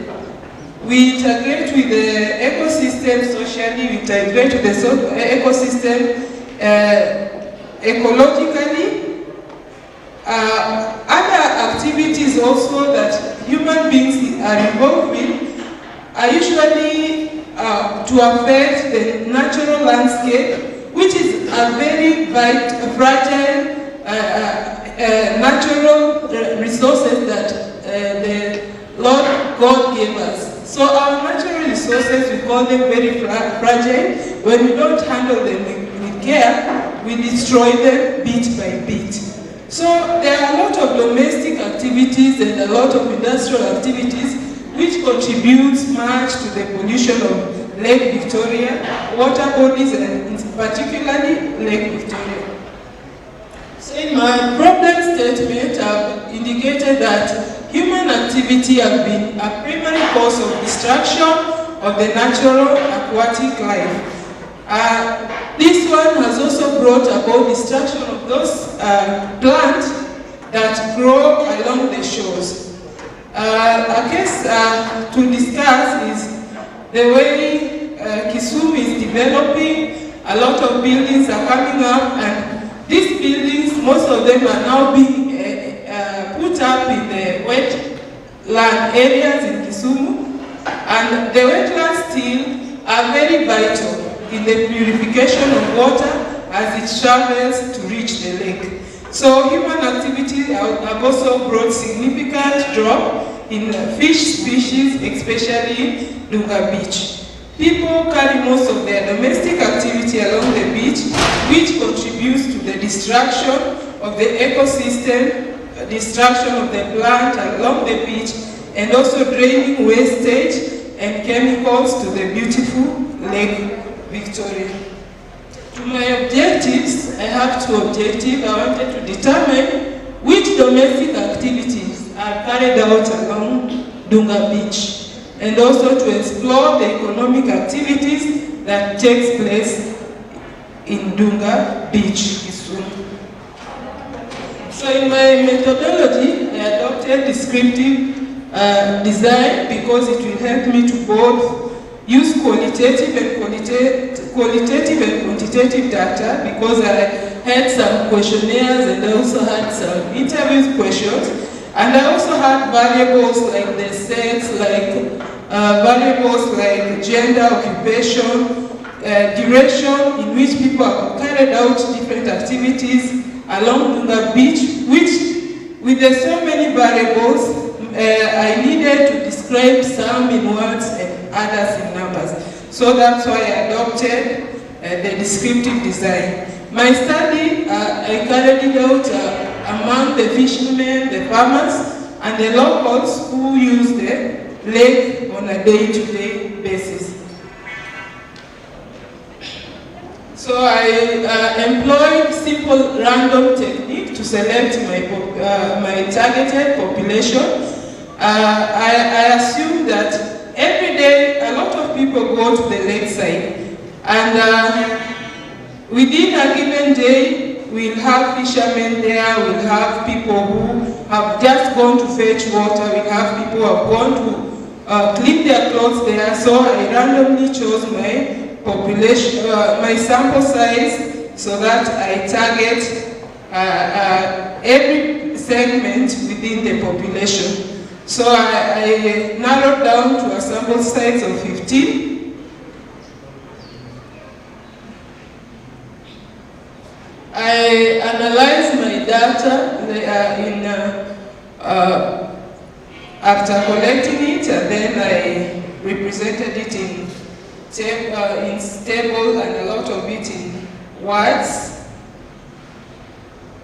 So to my findings, I say that I had a sample size of 15. So the whole 15 I issued with the questionnaires that I had prepared, but one person did not bring back the questionnaire, so it gave me a respondent rate of 93%.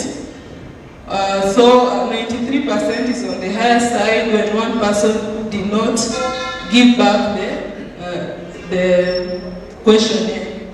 And then to my findings, the percentage of women and men who use the lake every day is almost the same. It gave a percentage of 50-50. Majority of the people who also use the lake have different occupation. Some are farmers, some are businessmen, some are fishermen. Also in the study result, I asked the respondents how many years have they interacted with the lake in terms of the activities that they carry out along the lake. Some had 5 to 10 years use of the lake, some had 11 to 15, and some had about 15 years. So the occupation of the people along the lake, most of them, at least they've interacted with the lake for more than 5 years. And then to my objectives, objective number 1 was to determine the domestic lifestyle activities of the ecosystem. So one of the lifestyle activities that I found that take place in Dunga Beach is bathing. A lot of people agreed that most people bathe along the beach. A little proportion of the respondents disagreed. Also in the findings, according to the analysis, a lot of people agreed that people go with their clothes along the beach to wash them, and some also disagreed that people fetch their water and go to wash their clothes at home. So it gives 50-50% of those who agreed and those who did not agree on the same. And I also had a question, what is your perception on carrying out most of your domestic activity along the beach? Some people had different opinion why they carry out their activities along the beach. Some say it is a hygienic exercise because they have a lot of water, they can clean their clothes, they can bathe and rebathe the way they want. Some say using their perception on carrying out domestic activity along the beach, some say they feel it's unhygienic because now you have to wash or bath alongside the same place. People are washing utensils, people are washing their clothes. Others also in their perception, they say it isn't their household task. When you carry everything to the beach side, you carry your dirty utensils, you carry your dirty clothes, you carry yourself along there, you carry the kids. So you carry out almost all the tasks. You clean the kids, you wash the kids there, you clean yourself, you clean your utensils, you clean, you wash the clothes that you have carried to the beach, and then you come back home. You'll have eaten a lot of tasks which could have been carrying water from the left side to your home. A smaller percentage talked about these activities. When they are done along the Duga beach, they pollute the lake. It gave the lowest percentage talked of their perception in carrying out these domestic activities along the beach, that it will pollute the beach. So it talked of 13.3%. And then because I had 15 questionnaires, one was not duly answered, I had a percentage of 93.3 who gave their perception on why most people carry out their activities along the beach. And also in the study, I had an objective 2 that I wanted to determine the economic activities that are carried out along the beach. So in the evaluation, one of the questions that was in the questionnaire, because most residents consume fish from the lake, and asked them, what is your perception? Do we still have all the species of fish that we had 10 years? Somebody could give you a name of a fish that at this time they could say it is not that common that you can get it on a day-to-day in your diet. I also, some people farm along the beach, so the higher number of people agree that people who farm along the beach, they feel that part of the beach is their ancestral land. So they feel they have the right to farm along the beach because according to them, they feel that is their ancestral land. And then a lot of them also use the pesticides and the pesticides, which in turn, when the rainwater comes, it will wash away the pesticides to the lake and in turn will pollute the lake. I also asked a question on why do you plant along the beach to the farmers. Some say they plant along the beach area because the beach area is very fertile. Some say because it's farming along the beach will give them ease in irrigating. Some also say along the beach there is a lot of soil nutrients which make their farm, which make their crops healthy. So a percentage of 33.3 say they farm along the beach because it gives them ease in irrigation. 33 also say they farm along the beach because of the nutrients.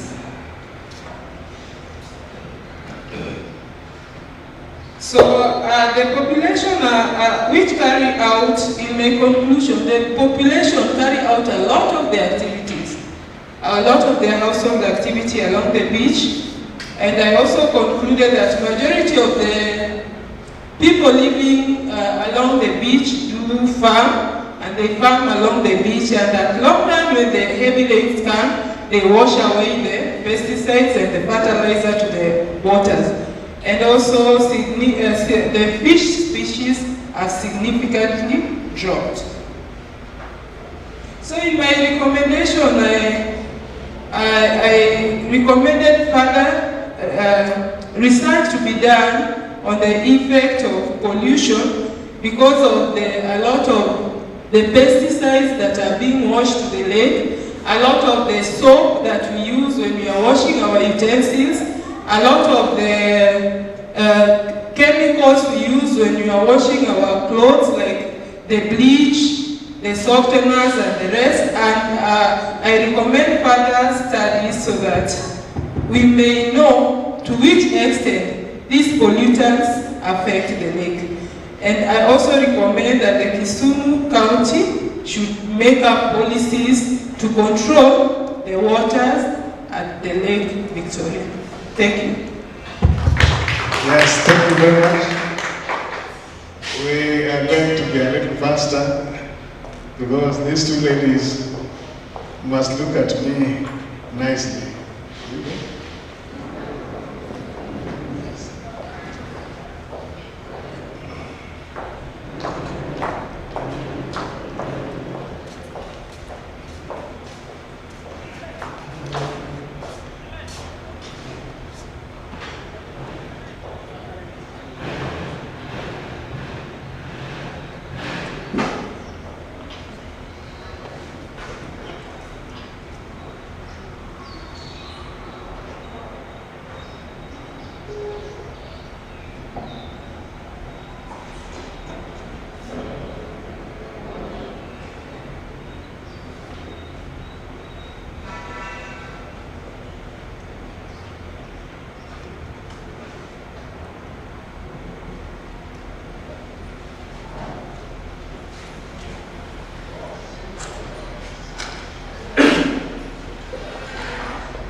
Meanwhile, take note of the following announcements. The following announcements. Number one, those of us who have not paid the registration fees or the participation fees, please do so, because the certificates and the bags to be issued tomorrow will be based on the same. Tomorrow, there will be a ceremony for the award of certificates. Then, the VTC managers shall be met tomorrow by the research coordinator, Mr. Ivan Sonyango. He would like to meet you at 8 a.m. in the morning tomorrow so as to finalize on the events of the day.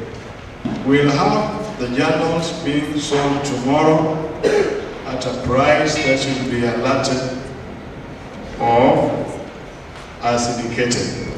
I must thank all of you in advance for planning to come tomorrow, and I must equally thank you for being part of the audience. Until now, we are almost having 18 presentations. Thank you. Just give us some 15 or 20 minutes, and I'm sure we shall call the day off. Thank you.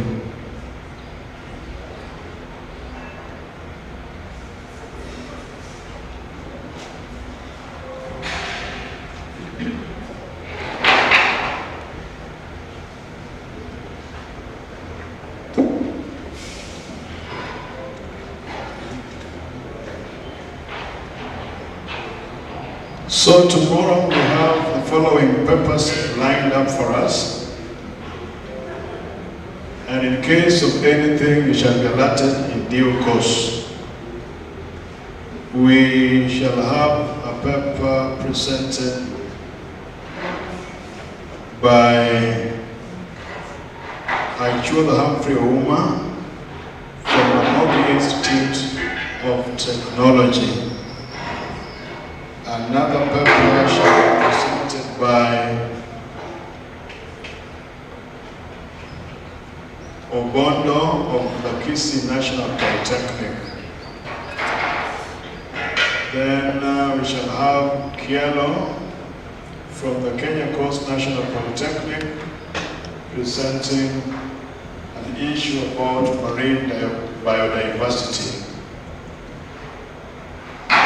In case of any other respondents, we shall have added to the list of the 3, such that we'll be able to finish the earliest possible tomorrow.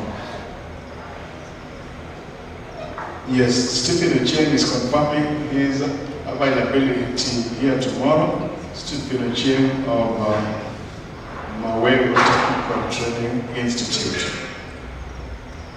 So lined up for us, Stephen Ochieng. Yeah, Mawego is winding another staff from Mawego by the name of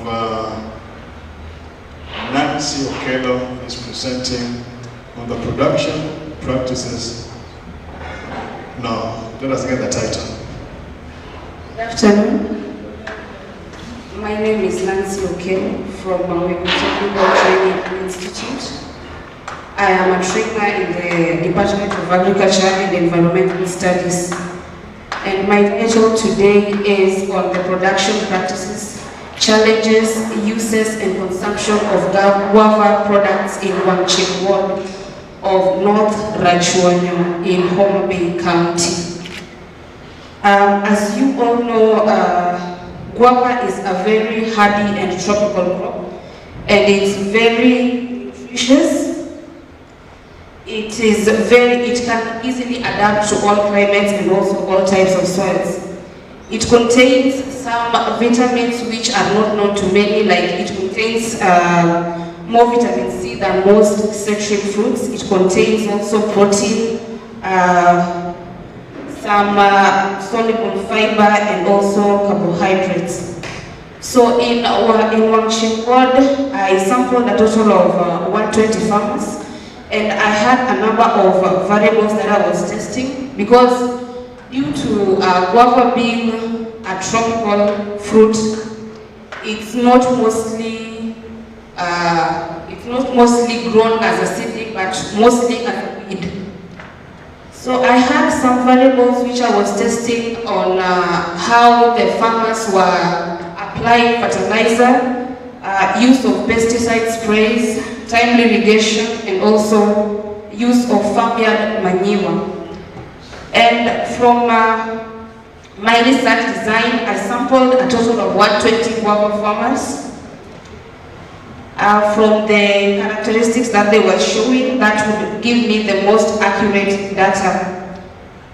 The data collection procedure, I used open-ended interviews and also questionnaires. Out of the 120 farmers that I sampled, I sent a total of 110 questionnaires and I received back a total of 108. From the results and discussion, I noticed that most farmers did not allocate a good amount of land to guava production. They also believed this was more majorly attributed to lack of enough land and their belief that guava is not as profitable as some consumable and staple foods. So they would rather allocate more land to production of these staple foods than guava production.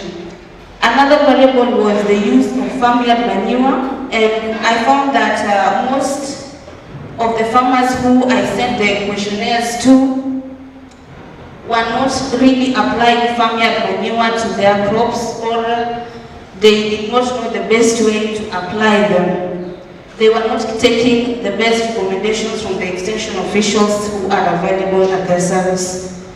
Then there was the use of fertilizer. A good number of farmers were not using fertilizer as they should because of the cost, and also their belief that application of fertilizer actually just increases the vegetative cover but not the fruits. Another variable I had was the comparison of yield, the guava yield and also the farm size. I found out that it is not true that the bigger the farm size, the higher the yield. Then there was population and guava yield. Putting so much guava trees in a small piece of land led to crowding, and hence the guava yield was not as expected. I also realized from some information that I gathered is that after the third year of planting, guava starts to yield maximally, and the yield now starts to decline after 15 years of harvesting. There was also intercropping in guava orchard, which the farmers did so that they can save on space and also harvest their fodder crops at the end of the planting season. On the challenges that were affecting guava production, a good number of guava farmers whom I sampled were not adherent to the correct production practices like using sprays, fertilizer, farmyard manure, and also skilled labor. There are a lot of loss that was also evident in the transfer of guava yield from the farm. There's a lot of post-harvest loss because the guava farmers mostly do not have the correct labor, the correct skills to transfer their crops.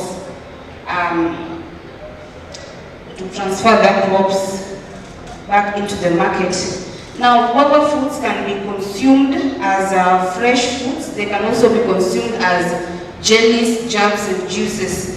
Most of these farmers do not know how to add value to their crops, to their output, which is the guava fruit. Hence, there's a lot of losses in the process. The limitation to my study is that I realized that so many social factors that affect guava production, and due to their difficulty in quantification and also their variable, they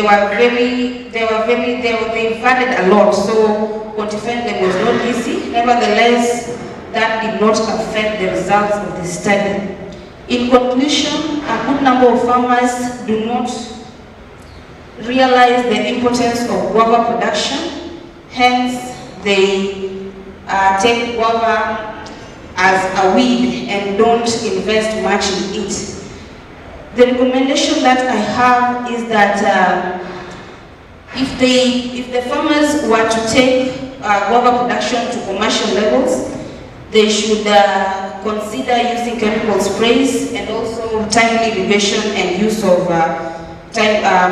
the appropriate type of fertilizer.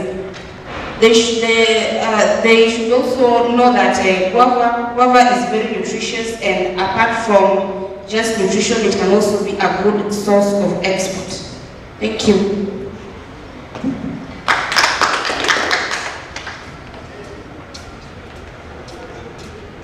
Thank you. We are having the last presentation done by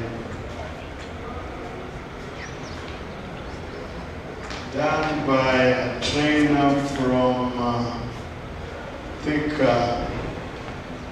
and that is Madam Pauline Shege.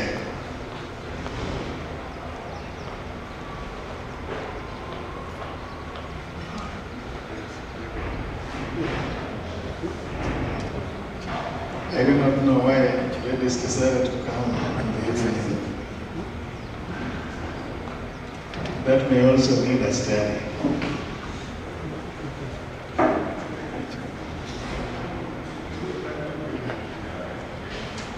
So lined up for us tomorrow will be presentations from Aishwarya Humphrey of Ramogi Institute of Technology, Chiara Stephen from Kenya Coast National Polytechnic, Obondo from Makisi National Polytechnic. And if there will be any other for tomorrow, we shall be noted and alerted in due course. We welcome our presenter, Pauline Chege from Thika Technical Training Institute. Madam, welcome. Good afternoon, everyone.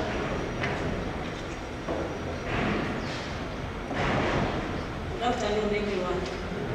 Good afternoon. My name is Pauline Chege, trainer in the Technical Training Institute. My topic is on the influence of flexible skills development program on sustainable growth in Tibet. This study of Thika Technical Training Institute. I find that society is dynamic because of some factors like demography, urbanization, globalization, and technology.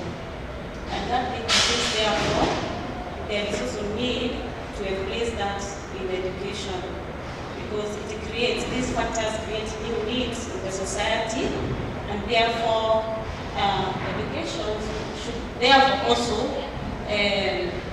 be revised or improved in order to meet the needs that come up with these factors. Therefore, my background understanding is that education in Tibet curriculum should be flexible enough in order to be responsive to the changing needs in the labor market. For example, there has been that tradition in teaching that students have to come to class and listen to the teacher and make notes and all that. So education has been solely teacher-oriented or trainer-oriented, and therefore also access is limited. Access to education is limited because what about that person out there who cannot access or who cannot be able to attend classes because of various factors? We find that there are marginalized groups out there. We have maybe people who, for example, young girls who get children and therefore sometimes are unable to attend classes. So technically they are knocked out because of the system of education that is inflexible. Also, maybe some people who never went to school because of lack of fees, and yet they were capable of going to school and performing well. How do they fit? Where do they fit in the education sector? So it is important that with the Tibet education, now that we integrate to embrace flexible skills so that we accommodate those marginalized groups, including even the disabled, those people also in the informal sector who maybe are so good in skills, but they have no papers. So the main objective is to find out the achievements of flexible skills development program in Thika TTI, and the specific objectives to find out the activities that have been carried out in the flexible skills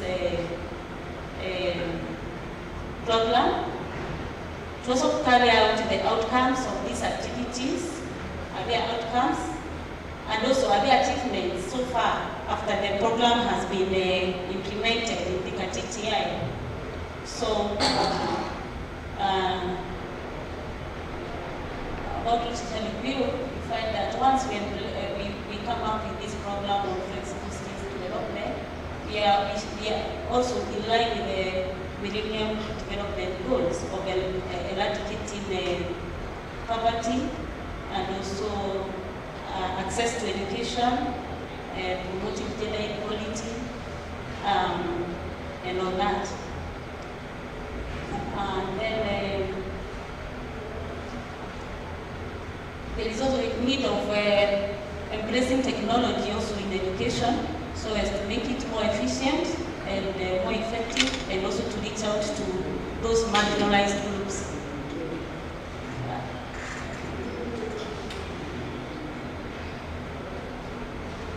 So what I found out is that about the activities, the first objective was to find out the activities that have been carried out in order to make this program a reality. And the activities included building institutional capacity, courtesy of COL is Commonwealth of Learning. Together with Commonwealth of Learning, which was actually a program that was initiated by the Ministry of Higher Education, and we were one of the pilot groups. We came up with, there was that building institutional capacity. This included training the lecturers online and workshops, holding workshops and online courses, so that the trainers could be equipped with the capacity to plan and implement and evaluate the program. So there was a lot of training, so many courses done online, and workshops, both local and international workshops. And through that, we were able to get the capacity to implement the program. So after the training and the workshops, the outcomes were short courses were developed. That is workers' production, basic hospitality and customer relations, sales and home management skills. These courses targeted the people in the informal sector. Not only the formal sector, but also in the informal sector. That is those who are employed maybe in the hotels, and they have no certificates, they have no training of any kind. So they were put on board through short courses that were developed, and therefore were able to get skills and to be better in their performance of their duties. Also, farmers were trained on how maybe to go about gas production, and therefore those short courses were geared towards the informal sector. We also came up with a distance learning program. In Tibet, this was something that was not there before, but now after this implementation of this flexible skills program, we introduced distance learning program in TTI, and it has had some achievements. We have trained so many students online and also through distance learning, and we have equipped them with skills despite the challenges that they face. For example, those students maybe who were already married and they do not want to leave their families to come and study physically in class, they were able to, some of them are able to go through education through distance learning. Another group that was connected here is that group that is employed. We find that there are people who are employed and they don't have time to attend full-time classes. So they were encouraged to join the technical through distance learning program, and they were very happy that they could now gain certificates and pursue diploma certificates, and therefore when they finish these courses, it empowers them economically, because they get even promoted, they get promotion at the places of work. So it has worked for them, and therefore distance learning has increased access to the education that way. Then we had opened another campus in Thika town, just to enroll people who maybe would various needs. Say, for example, people who would come in the afternoon and they were not able to come in the morning, so they could join the program and run at their own convenience. And that way also access to education was improved. And then the other thing is that another outcome is that we were able to come up with we put on board people with disability in our institution, and some of them, our colleagues have been trained also in Braille, and therefore we are able to train those people out there on Braille, also on sign language. You know, they come there and they are trained on short courses on how to apply sign language, so that when they are out there, they are able to communicate with their own who have special needs. Then we came up with WeTech Chapter, which is a program on gender equality, whereby you find that in Tibet, I think it's everywhere, in Tibet setups, especially in colleges, you find that there are some departments that you find that there are no, for example, in media, that in engineering classes, you rarely found girls there. Mostly they were dominated by males.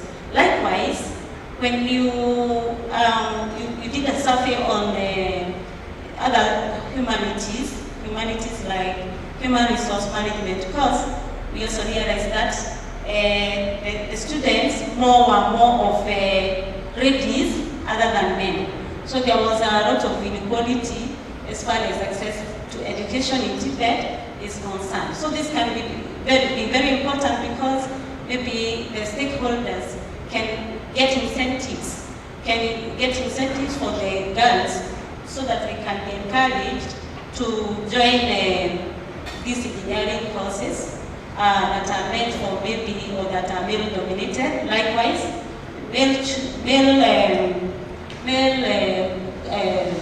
males can also be encouraged to join the humanity courses like the human resource management, hospitality, industry, and all that, so that there can be that balance in access to these skills.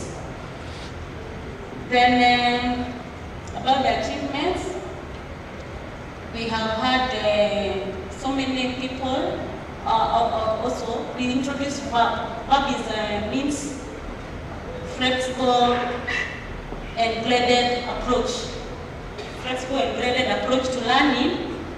That is one of the key establishments in DICATTIA, where lecturers were trained how to integrate ICT in teaching and learning, so that you can also teach online. You don't have to teach physically in class, but you can also teach that person who was not able to join the class because of one reason or another. So we find that it came in handy. This program came in handy during the COVID experience, because we were supposed to we were not going to school, but we could teach. We could teach even at the comfort of our homes, so that students did not lose so much. So we used to teach online, or through maybe Google Meet, Zoom, and also learning management system, Moodle. We have established a Moodle in our college, where students are registered there, and they can access materials online. So that's one of the achievements of Flexible Skills Program. Short courses have been developed especially for the informal sector, and I highlighted earlier on hospitality, customer relations, basic ICT skills, home management skills, and all that. ODL program so far, and it's on and ongoing. Students are enrolling for it so that they can access education. So I think the achievements are there, they can be seen. they can be experienced in our college. So, so the conclusion is that that FSD is making a difference in transforming skills both in the formal and informal sector. Lecturers have been trained and use ICT skills to teach in teaching and learning process. And the other way is that those with needs, like those people with marginalized issues, are able to access education despite the fact that they cannot attend a physical class. Then the other one is that those in the informal sector have benefited from the program since they have gotten papers. Although they had practiced their skills without any formal training, they were able to be trained and access papers, and they can present them to their employers and get jobs and promotions. Recommendations is that maybe FSD or Flexible Skills Program should be encouraged in all maybe TVET institutions so that it can enhance access to education to all the marginalized groups, and also for integration of ICT in teaching and learning process, and finally also in order to meet the needs in the market, to come up with courses that are market driven. Thank you.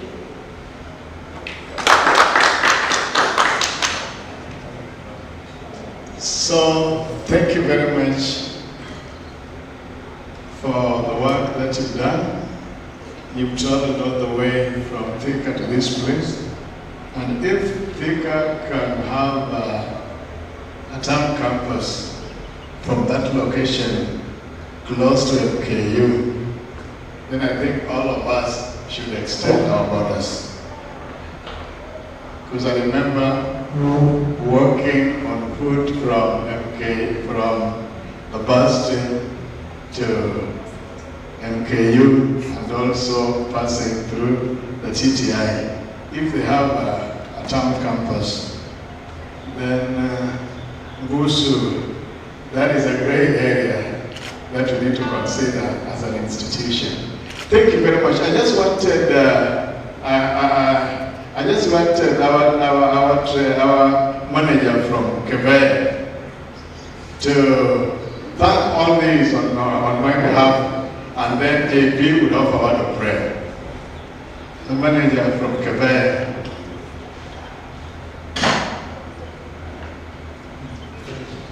Whoever meets two of us may think we are blood brothers, so don't worry. Thank you very much. My name is Pierre Songala, the manager of Quebec Vocational Training Center, which is found at Majengo in Vihiga County, along Kisumu, Kakamega Road, that's at the roundabout.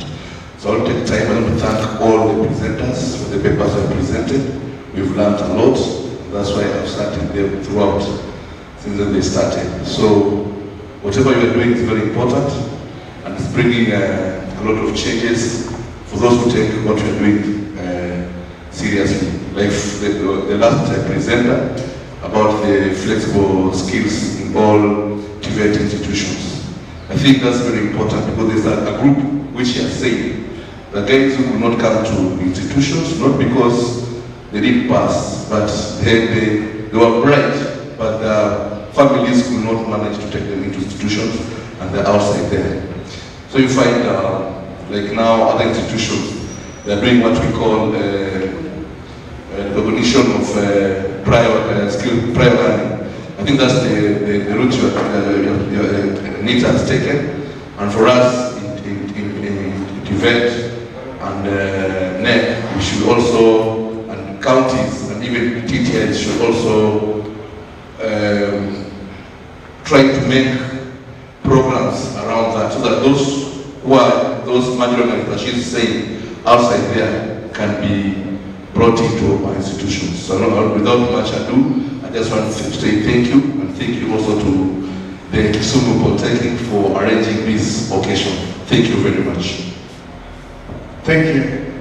JP, come and lead us in a word of prayer.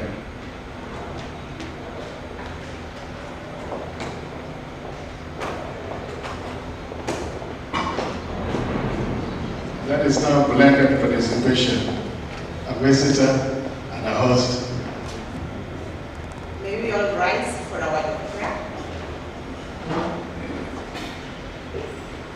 Father, I want to thank you. I want to honor and glorify your name, oh Father. Thank you for being with us, even right from yesterday and even today morning as we started. We've come to the end of the day, Father. We thank you for the deliberations. Even as we all move back to the places where we reside today, or where we are lodging, we ask you to take care of us, to protect us. Take care of us this night, even as we prepare to come back tomorrow. We give you glory and we give you honor, for it is in Jesus' name I have prayed and believed. Amen. So let us remember our programs tomorrow will start exactly at 8:30, such that we'll have the presentations after the health break. We shall be packing up. Thank you very much, and may the good Lord keep charge over you till we meet tomorrow. Asante.